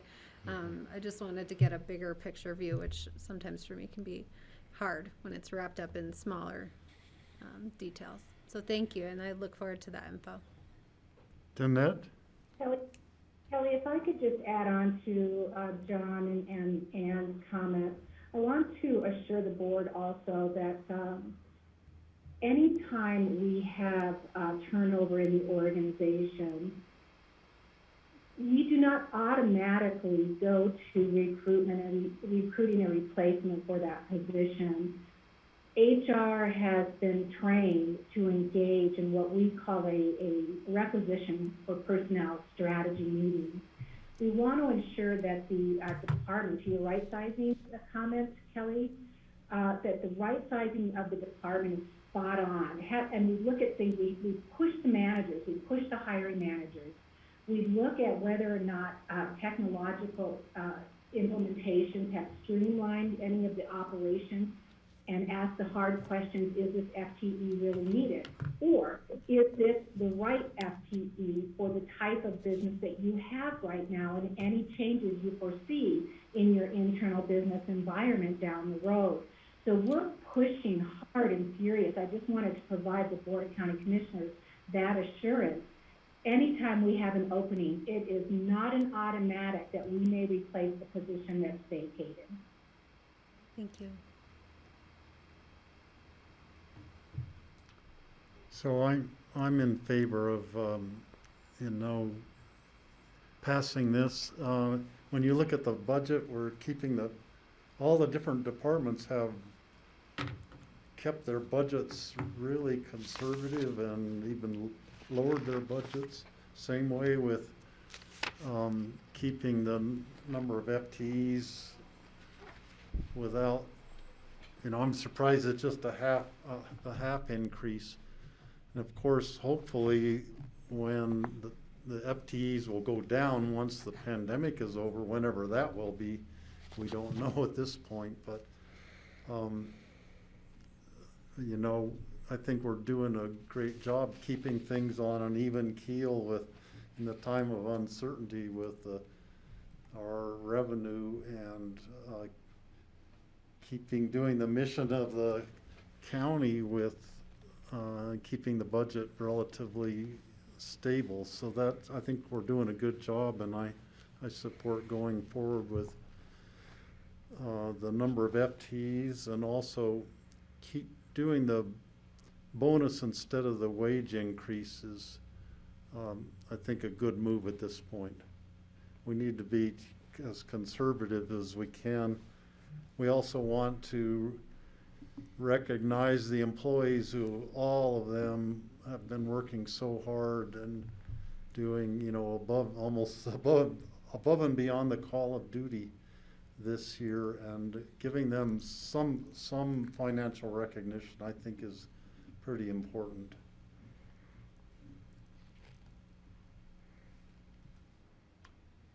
So let's see, Greg and George. George is a thumbs up. Greg's good. Okay. I'm good. Okay. Would the board like a break before we continue on with the presentation? Yes, we did have a 15-minute break scheduled, which let's make it let's get together at 3 o'clock. Can we maybe do capital fund and then just finish up with the whole airport packet, since we're on a roll with, is that okay? George is shaking and said no. You know, it depends George is yawning. George is saying we're taking a break. George is gone. We're taking a break. Yeah, let's get back together at 3 o'clock, so it's not quite a 10-minute break. Is that your privilege if you're the senior commissioner on I the was board? trying. I don't know. I guess he barely shook his head, just enough so we knew. All right, see you at 3, Grassroots. Thanks. George is a 2-digit midget. He's almost out of here.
Okay, welcome back, everybody, to our November 17th work session. We have one more round here on the budget presentation, then we'll move on to some other items. So Connie, take up where we left off. So now moving on to the general fund budget and 5-year plan. We presented the original budget to you on October 13th. By state statute, we must present it to you before October 15th. But in the meantime, since mid-October, we have continued to work on a number of areas. There have been a number of changes, a number of items that have come up during the budget meetings. And so I wanted to just quickly review what has changed since that original presentation of the general fund 5-year plan. First, as you can see on the slide, is the estimate for property tax collections. Ann mentioned that earlier. It's an additional $275,000, and that is ongoing. Next, in the manager's office, the COVID testing. It's a net impact of $400,000, a one-time cost. The proposed new sheriff's deputy and the cost for that. In community development, they did bring to you the issues with timely turnaround for permits, and they did not propose a new position, but they did ask for contract services to help them through this time period. And so we have added $100,000 as a one-time to reduce turnaround costs, and then we can reevaluate the impact of that for their department. As Jody mentioned in her presentation, at our Basalt River Park Center location, getting the generator hookup to the other county areas of that building. That's $24,000. There are some sheriff's replacements. These are costs that had savings in 2019 and 2020. They weren't purchased in the original years when they were budgeted, but are getting deferred to 2021. It's a one-time increase of $117,300 for tactical vests, rifles, and an auto defibrillator. But it's just shifting the costs from the original years when they were budgeted to 2021. There was a reduction in the cost for APCHA, which is a transfer into the housing fund. We originally thought that the additional cost for their housing software was going to be more. They were able to find some ways of reducing that impact of their budget. So that's a little more than $49,000 less in the general fund. And then the one-time transfer to the translator fund for capital projects was reduced by $400,000 from the original proposal, from $900,000 down to $500,000. So these are the big changes that have happened in the general fund. This may be a little small on your screen, but hopefully you have it in your packet. I would like to mention sales tax and where we're at year to date in 2020. Our September sales tax was up 38% over September of 2019, which is a huge month-to-month increase. With that, it puts our January through September sales tax year-to-date flat to 2019. So through September, we are at the same numbers, or just barely slightly less, as we were in through September of 2019. Since we were budgeting for a decrease in 2020, this has put us ahead of budget. So we are now plus 3.8% compared to our 2020 budget on sales tax. So it just shows what a surprise we have had during the summer and into the first part of fall with our sales tax revenue. So that being said, the way it looks right now is that we will come in better than our projection for 2020 sales tax. Of course, there's still a lot of uncertainty and COVID dial changes, and difficult to predict what might come this winter. So we are not proposing any change to our projection or to our 2021 budget, even though so far up to this point we have been doing a lot better than expected. So we're taking a conservative approach, still keeping those conservative sales tax projections both for 2020 and for 2021, just not knowing quite what this winter and the coming year might bring. But again, we can come back to the board with updates, letting you know where we're at. A number of you have asked about bringing back a potential wage increase if we are doing much better. So we'll see how things are going and continue to update the board as we go along. So with that being said, our revenue budget proposed for 2021 is $35,750,000. Again, we do believe that this is a conservative estimate. We've been cautious so that we don't overspend and then end up being in a worse position. On our expenditures, these include all of the different proposals that we have mentioned. It's a total of $32,657,000 in operational expenditures. We then add some transfers. We receive money from the Conservation Trust Fund, $55,000, and then we have operational transfers out of the general fund. And these are our transfers to support a number of other funds.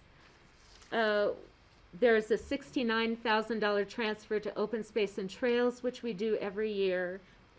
$1 million to the Human Services Fund in support for their different programs. This year, there's a big change from prior years in that we have a $1.7 million transfer to public health.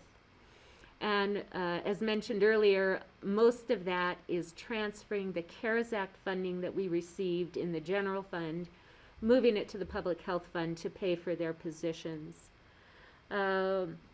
We transfer money to the housing fund to cover costs for APCHA.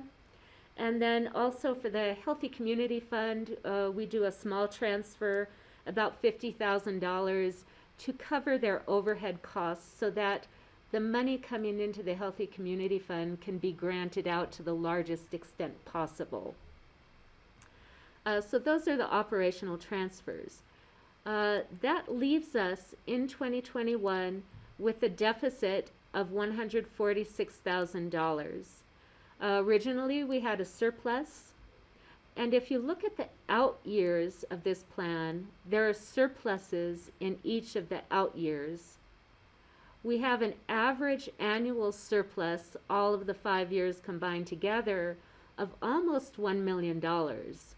So we do not have an operational deficit. What we do have, what kind of tipped the balance of this being as going from a surplus to a deficit, was the COVID testing. You remember that's a net $400,000. Had that not been in the budget, you would see a surplus here. So it's some of these one-time costs that for this year, we don't normally propose a deficit, but given the circumstances this year and the necessity brought on by COVID, we are proposing a 2021 deficit. And then surpluses in the out years. So structurally, we're healthy with the general fund. And we do have enough in our fund balance to cover those one-time costs. So Mr. Peacock's paying that $146,000 out of his lunch fund. I argue if there's ever a time to dip into our rainy day fund, this is the time. We're gonna get it back. The money's coming. Okay, I'm holding you two accountable for that. I heard it. I hope everybody else in the room heard it, or everywhere else heard it. Then Keeping we an eye on it. Then we take a look at our fund balance. And when we have enough in our fund balance, we fund one-time capital projects out of that operating the additional funds in our operations. So this year, the different capital projects that you've seen proposed, mainly the facilities projects, we're proposing a transfer of $2.25 million to the capital fund. In out years, depending on the projects being proposed, we have transfers of $2 million, $1 million, going down to $500,000 in the 2025 budget. These will be evaluated as we go along, as we see what future projects may be needed, and also seeing how much surplus we have in fund balance in the general fund. And then again, the $500,000 transfer to translator and broadband for their capital build-out. Where does that leave us at the end? Our overall fund balance for the general fund is projected to be just a little over $10 million at the end of 2021, and fluctuating between 9.8 million all the way up to 11 million over the course of the 5-year plan. This is at least 28% of operational expenditures in any given year. So it's a healthy fund balance for the general fund. It is more than that 16.7% that we've talked about before as being the minimum that we want to make sure we keep. So we're well over that at least 28% in each year of the 5-year plan. Now those include all of our different set-asides for Tabor, for that rainy day fund, for some restricted uses. Our unassigned fund balance in the general fund is just one line up. At the end of 2021, we should be at $3.355 million, which is a decent amount to have in that unassigned fund balance. It goes down to a low of just a little over $3 million in 2022, but then gaining up to about $4.16 million at the end of the 5-year plan. So ranging between $3 and $4 million of unassigned fund balance. And this is a pretty good level to have it at. A level that, from our side, feels comfortable. What it does is it allows the board to be able to react to unforeseen circumstances that may come up, to weather an economic downturn, if there's a further downturn up ahead. It gives you room to be able to make decisions without having to make precipitous decisions to lay off employees or do something more drastic.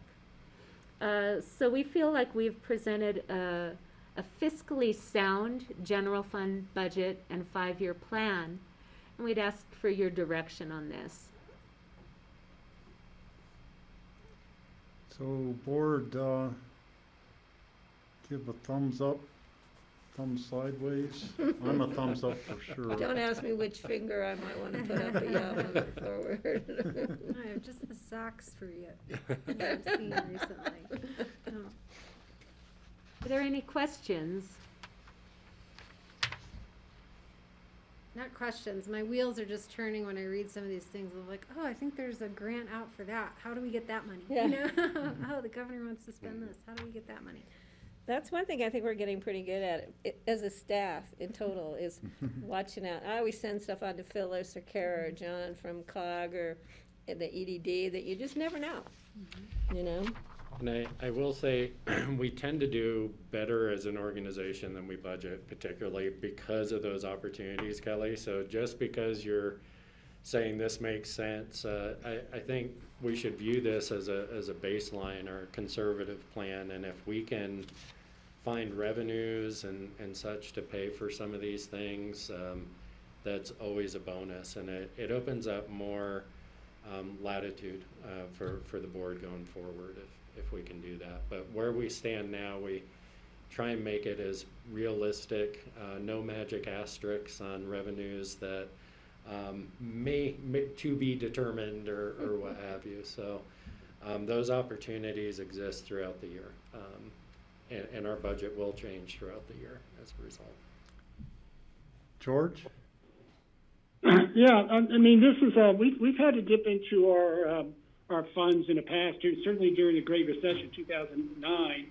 And we had a fund balance then, and we utilized it for that period of time. So this is certainly similar or even worse than that period of time that we're going through right now. But my question, Connie, is when we look at our total fund balance now as projected for 2021 or 2021, I guess, what percentage is that in terms of recommendations by the general, the GFAC? I think they generally want to see 16%. What percentage does this leave the county? This is over 28%. At the end of 2021, it's a little bit over 28%, and in each year of the 5-year plan, it never goes below 28%. Yeah, so that's really healthy. If the guideline is to hold 16%, we're almost double that. That's correct. Yeah.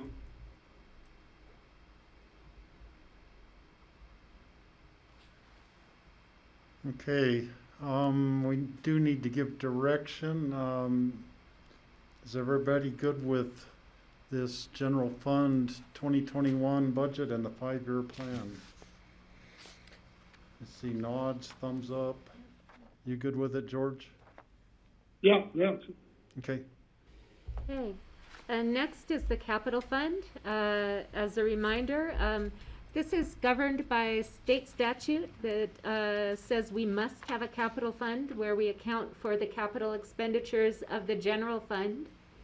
We include both projects and replacements for information technology, vehicles, facilities, any general fund departmental equipment that per individual item the cost is over $5,000.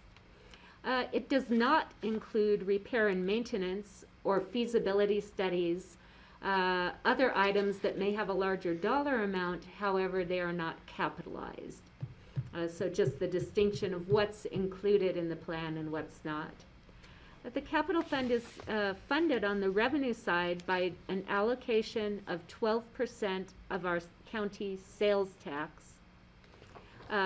This year, a $2.25 million transfer from the general fund, about $525,000 in sales revenue from vehicles that are being replaced, and then a little bit of investment income, about $16,000. Just a recap, IT and facilities, you saw earlier in this presentation what's in the capital fund. General fund departmental equipment includes 2 elections printers, Public Works GPS system. Those are just smaller items. The general fund vehicle replacements, we have had one change. With adding another sheriff deputy, we increased the patrol vehicles. It was originally 5 replacement vehicles. We have added a 6th vehicle, 1 new vehicle for a new deputy. And then the others we reviewed in an earlier budget presentation. Also in the capital fund is the debt service payment for the admin and sheriff building, about $1.25 million for that. So this brings us to the overall capital fund. Revenue of sales tax, about $1.3 million. All of the different projects that we talked about in all of these areas. An annual deficit, we are spending down fund balance that was already moved to the capital fund. We transfer money to debt service, but then we transfer in money from the general fund. This leaves us with an ending fund balance of about $880,000 at the end of 2021, and then lower amounts in the out years. For the capital fund, we're not so concerned about maintaining a minimum fund balance. The minimum fund balance serves mainly to cover operations, but when you're dealing with one-time capital projects, the same logic just doesn't apply.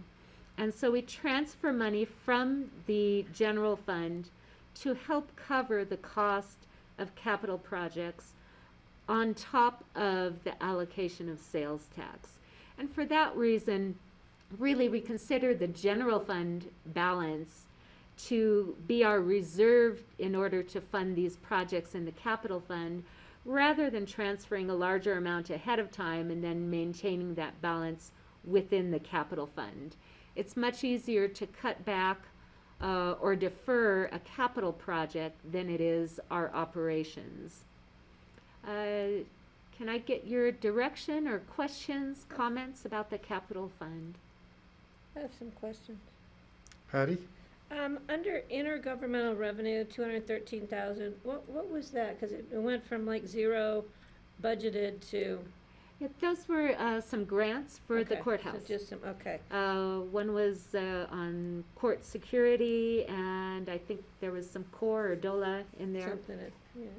And then under software, 1,139,000. Yes, that includes finishing up the ERP conversion and also the PATS conversion Okay, in so ComDev. Okay, thank you.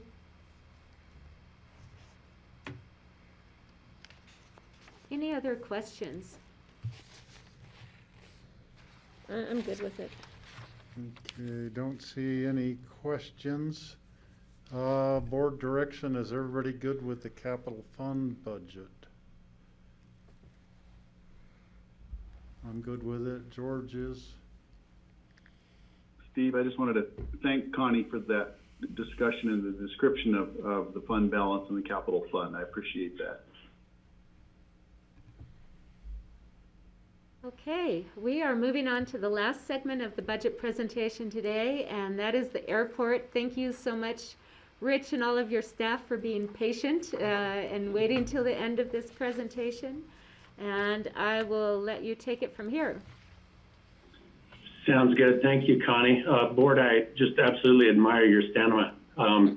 You've had a long day, and it seems like we haven't had a chance to talk about the airport in quite some time. So I know John and I always get 2 hours with you, so I'll try to keep it within a 2-hour period. But well, we get the opportunity. I've got some staff here that's joined us. We've got Caroline, Matt, and Chris who are also going to help assist me in this process. This was my first time through the budget in this much detail with the airport and the staff, and it's been a real pleasure. It's been a kind of a bottom-up approach. I've engaged the staff in this process, and we really feel good about this. And I think you're going to be interested in seeing some of this. Board, I've taken a little bit different approach than in the past. I'm going to highlight a few of the details that I think at least when I came in, it was something that I wanted to look at as far as kind of giving me a gauge of where things really are. So with that, Connie, if you want to flip it over, we have right now, there's 38 total employees, but there's 3 overhires. So we always talk about having 41 employees. As you mentioned earlier, Connie, and Sheriff DeSalvo talked about, was that we had 2 positions up until this year in our budget. And in talking with staff and what Joe said, it was driven through employments. And as employments go up, you are bound to then provide that additional security in-house. And with the employments dropping, we felt comfortable that we could drop these down. We did have to put in some money for contracted curbside security that Matt oversees. But overall, it's a reduction, and we had a cost savings by doing that. And then also with the community relations salary, Pat had a percentage of her time that was dedicated towards the airport. And under this process of reevaluating her position, Sandra has stepped up to assume some of that role. Certainly with our website, our new website, would encourage anybody to go out and take a look at it. It's a really nice landing page now. But Sandra stepped in now to do some of this, and then we'll continue to utilize outside sources as we need them to do advertising. So with that, I'm going to go ahead and go to the next slide. So I wanted to highlight some really specific line items for you all. And looking at this chart, I'm going to go with the 2018 moving to your left. You can see how much was budgeted, kind of the actual revenue, and where we're at in the variance right now. General aviation, as you've heard, has been on the increase, and I've got a slide that will show you that. But these are numbers that take us through the end of October, first part of November. So as you can see, in 2018 and 19 on the general aviation landing fees, we had, in fact, exceeded those amounts, and we're going to exceed them again this year. Through the end of October, we're only down about $209,000 in this first variance line item. But what I'll mention that in the 2021 budget on the far right-hand side, you can see that that's an increase of 14% over 2020. And it's not based on actual new flights. It's that the board just approved landing fee increases. And so you'll see that in this and also in the general aviation or the airline side. So we've gone in, we've increased our landing rates. So this is just strictly a percentage increase off of our current landings. If you go to the rent, as you can see, it includes patio shelters. We're down a little bit there, but we're tracking. I think we're going to hit that budget. It should be fine. The difference between 2020 for the number we have there of the 248 versus the 400, we've redone some of our budget items, and we've included now the patio shelter rent into this. So that's why you see the bigger increase there. The fuel flow MAG, and the MAG is minimum annual Guarantee. Guarantee. There you go.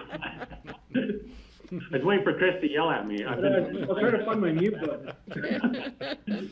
Make Aspen great. As you can see, that's pretty consistent, and that stays the same, and we just kept it the same amount for going into 2021. And then fuel flow excess. This again shows that we have been exceeding the fuel flow each year. So it's again is a positive revenue source for us. And again, the 2021 budget shows a decrease overall, but again, that was reflective of the traffic, the forecasts that we were seeing early on, and so that is a really conservative number. I think we're going to exceed that based on what we're seeing, but that's the number we've plugged into the budget now, so it's highly conservative. So moving on to the airlines, this is where it starts to the picture gets a little more bleak. We have seen, again, some increase in airline activity, but doing the same process here, going from 18 to 19, we fell short in those years in collecting the full revenue sources, but as you can see in 2020, we're about 1.5 million off the mark, and a lot of this is being made up by the CARES Act funding. So whenever you see our overall budget, you can see that we're going to be able to at least, we're going to be down, but the CARES Act is making up some of these lost revenues. As far as 2021 budget goes, specific to this, we're down 2.6, so we're down about 18% is what we're projecting there. Passenger facility charges, again, not a pretty picture. In 18, they were way down. 19 jumped up. We're down about, only collected about 39% thus far. And so you can see that our budget is reflecting an even deeper cut of about 28% next year for our facility charges. And then concession rent. You can see that in 18 we made budget, a little shy in 19, and this year it's much higher. And I believe that's we've added a couple of rent items, concession rent items, into this line item. That we're going to be journal entering out towards the end. So you can see our actual revenue is much higher. And if you look at our rent for 2021, we have readjusted that back down to what we think that the concession rent will be. And that one is really reflective of Jeremiah's is our provider that provides our concessions within the building there. Yeah, and to kind of put some numbers to that. After the journal entries are done, it should be the actual revenue collected should be 135,600, putting it at about 64% collected. We're going to we reshuffled the way we're tracking the revenues so that we can actually show rental cars and other different parts of the airport separately to match up what we had in the past. So as you can see, the airline numbers are down, but I do want to just quickly give you an overall. This just came out of Bill Thompson. It's just to let you know where we're at as far as the airlines go to the end of the year. Right now, we're down overall through September. We're down about 26.5%. TSA reported nationally that air traffic is down like 64%. So we're way better than the national average of what's happening with flights. Whenever we look at our final flight schedules, the number of flights, we're going to be down about 10%. Last year there were 245 flights total, and this year is 245. Last year was about 274. So we're down about 10% projected through the end of the year. Through November 30th, both American and United, they're scheduling up to 8 flights a day. This same time last year, it was 7. So it's up, anticipated to be up through the end of November.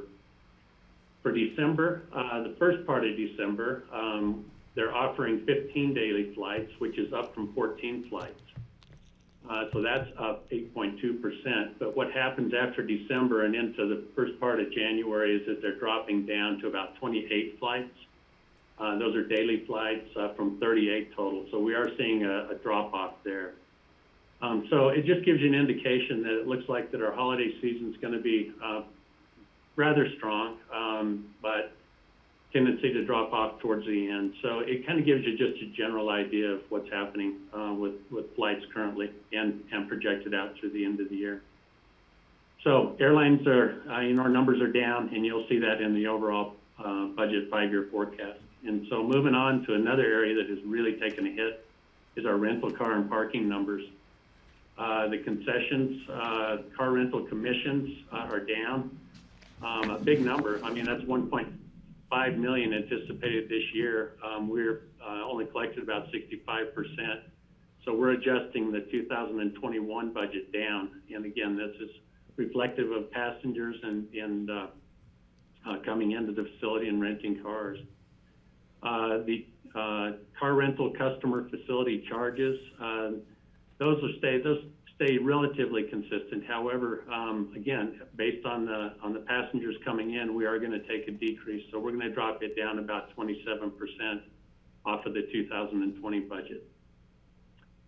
Rental car rent, this is for them renting from our facilities. It's down about 180,000 right now. We're going to get semi-close to that by the end of the year. But again, we're showing that one of the things that we have done is increase those rents to the rental car. We went through a process that the commissioners approved recently, and so this is reflective of those new rates to the rental car agencies for the use of our shared space within the facility itself.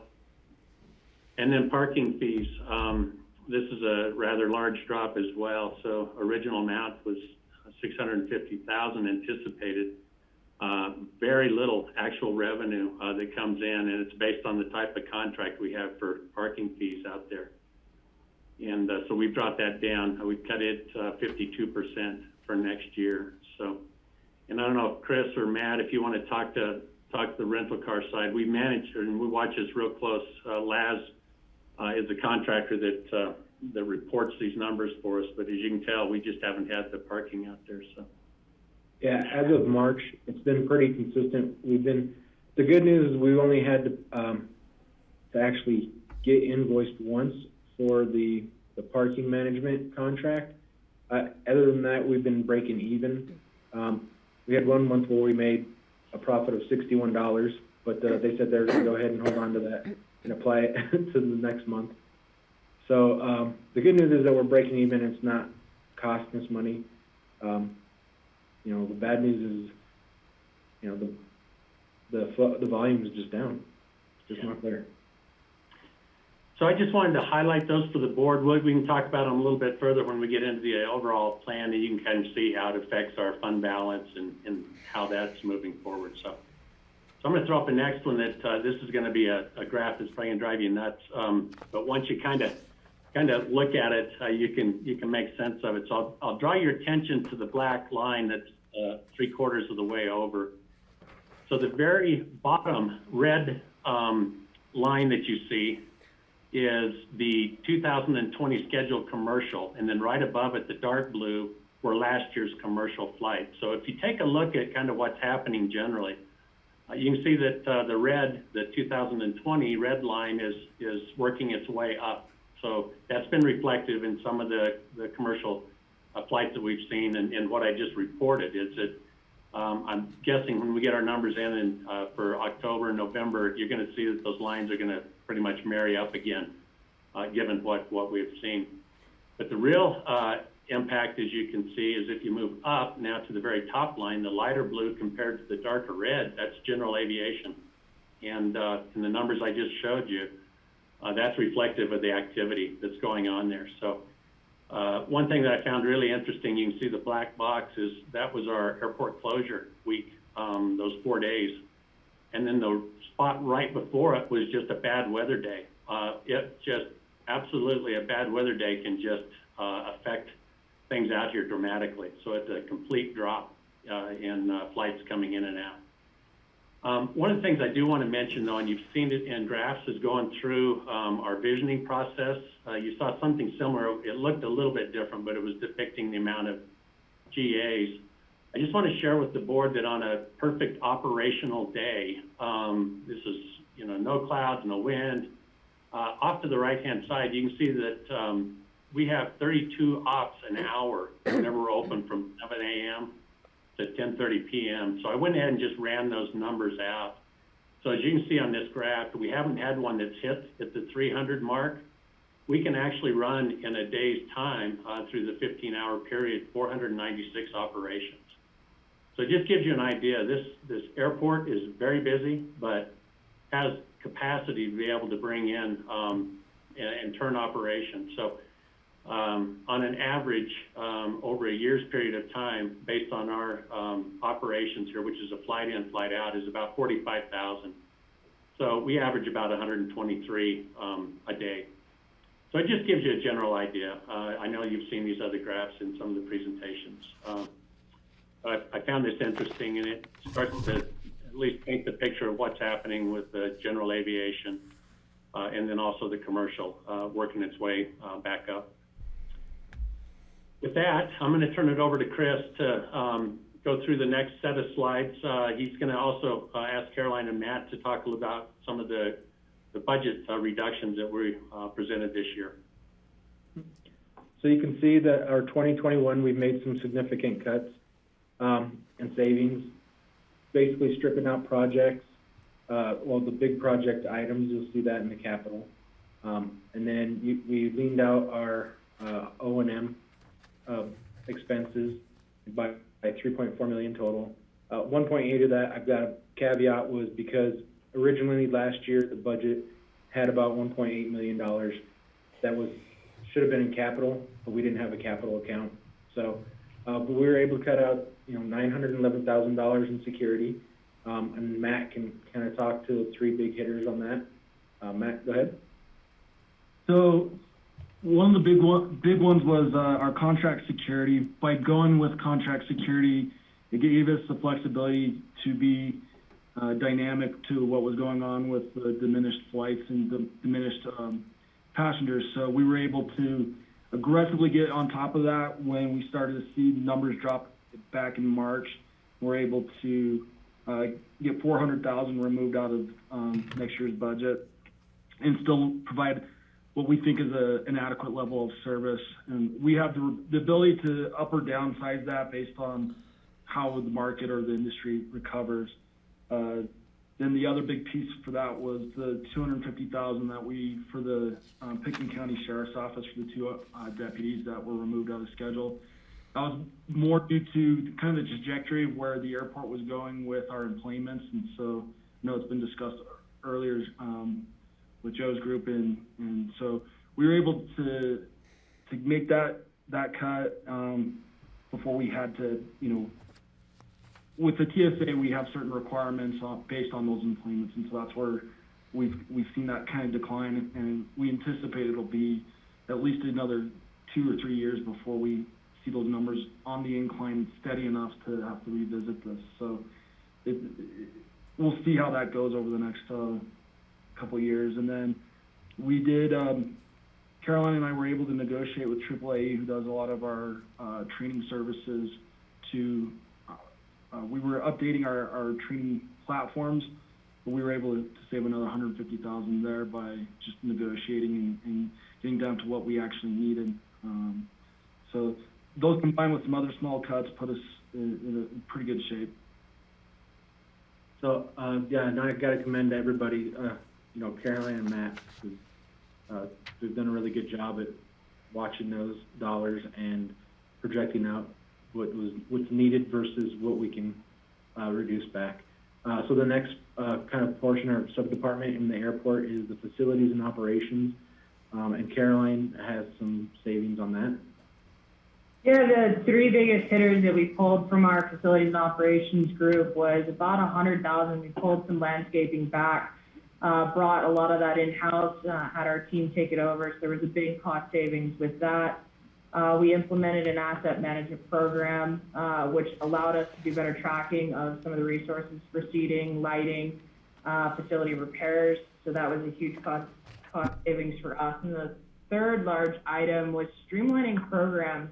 We had different programs we used, from tracking flights to tracking operations, doing our regulatory logs. We were able to kind of combine several of those and, pulled out a cost savings of about $70,000 just kind of looking at those. So big hits for the group. The rest were small fixes on different budget line items to kind of get it up to that $383K.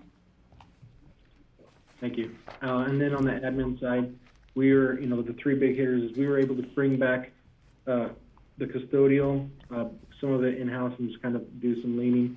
We saved $165,000 there, and that's, facilities owns that, but the budget-wise, it kind of lived in the admin side.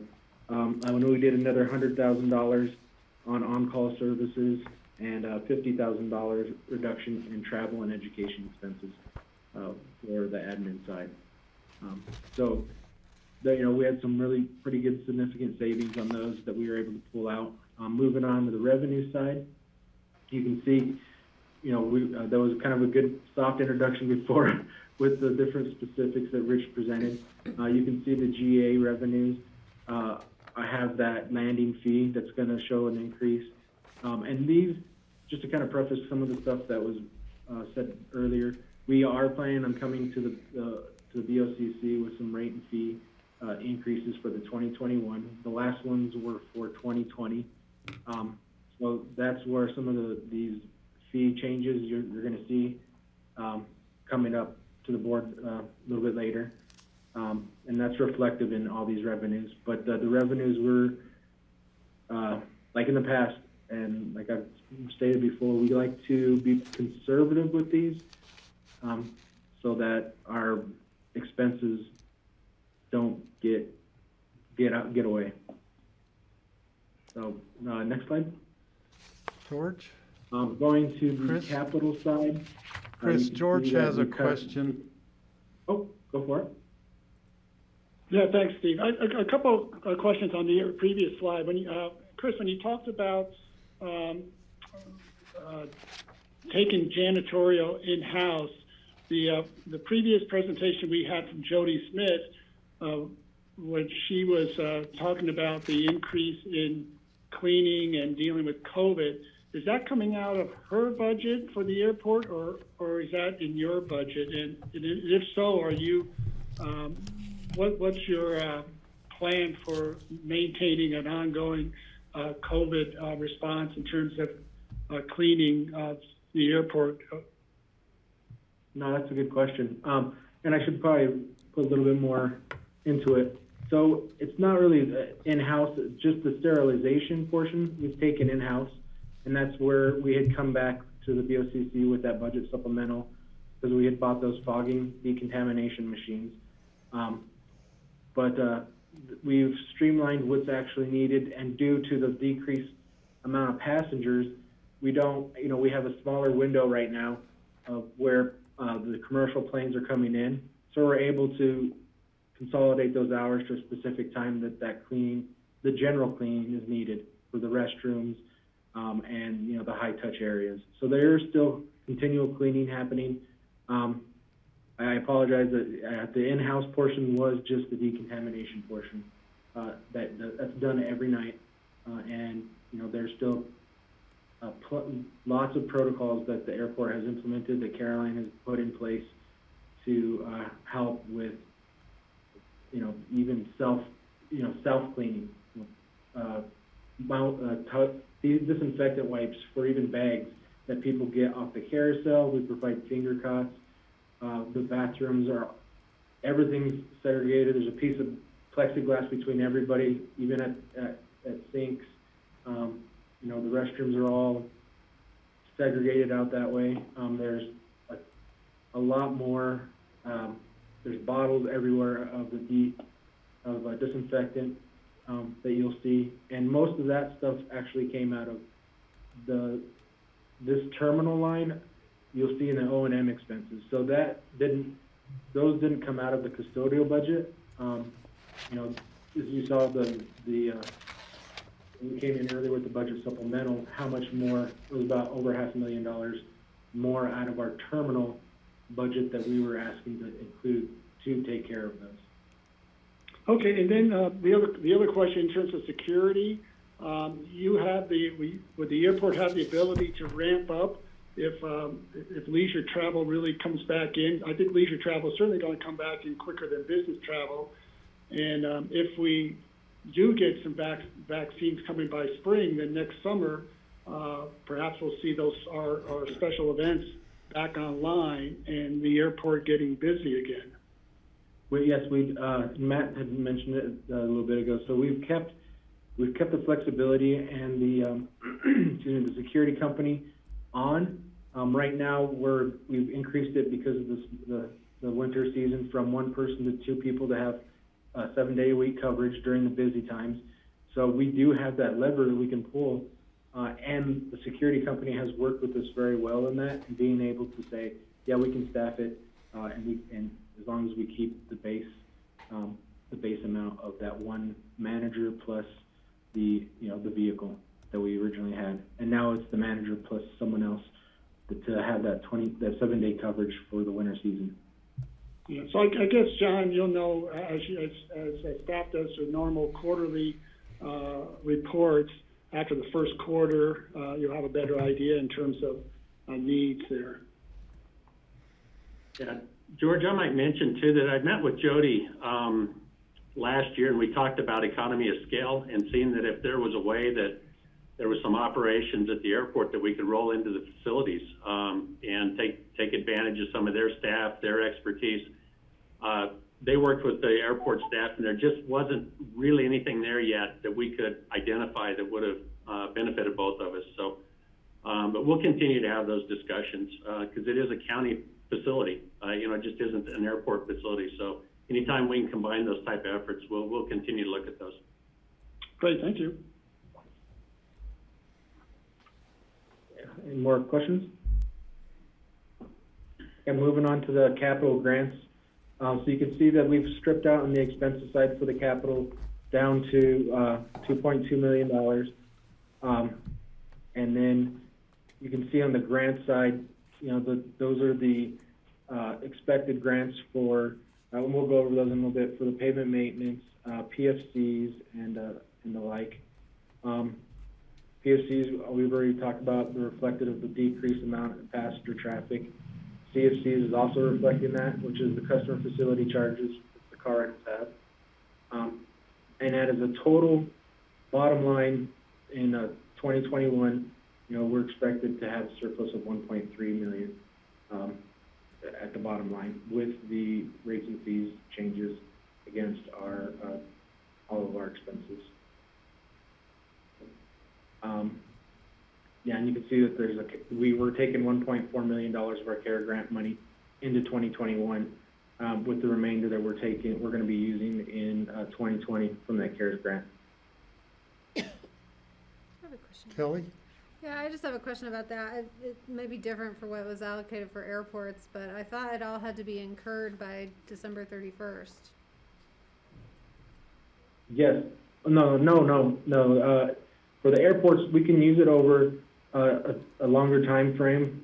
So it's the 3.6 that we received, we're able to use in 2020, from January forward for expenses in 2020, and then the remainder amount we are allowed to use in 2021. We don't have to incur all the expenses in 2020. Okay. Thanks.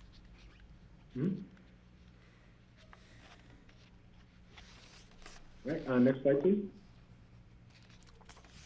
So our capital expenses and our projects for next year, we've got one truck replacement coming in, an additional Tahoe, a Snowcat addition, and we're doing some replacements of the terminal carpet over 3 years at $150,000 instead of just doing one hard swoop. We're also we're maintaining our employee housing by replacing the flooring on the housing over at the AOC units. Our capital projects include a fire alarm system, a pavement maintenance project, and any project related to on-calls that are grant funded. And as stated here, the pavement maintenance is grant funded. And with the COVID, the good thing is that the FAA, after CDOT's portion, will fund 100% of the remaining amount, where the county does not, or the airport does not need to come up with the extra 10%. And we'll highlight that in a minute. Matt will talk to that a little bit more specifically. Okay. Any questions on this one? Next slide, please. So, just to kind of give you a visual of our expenses, you can see the biggest piece being personnel and administration for professional services and that sort of thing. So this is the breakdown of our own and expenses. On the next slide that you'll see with the revenues, you'll see the big three hitters. We've got rental cars, general aviation, and airline revenues taking the majority of it. So, those are our big partners that we work with, and that our rates and fees hit the not hardest, but affect the most. Yep. So you wanted to, was there any questions on those pie charts? No? Okay, then I'll go ahead and hand it over to Rich for this next slide. Good, thank you. Board, you're going to see in the 5-year capital plan that we did not, other than what Chris just talked about for 2021, we've got a very little money in there to do some terminal work. And really, the reason we did that is wanted to see the direction the board was going to give on this visioning plan. Where the terminal sets, and if the board has got it listed as a priority, which you tend to be leaning towards right now, we'll go out, we'll start doing some work on the financial side. But I wanted to list all the items that at some point, if we can't advance this, we're going to need to pay some attention to. So, there's carpet replacements, as Chris mentioned. Instead of doing it all at once, we're gonna kind of ease it in. We're going to get the worst areas first next year, and their carpet tiles. So we can go in and kind of replace those.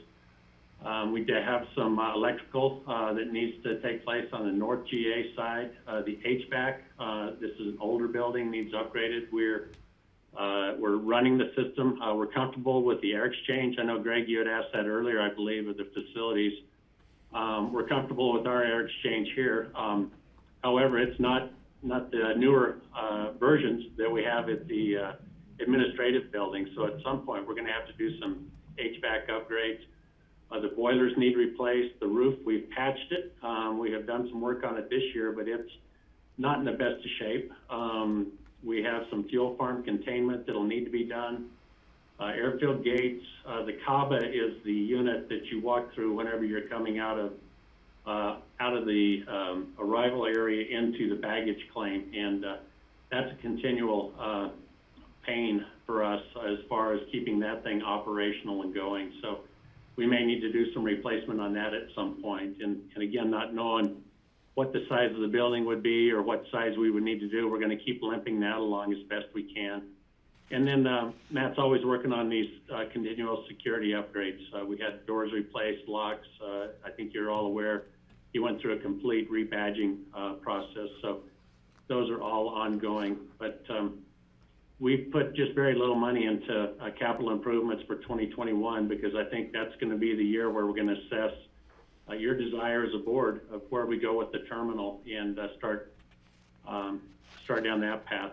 So these may come in the future once we get a little bit of direction out of you for what that looks like. So those were the needs, short-term needs, eventually that we'll go to. So, and with that, I'm gonna have Caroline talk about something now that's really exciting for us. We have had challenges with our transformer out here, and that it's running at a capacity level that's a little bit unnerving, to be quite honest. So one of the things we wanted to do is to meet some of the board's goals is to start working towards energy reduction, but at the same time, we get a side benefit by it does pull some load off of our transformers. So I'm gonna have Caroline talk about this as she is taking the lead on this project. Thanks, Rich. Yeah, totally excited about this project. I know it's something, and working with Holy Cross, they've talked about wanting to partner on for some years.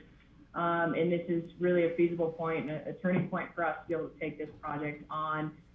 We're looking at a proposed cost of around $140,000. That is to do the terminal and airport operations center and convert the current lights we have to LEDs. We are going to be partnering with Core for about $5,000 a year. They've said that they can support us both in 2020 and 2021 with the timing of this project. It allows us to kind of, cross over from this year into next. And the same thing with Holy Cross. They have $30,000 set aside for us this year to work with us, and another $30,000 for next year, both with the stipulation that with those two partnerships, it doesn't exceed 50%. They are giving us access to their website to order bulk in replacements for the light fixtures, light bulbs, and the conversion kit needed to make this project work. So it gives us an even further discounted price than what we're getting by utilizing an on-call or contract service. We are going to be working in areas like we would be doing with carpet or anything else. We'll be starting in secured boarding to preserve the passenger experience. We're going to be doing some work in off hours or overnights just to avoid disrupting passengers coming through the facility. And then doing the same thing in ticketing and baggage. This kind of allows us to work around the traffic flow and kind of plan accordingly with the winter ops, since we are going into the winter season as well.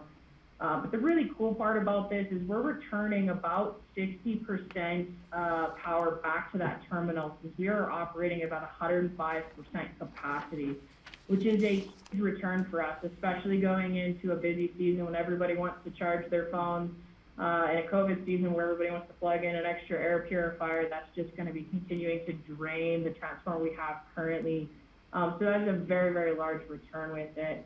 And especially for the airport operations center, the cost return for doing the work in our bays to turn them into LEDs is in 1.3 years, it pays for itself. So these are some pretty big numbers to get it rolling.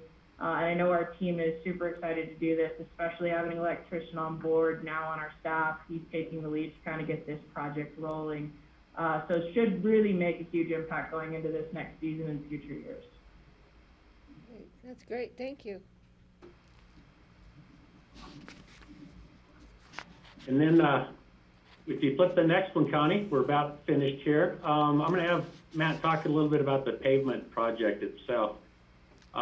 This is going to include a couple of closures next year, which we've anticipated in our revenues, a potential loss, but we're going to minimize it as best we can. But you want to talk about this, Matt? Yeah, thanks, Rich. So over the summer, it was outlined that this project needed to be done. It's pavement maintenance, so some paving on the south end of the runway, as well as crack seal, and then full and complete removal of the paint markings on the airfield, and then relaying them out and repainting everything. We went through 2 bids this summer. The first bid, we had 2 bids, but they came in way above our engineer's estimates, so we set it out to bid again. The second bid, we only had one bidder, which we were able to, which opened up the door for us to negotiate with. So the budget for the project was $1.8 million. Currently, our negotiations are down to about 1.5, and part of that was a focus on minimizing the risk. The reason the bids were kind of high is because we wanted a narrow closure window for the work to get completed, but for a contractor and their subcontractors to make that happen, especially as we were moving towards the end of the summer season, or the season for them to be able to do the paving and paint work especially, would have required them to pull subcontractors off of other projects that would then incur liquidated damages. So their bids were high because they baked in a lot of risk into their bid. So by negotiating and really trying to figure out how can we get these bids down, or this bid down, was that by offering two different closures. So our goal is to have one closure before Memorial Day and another closure after Labor Day. So really outside of our busy summer season on what we call the shoulder seasons. So the impact to the air carriers will be as minimal as possible. By doing 2 3-day closures, they felt that was more of an acceptable risk, and were able to negotiate the prices down. The work is necessary for safety. Part of our grant assurances when we receive money from the FAA is to maintain, and when it comes to pavement, they expect a life expectancy of, out of whatever they fund for pavement. And for us to extend life, we have to do these type of projects. So that's where it really came through. Chris and I worked together on, working with the contractor on trying to get those bids down. And like Chris had mentioned earlier, with our 2018 entitlements, and after what the state CDOT pays for, it should be 100% funded by the FAA, so that the county doesn't have to pay, or the airport has to pay our 10% match on the project. So we're going to have to, do a couple of closures next year, but again, it was anticipated we were going to do them this year, and just couldn't make that work because of the costs associated with it. So, and one of the things that we did do is we pulled the painting out because that needed to be done, and I was proud to send the board information on the fact that our staff did that in-house and saved around $300,000 by doing that. This year, as part of this, the 1.5 includes that painting, I believe, doesn't it, Matt? Yeah, it includes the removal, which is the bigger. There is a big part of what the bid is on just paint removal. That's a very challenging thing at an airfield. It's time consuming.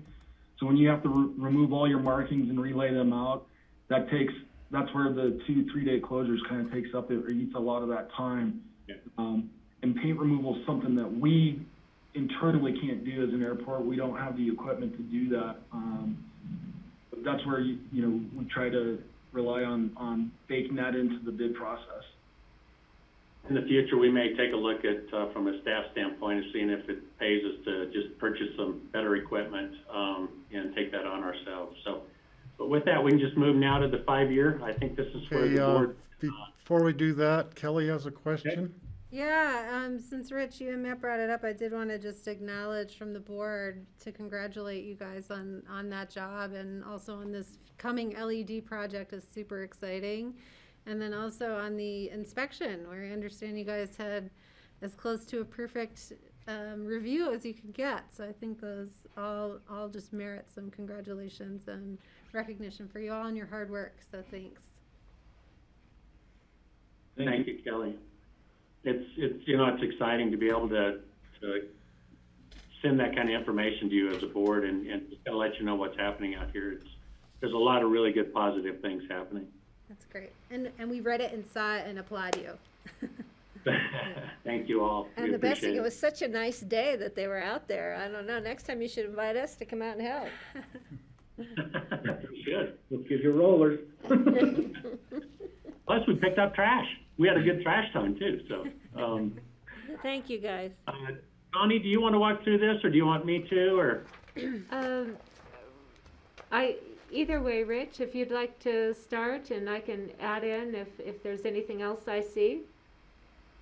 I think the biggest key to it just generally is if you look at the total revenues, if you go clear back to 2019, they're about 13 million in total. And if you go up to charges, it's about $10 million.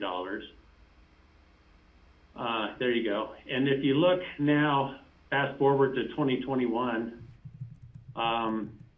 you can see that we've cut those down because of the lack of service, and we think it's going to take 3 to 4 years before we're getting back up to those levels again. So again, it's conservative. We may come back a little bit quicker than that.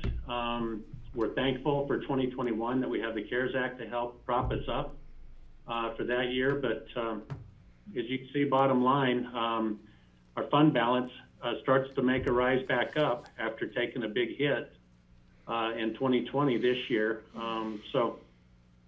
Bottom line, I think it's good news. We're not operating at a deficit, and I think this puts us in a position to start having those financial discussions about what the future looks like. And if we're going to look at some kind of debt service to be able to do the terminal within the budget itself, it gives us a little bit of room to start taking a look at that. So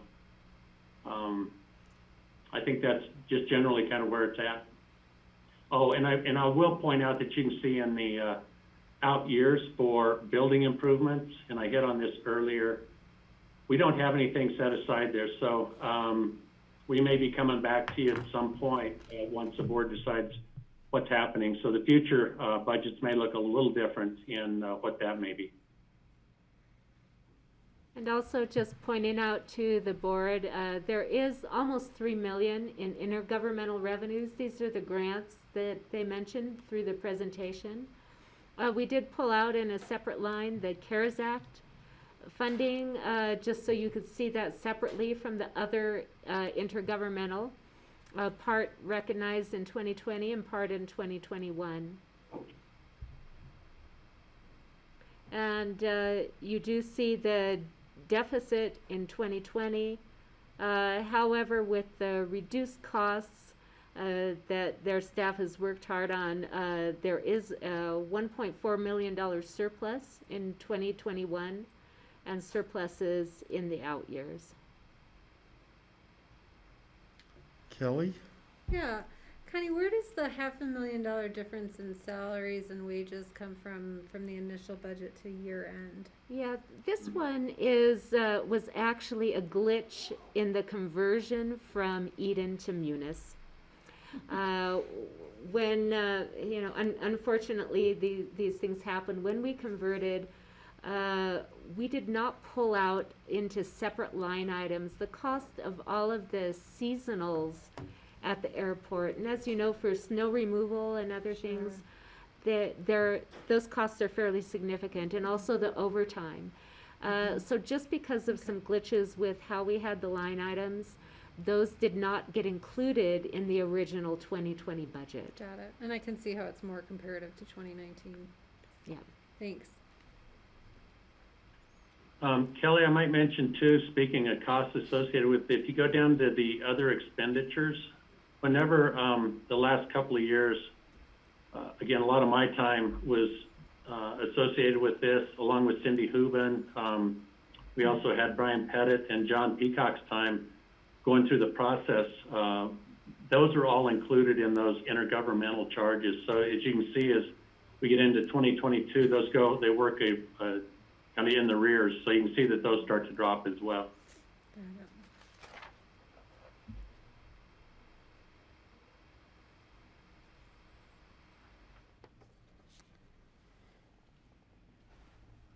Okay, it it's amazing you'll come up with a annual surplus and projected for 2021.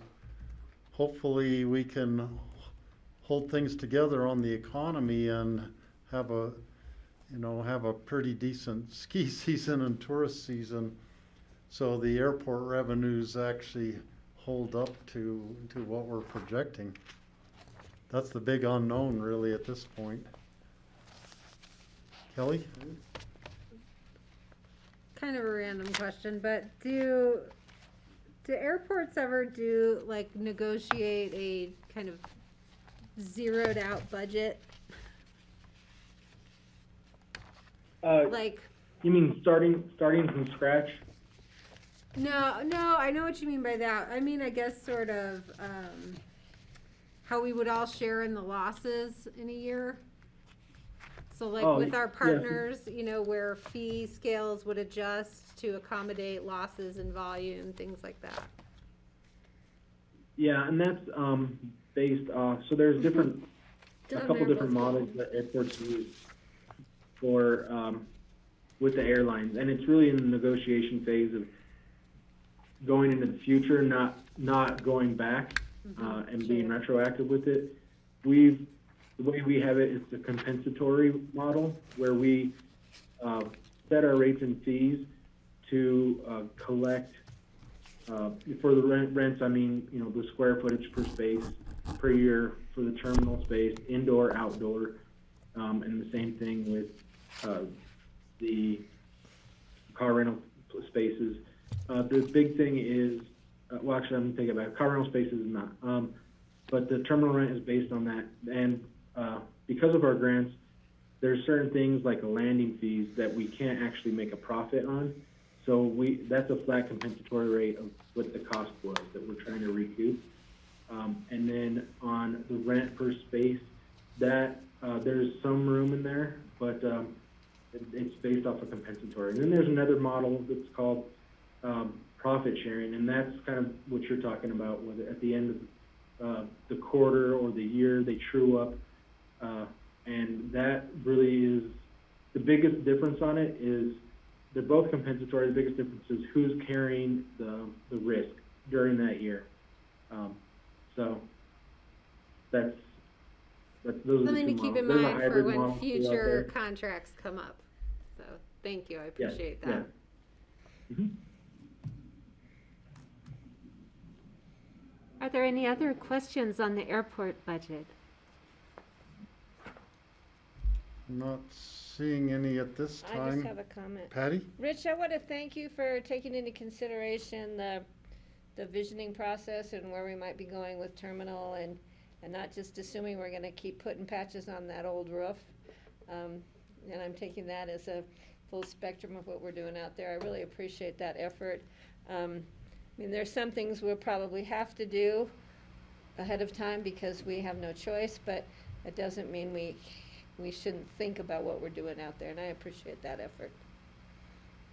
Thank you, Patty. So, board, we need to give direction on this budget. I'm good. I'm good with it. Okay.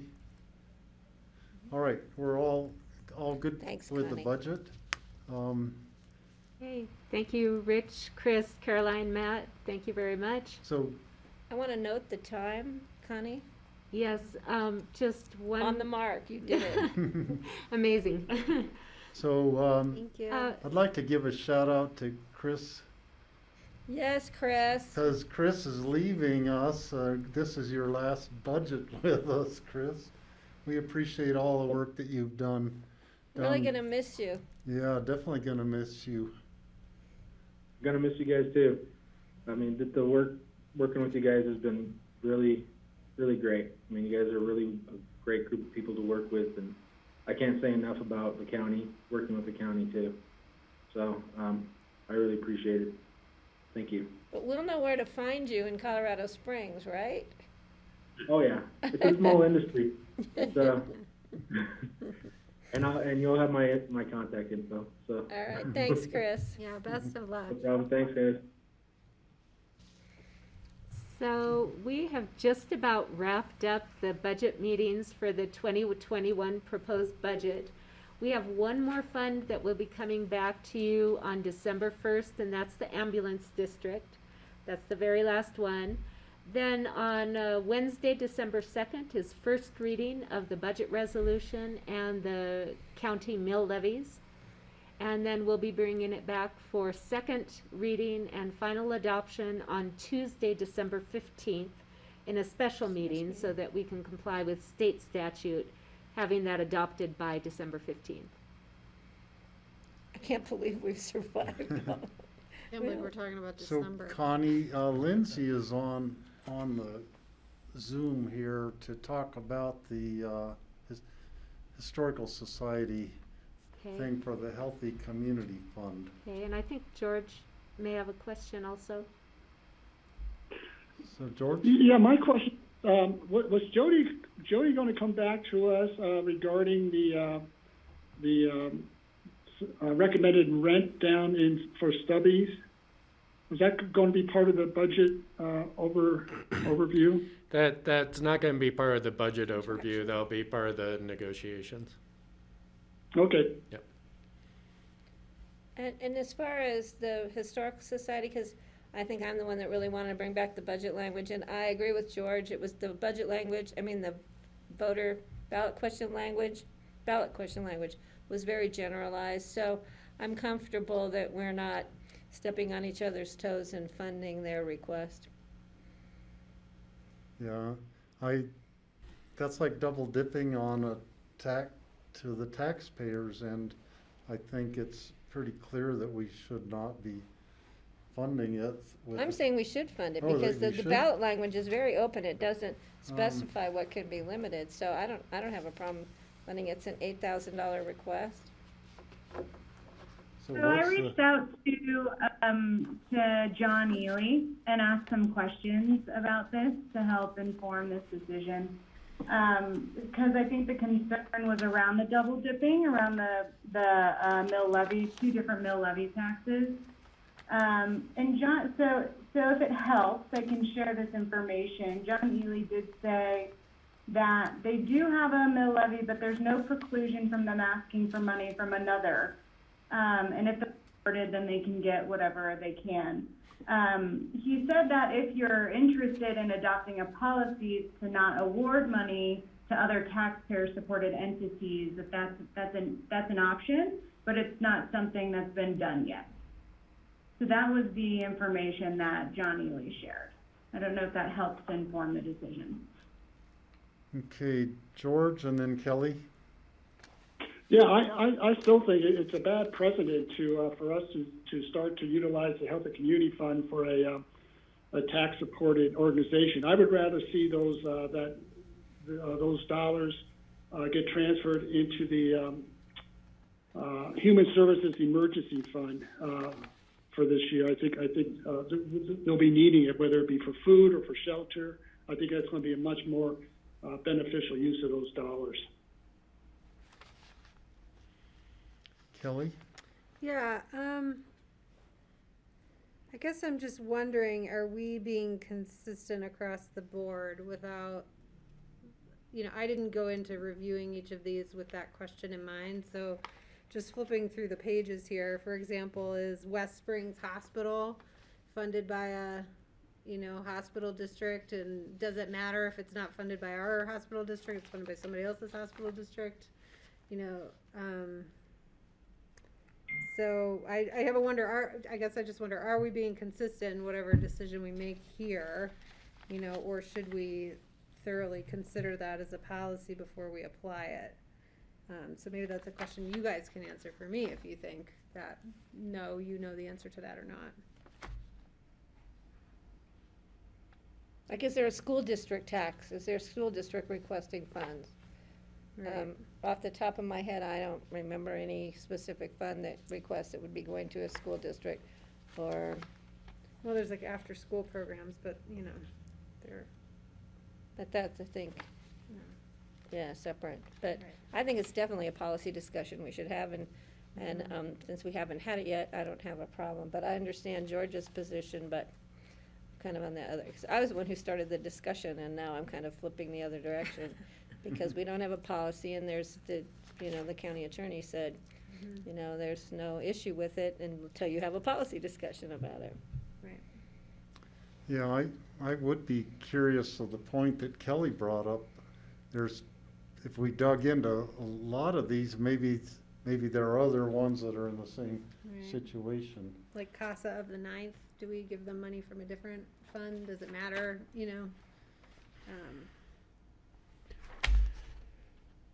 Yeah, and I think I'm not 100% sure, but brings up really good thoughts around it.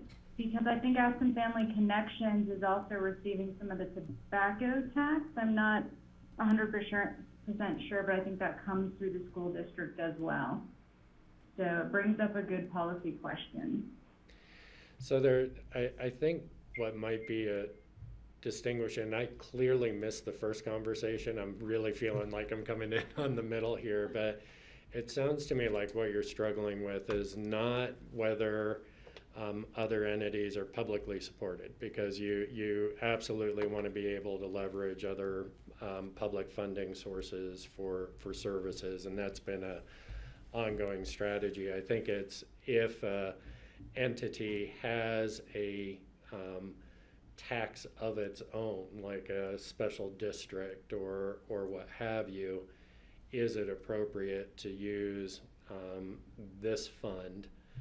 Legally, you can do it, but if the voters have approved a tax for a specific purpose, do you want to supplement that with this healthy community fund tax, or should that purpose go back to the voters? That to me seems to be the core kind of question you're asking around the Historical Society right now. It's not about the program itself.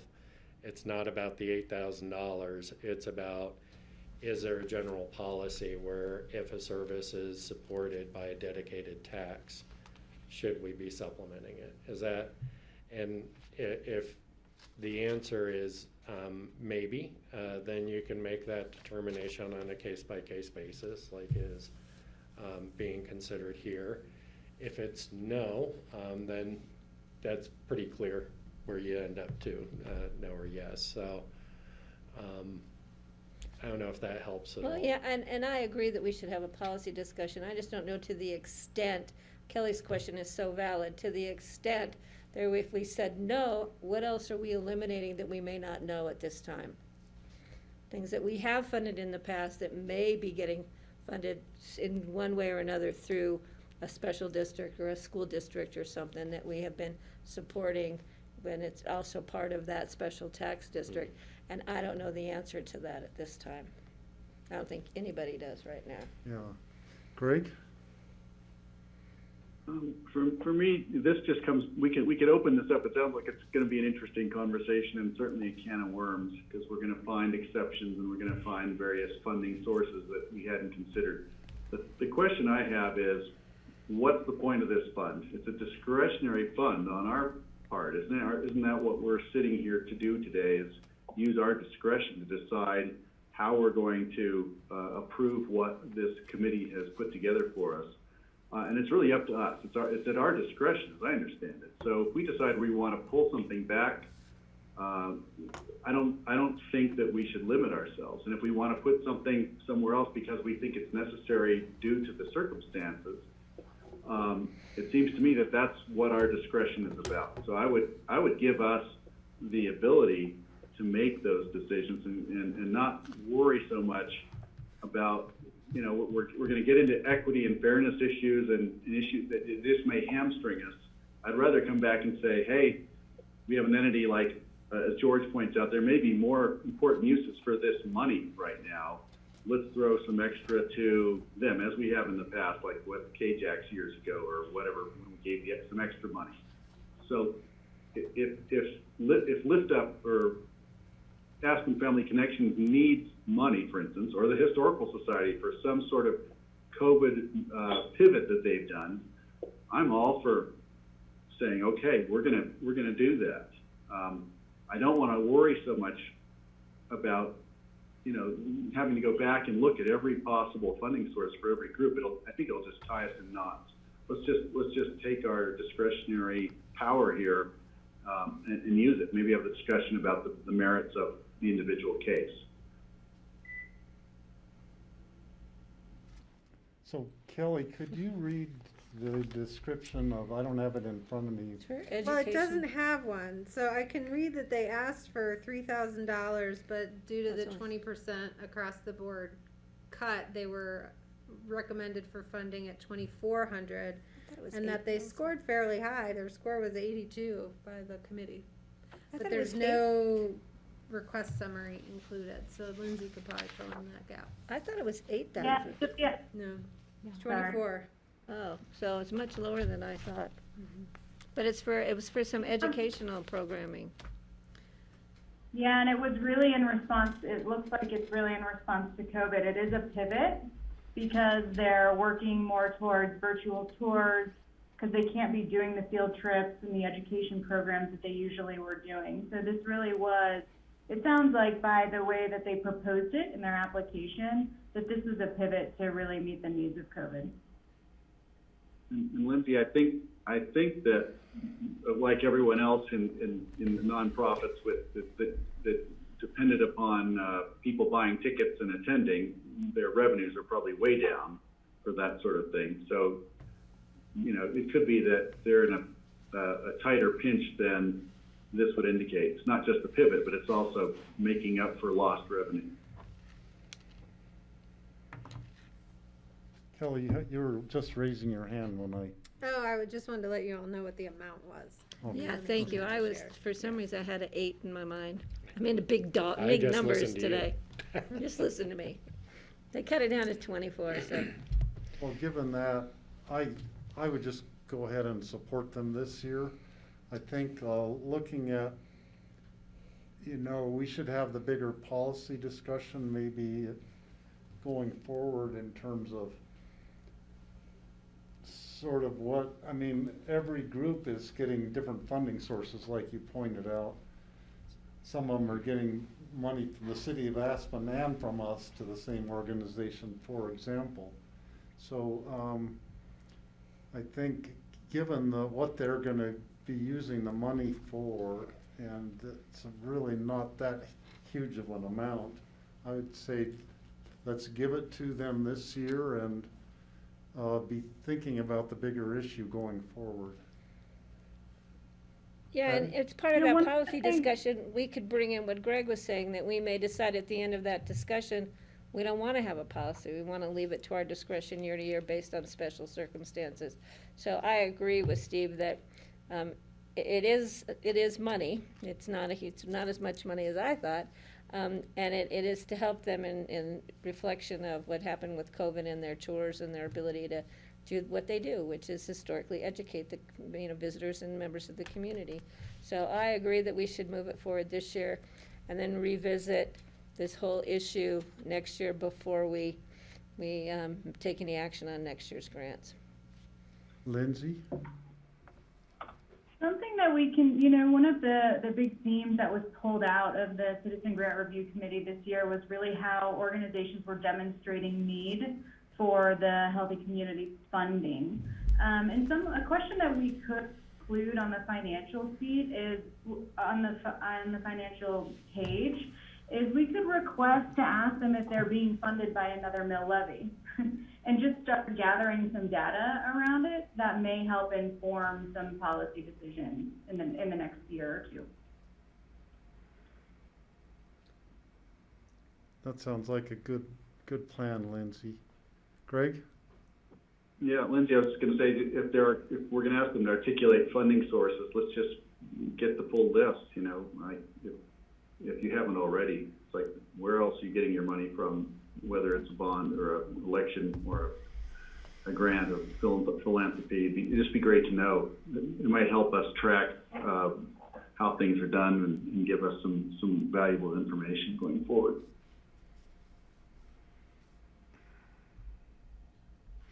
I kind of wonder if we should bring back maybe this broader kind of policy and application conversation. It sounds like the board right now generally supports moving forward this year with the $2,400, is that right? Not $2,400 grant, and then we can maybe brainstorm some ideas. There may be, because I think during the conversation on the Healthy Community Fund, there were some broader issues raised by the Grant Review Committee, as well as what we're talking about now. And we should probably take a little bit more of a holistic view of all of those issues together and see what changes you might want to make. Yeah, that's a good idea. And bring the Grant Review Board members in if they want to be part of the conversation. Mm-hmm. And If I maybe could first just quarter. throw out the review the contracts as well, when we're talking about are there partnerships in the contracts, to have a better understanding of that and what our obligations are. That'd be Yeah, great. that was one thing that was brought up, Greg, you're right. Well, there went your time frame. I forgot about this discussion. Okay. That was my last question at the very bottom of the list. When will we resolve outstanding questions? Are there other questions that the board feels are still outstanding that we need to make sure we address before we bring the budget resolution to you? No, I think the ambulance will come to our rescue, so we're good on that day. I can't think of any I right can't think now. of anything. No. Trust me, we'll think of something at the last minute and throw it at you. Lindsay? Thank you. Yeah, thanks everyone for your guidance on this. Very helpful. I appreciate it. All right. Thanks, Lindsay, for Yeah, coming on. Thanks for joining Thank us you. this afternoon. Greg? Just very briefly, I really appreciate, and I think we all do, you know, Connie, if anybody can look into the crystal ball, it's Connie, as we're looking at the post-pandemic or the pandemic and the post-economic fallout going forward. It seems that is a lens that I want to look at everything through until we get through this thing. And so I really appreciate it when those conversations come up and are part of these discussions. I think it's really important that people understand that we do have an eye on the changed circumstances around the pandemic and economic changes that could be several years in the recovery, or the changes that are going to be around for several years. So I always appreciate you making it part of the conversation. Okay, Connie, I think you are free for the day. Thank you for being here. Thank you, everyone. Thank you for your patience Thanks getting for all through your everything. hard work. So we are moving on to future agendas. Can I just make a comment real quick? John, Sure. their email just came through from the news flash, response to state of Colorado COVID dial changes. It says Pickens County is officially moving to the orange level tomorrow. I'm trying to deal with that right now. Okay, I'm like, am I confused, or is tomorrow Thursday? Thank you. Give me, if Sorry, I I could didn't have mean to just interrupt, a but- couple minutes before we go on to future agendas, that would be great. Little break then, 5 minutes? Want a 5-minute break? Maybe somebody knows something we don't know, John. No, I think there's a miscue. Okay. I'm getting tired. All right, thanks, Grassroots. We'll be back in 5. 5-minute break. 4:40. 4:40.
Okay, back to our meeting on November 17th. Next, we have future agendas. Yeah, so there, actually, my future agendas just went away. It's not my We day. have no future. No, we have items for you. Give me just a second here.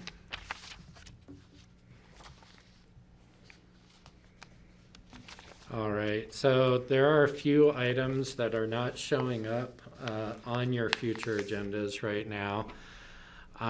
We have tentatively scheduled the first and second readings for the adoption of the airport vision document for December 2nd and December 16th. Obviously, that will be subject to direction that we get from the board tomorrow at our work session. I'd also note that as is our tradition, as we're getting ready to go into January, we will be having our discussion of chair and vice chair and BOCC committee appointments. We'll schedule that for December 15th. We're also finding a time to approve ambulance licenses. It's looking like that will either be December 2nd or December 16th. It's on one of the agendas. Oh, did they get it on? Okay. Yeah, it's on the 16th for single read consent item. We're still checking on ambulance staff availability, so it may change. And then we did not schedule prep time for the joint meeting with the City of Aspen, which is scheduled for December 1st. And talking to Sarah, we were thinking we'd go with the direction from previous meetings to really focus on winter planning and COVID. That's what the council, those were the only two items that the council really had on their agenda, was to talk about COVID and to talk about winter planning. Kind of hand in hand. Rachel and I have both brought up at APSHA at least talking about housing. So I don't know if that got forwarded on to. It didn't get brought up apparently at their meeting last night, but I can, if there's interest in talking about housing, we can bring that up. Fine tune that? Just to talk about housing is a 4-day retreat. So, if we can fine tune it to talk about what we want to talk about housing and set up a retreat, then, yeah, so if we could maybe fine tune that, because the first discussion could be short by then and could be long by then. Yeah, I definitely think some of it came out of conversations about how we fund APSHA, and whether there's more of an appetite for the city to take on a bigger chunk of that budget or not. Also conversation about whether county would consider extending the tax partial sales tax that goes towards housing into the county, which would require the city to repeal their tax.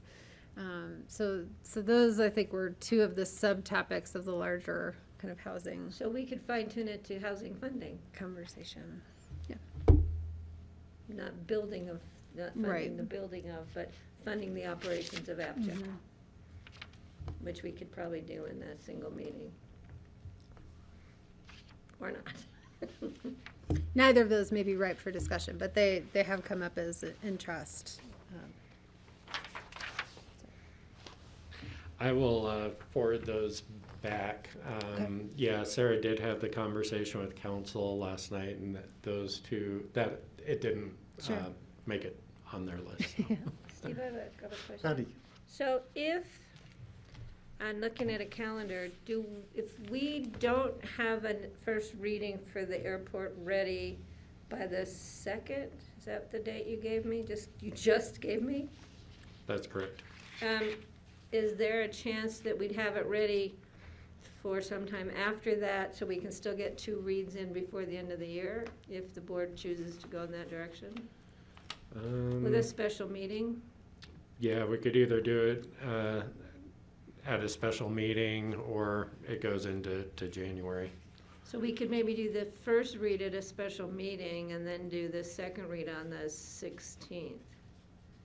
I mean, I'm just looking at a time frame because I think it would be great if we could get it done, but we might not be able to do that. It really depends on what direction Tomorrow. and how much of a change there is tomorrow. Okay. Yeah. Just wanted to throw that out there.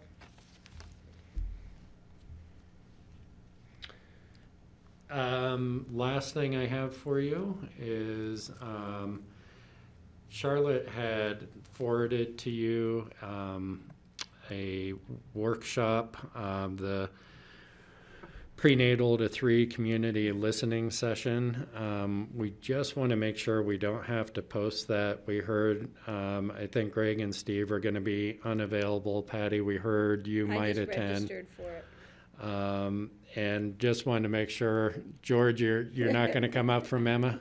Okay. We probably don't need to post it then. We just wanted to make sure there wasn't going to be a George needs to learn tree. about this Prenatal stuff. grandkid kind of stuff, so.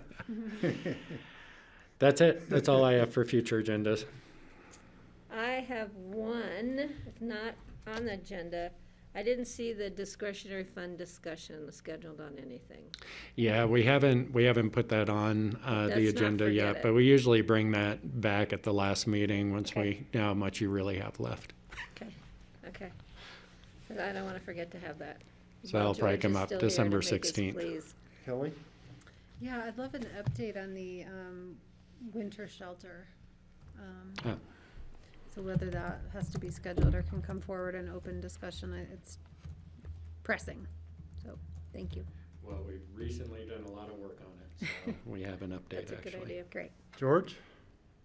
You know, that might actually be, at least for me, a better discussion with the joint with the city would be a discussion about homelessness, because they would be a big part in that, or add that to a possible agenda item. That might be riper than a housing funding discussion. No, I think so, and it probably ties in with COVID as well. Good thought, George. Because George will be homeless as of the second Tuesday in January. I won't be homeless, I'll be just home.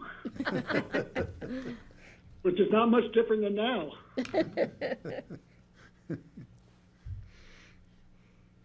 So why don't I just give you a brief update right now, just so you know. Late last week, we did get the bathrooms delivered, generator installed, electrician hooked everything up to have those winterized. Let's see, we got the tents up yesterday, so we have heavier 4-season canvas tents. Public Works helped with gravel deliveries and spreading to help deal with the mud. Let's see. Small tents should have arrived yesterday, and we're still working on the solve with the propane heat in the common area tent, but we expect to have that solved in the next 2 weeks. And we are working on the water delivery for the sanitation. So we're just about set up there. I don't know, that's probably not as good an update, but just to let you know, things have moved forward in getting that space winterized, getting electricity, and getting the shelters set up. Steve, do we have those tents set up on anything like pallets or anything so they're not on the ground? Yeah, I don't know exactly how those are set up. I know that was the intent, was to have them Some kind of temporary raise, because pallets would be a great recycling opportunity for pallets that seem to it does build up. not look like they are necessarily. Oh, well, Patty. just a thought. So that's all I have on future agendas, if there's any more. Okay, anybody else have anything on future agendas? Okay, let's go to open discussion. Yeah, so really wanted to focus open discussion comments on just the changes over the past couple days with the state and our COVID restrictions, and then also how they will affect some of our facilities. So today the board received a letter from the Colorado Department of Public Health and Environment giving us a notification that they will require the county to move to level orange by 5 o'clock on Thursday. The state today also announced a change to the dial where it added a level. So it added a new color, purple, which is the new stay at home. And red now has I believe they call it extreme risk in safer at home, which has a different set of requirements around it, including no indoor dining, no informal gatherings, 8 o'clock curfew. There are a number of requirements that the state has put into that. There was a question yesterday about whether counties that qualified for that new level red on any one of the three metrics, and the state is tracking three metrics: incidence rate per 100,000, test positivity, and God, I can't believe I just forgot the third one too. Hospitalization. Hospitalization data. Yeah, Thank you. yeah. Growing hospitalization data. You win the pretzels.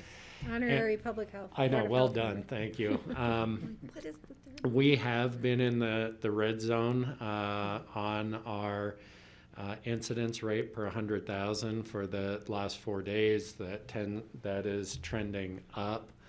But the state right now is not moving counties or compelling counties to go into the red level.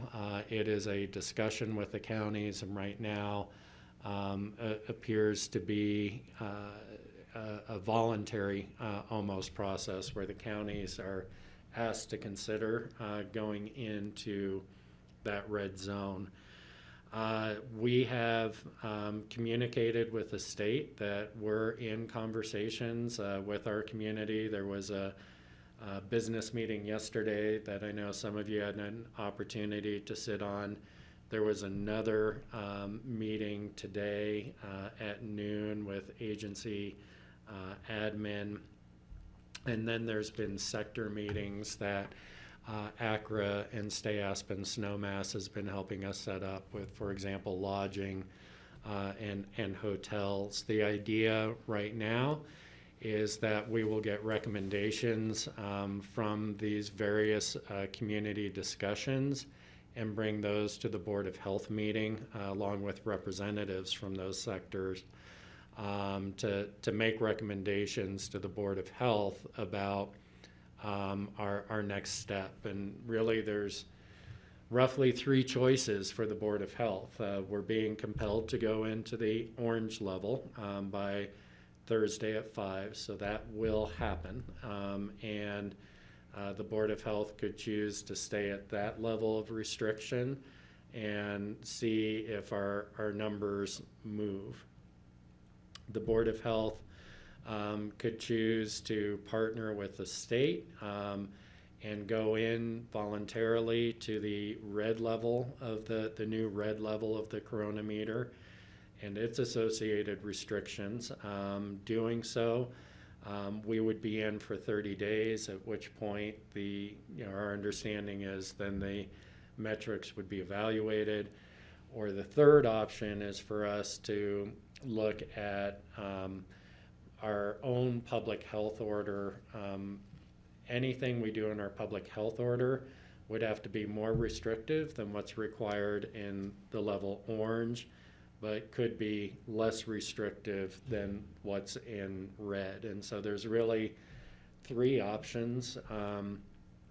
The state basically laid out that it's the public health agencies responsibility, which is inclusive of the board and the executive director, to make that call. So that is really going to pivot. That's going to become the main agenda, obviously, discussion now for the Board of Health.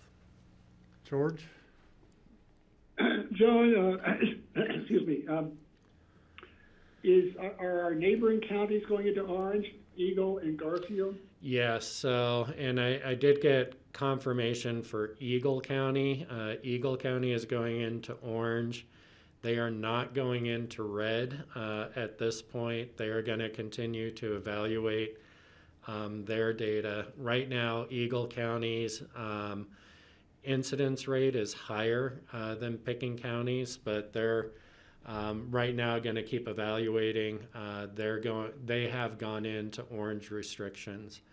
My understanding is that Garfield County was having their discussion with CDPHE this afternoon, and that they will likely go into orange also.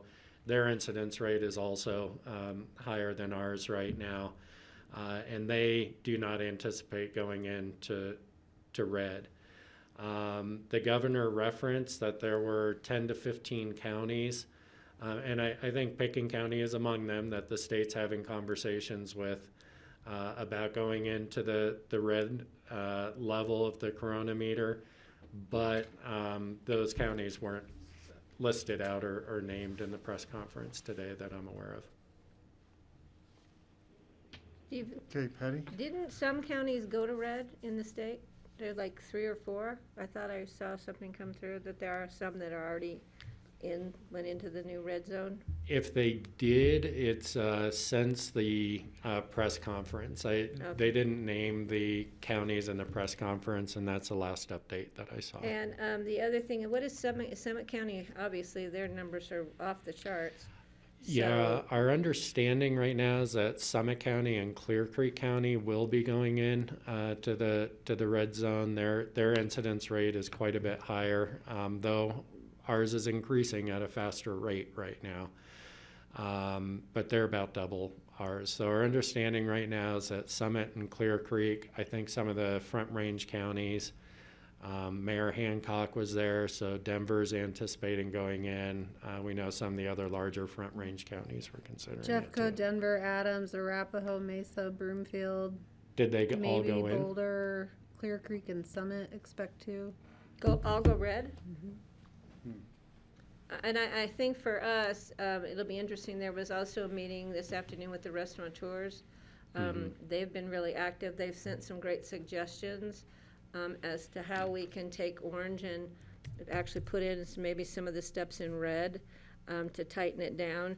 There was even a thought about us going red for till the 11th or the 15th or some shorter deadline, but we weren't sure we'd be able to do that. Once you go red, you can't go back till you did your 30 days. We don't know what flexibility there is at a state level. If you voluntarily go into red, are you stuck on the 30-day time frame? If so, we have to take into consideration gearing up for the holiday and getting people especially the lodge and really the restaurants, to be ready to open, which is going to be difficult if their employees are all sent away and then have to come back. And so there's a lot of things to take into consideration. But the Board of Health I think the Board of Health will have some options. Staff will have some options for the Board of Health for Thursday's meeting, which I think starts at 2:30? 2:30. Yeah, and so again, that meeting is really going to focus on these questions now. George? Yeah, John, what does red mean for ski operations? So we'll be having, right now, ski operations are not included, but it would impact the restaurants, retail, all of those activities around the ski area. In terms of skiing itself, there are no additional restrictions on skiing. Now, there are meetings that have been set up later this week. I know there's been some conversation about additional capacity potential restrictions and such. I've been invited to a meeting Thursday evening to hear what the state is considering, if anything, along those lines. And how about lodging for Ed? No restrictions on lodging, which has been consistent throughout the pandemic. And George, that's a good question, because then it comes up, if you have full capacity lodges and lodges are full, or their numbers are up right now, then what happens if your community has a curfew of 8 o'clock and restaurants, you can't even get takeout after 8, and you got to look at feeding people and not just letting them go shopping. Mm-hmm. It's funny because retail is going from 25 to 50%, but so there's an issue of the 8 o'clock curfew. Does that mean you can't even go get takeout after 8 o'clock? So there's still some unanswered questions with the restrictions provided for or mandated under the red zone. So sorry if I interrupted anybody, but. Craig? I'm waiting for Steve. Oh. Sorry. Sorry, Kelly. Kelly, I saw you guys exchange a look like, oh, Patty did it Thank again. you. Yeah, I guess I have a question that I might already know the answer to, but then a comment, John. What was the conversation with the state about, looking at our metrics and deciding that orange, not red, because we're sort of straddling, whereas we're really into the red on some metrics and, not in the red on our hospitalization metrics. So I guess I'm just trying to understand what the meaning of this dial is. And then I just have some comments I want to offer. So as far as the safer at home, and let me see, I've got to take a step back and think about this, Kelly, because it's a tough question. I think it's one that we're still trying to understand ourselves, just to be clear. Our understanding of how the dial is intended to work is that there are the 3 metrics. If a county exceeds any one of those 3 metrics for a certain period of time, certain number of days, then the county will be asked to do a mitigation plan and potentially move to the next level. And that's really what's happened to us on orange. However, when it came to the triggering into the stay-at-home, I think what we heard was there was some reticence on the part of the state to require counties to go into the stay-at-home level, and now what we would call the extreme level of safer at home, without the local board or health agency really making the decision in partnership with the state. So it really gives the local entities a opportunity to either make that move or basically veto, I guess that move is how we're starting to understand this process. Now, that may change in the future. I think, the state's letter is very clear that they reserve the right to move us to a higher level if our data indicates that that's the case or should be the case, but we're certainly not being compelled into it now. Sure. And, it is what it is, right? I feel like we're back to where we were in March, where these are our decisions to make because the governor is not going to, follow through on the expectations that have been set forth now over the last, I would say 3 months, with creating these dials and putting us all in them. And so the impetus is on us. The impetus is on our community. I was very comforted in listening into the business community call with, just the willingness, I think, to take stringent measures, both in just their own management of their workers and their operations, as well as supporting strong measures from us, and the Board of Health on getting this under control. We have the highest numbers we have had through the entire pandemic. Like, the seriousness of this, I hope, is not being underestimated by anybody. I do not want it to be underestimated by us. I really think it's a time now to take that opportunity of that local decision-making power and put in strong measures so that we can get this under control, and so that we can take advantage of the fact that it's off-season and get us on track to have a strong, holiday economy and, strong start to the ski season. I mean, it's, I'll say that. I think we have a lot of things in place that are working, but they're being strained. All of these measures with regards to, asking people to social distance more than they ever have and wear masks everywhere they ever go. And, I think our request for traveler requirements, I continue to think is important that we implement. These are all so that we can keep our box intact and so it doesn't break, so that our testing, our quarantining, our isolating, our contact tracing can all keep up with it.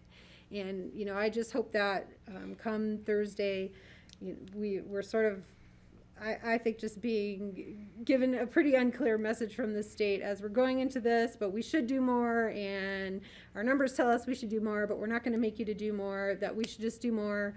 Let's be protective. Let's get this under control. Let's try and set us up for, I think, a successful winter.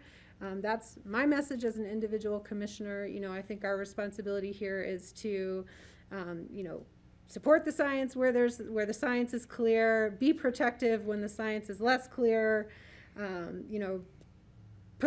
allocate the resources in order to take the measures to keep this under control, and then look at what happens in terms of, I think, fallout from individuals or businesses who may need some support to patch us over this gap for a month or 3 weeks. That we need to, because this is serious. And, we heard on the business call yesterday, we're not going to, people are worried about having a ski season. I'm less worried about people being able to ski up and down the slopes than I am about people being able to keep their jobs and keep their health.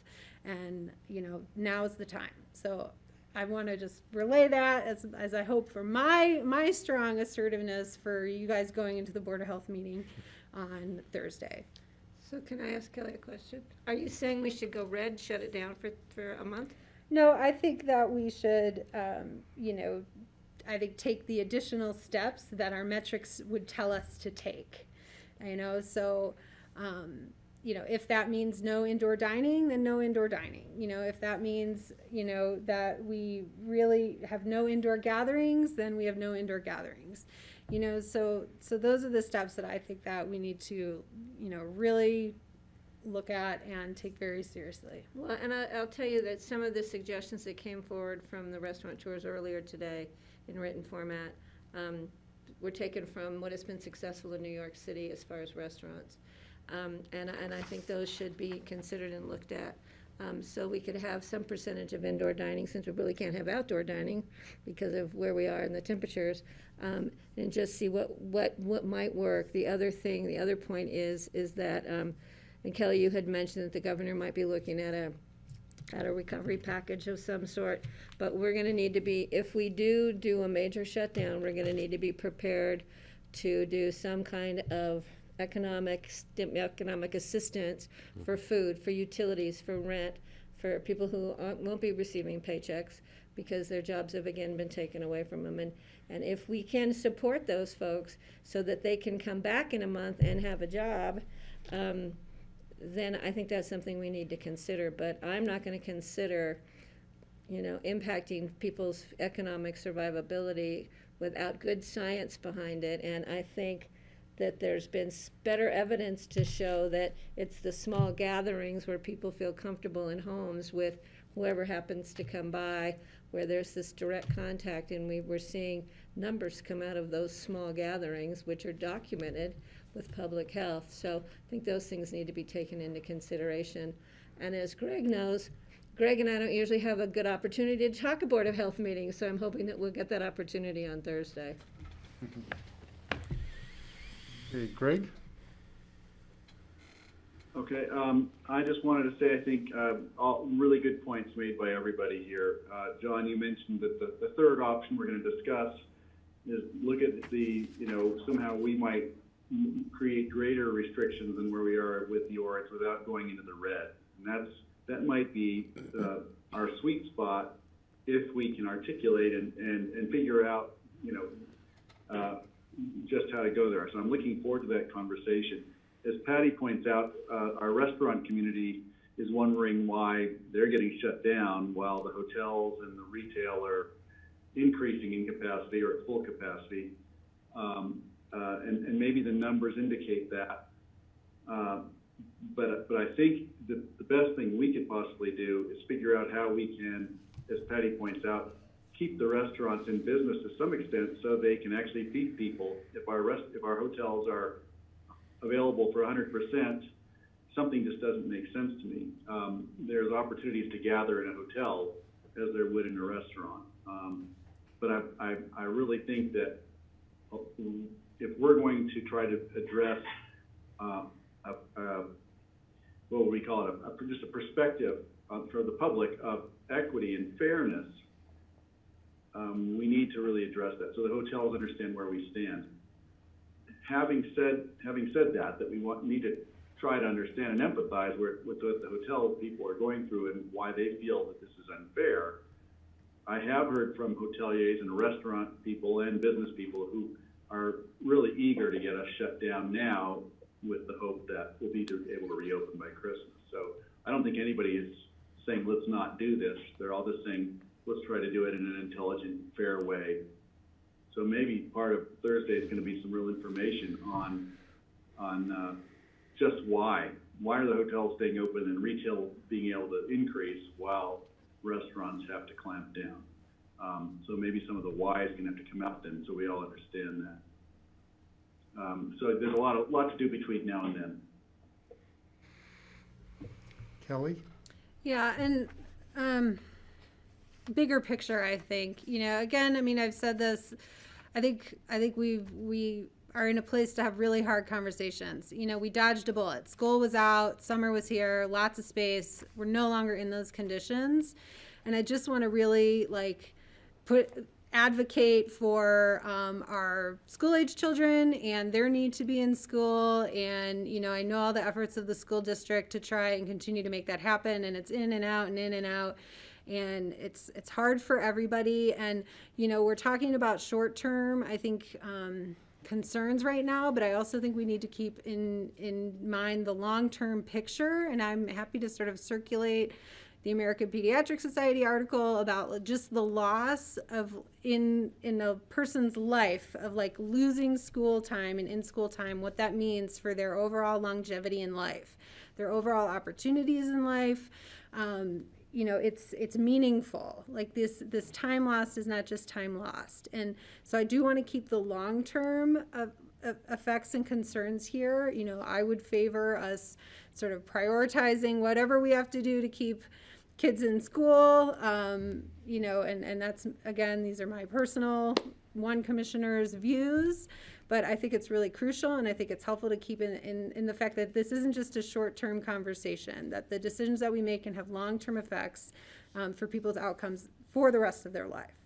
So thanks for considering that in your thoughts as well. Kelly, I totally agree with you on the short-term and long-term. And that's why my thinking is looking at the long-term, too, of the survivability of some businesses in this community.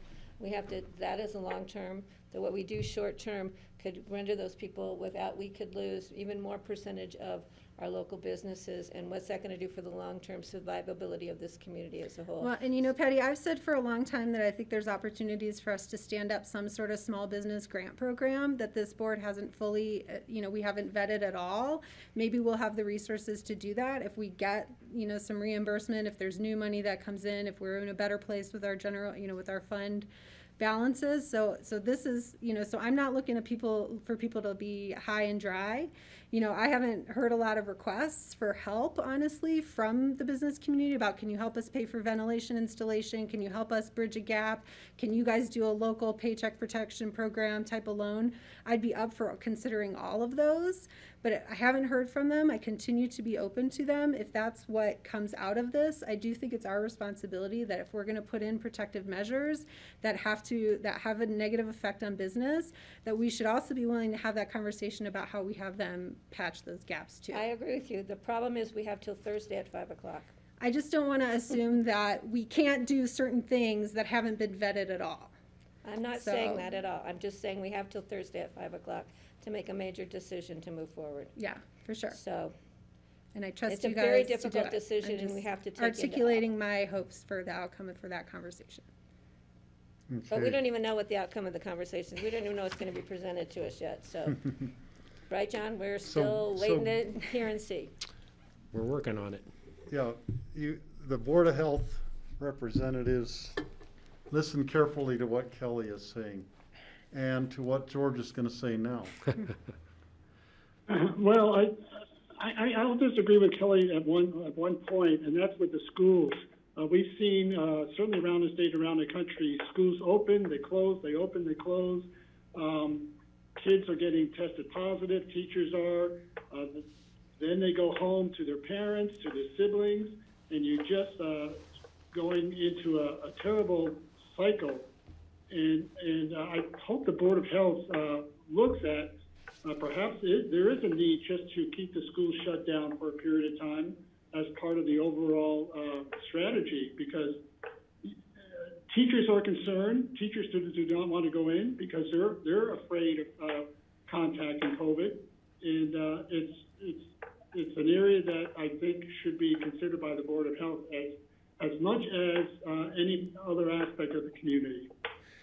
So, George, I just note that while advice can be given to the schools, the decision whether to stay open or not during the pandemic is really the school boards and school administrations and what learning model makes the most sense. Right, and then it's up to the parents, and it's up to the teachers. Do the parents want to send their kids to school? Do the teachers want to teach? I mean, there's other considerations, but I'm just saying that's part of the community as well. As much as restaurants and lodges and retail, the school is an integral part of this whole situation. Very much so. So it's obviously there's a lot that's happened this week and potential changes and avenues. It also affects us organizationally. Just want to talk a little bit about our own facilities. Rich, I see you're still on. With the move to orange, we're anticipating that demand is not going to increase, but probably begin to decrease on our flights and passenger employment volumes. In order to help manage to that capacity expectation and ensure more distancing in our limited facility, we are proposing closing 2 of the 8 gates right now, with the possibility of adding additional closures as we track our data. I believe those would be gates 5 and 8. Rich, do you want to? Steve can. Yeah. There's just a second. Go Didn't ahead. Rich just say we had an increase in flights coming in starting like in the next week or so? So how are we gonna? Yeah, we've been working with the airlines to understand that volume, and we're also trying to achieve as much social distancing and spreading out as possible. Space out their flight, their schedule. Maybe keep the same number of flights, but don't have them all come at 7 in the morning or at 2 in the afternoon. Yeah, Patty, we've really been working with the airlines on this. They have done some great work on their scheduling, and so they have kind of flattened out their flights. There's very little overlap with Delta pulling out, so that's 2 instead of 3 different carriers coming in. So even though American picked up some of that loss, they're at 1 gate.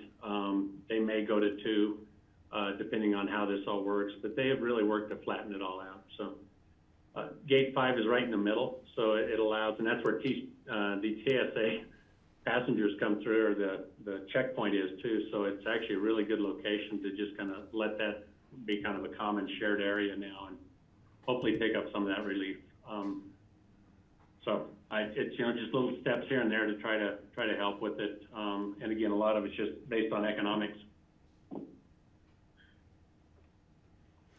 And then other two facilities that will potentially be impacted, and want to get some feedback from the board as we go into orange, or if we look at our incidence rate being in red and what's suggested.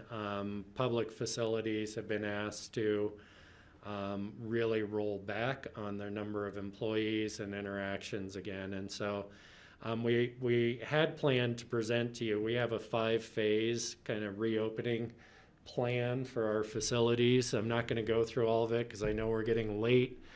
We are in phase 3 of the 5. The 5th is going back to normal, by the way. But we went into that phase on July 6th, which included opening the lower floor for public access, clerk and recorders and sheriff's office, clerk and recorder sharing by appointment only, as well as ComDev. And we've also reopened the library to in-person service with the restriction that we could operate at roughly 50% capacity. Level orange brings us back to, level orange brings us back to 25% capacity, and the governor has asked all state employees and public employees to maximize stay at home to try and get well below that 25%. We are looking at rolling back now while we're in this high incidence rate, the limited reopenings that we've done in the library and in our building here until we get those numbers back down. So just wanted you to be aware of that. We're looking to probably make that call concurrent with going to level orange.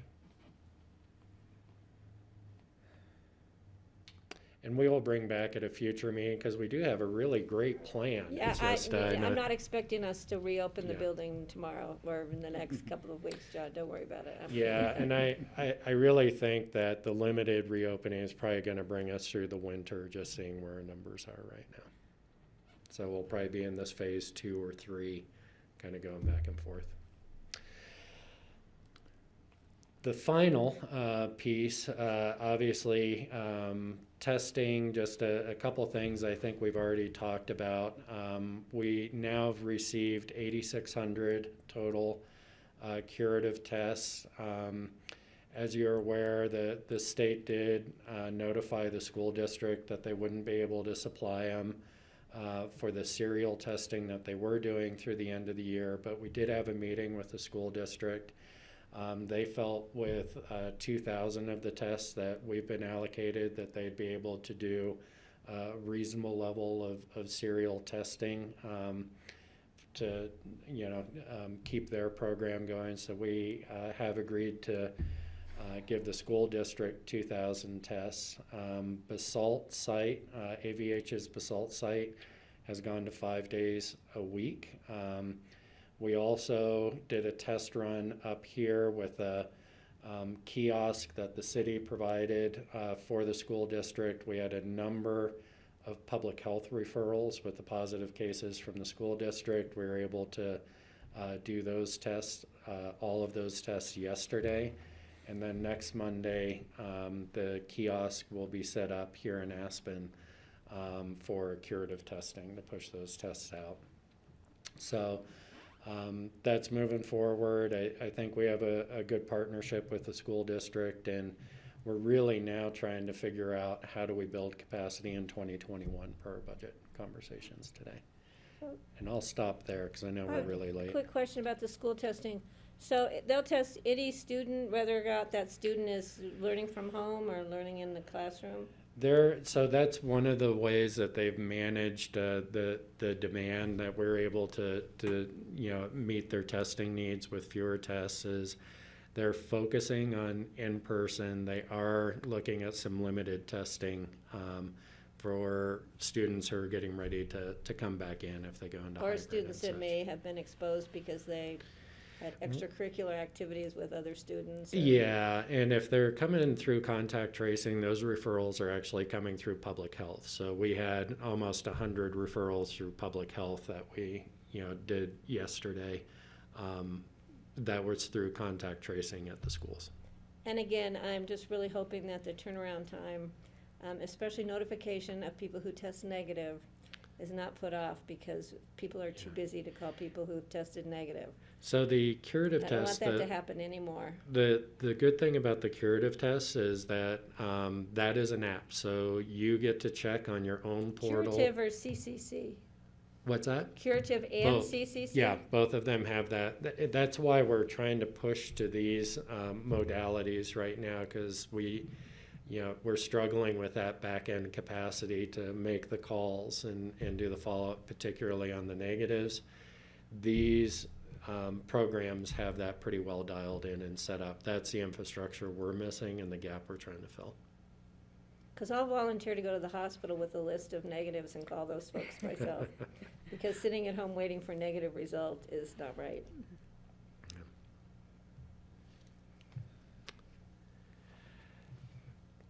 That's all I Okay. have for open Is that it, discussion. John? Sorry, that was a long one. We had No, a that's lot the to most update you on. important topic on the agenda. Kelly? Yeah, I have a couple things, sort of related to COVID. So we got an email, and I know we all saw a grant related to broadband, $160 million in the governor's stimulus package to fund broadband. So I guess I'm going to ask John, how should we respond to Carrie Donovan's request?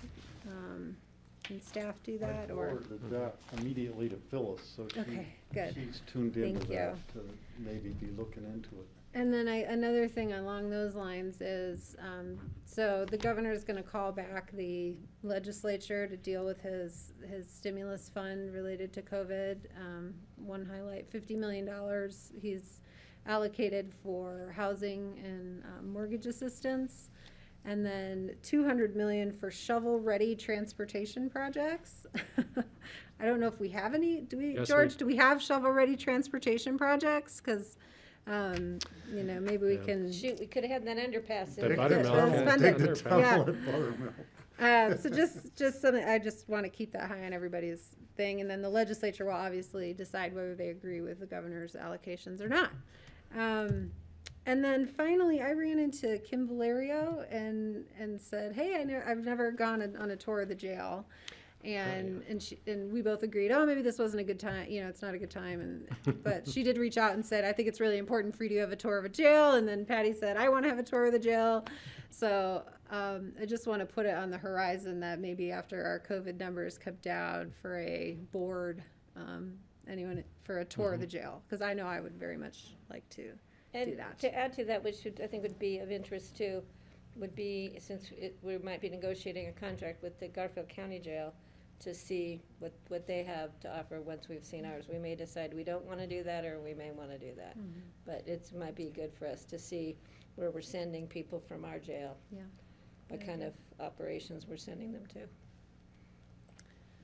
That's all I had. Thank you. Okay.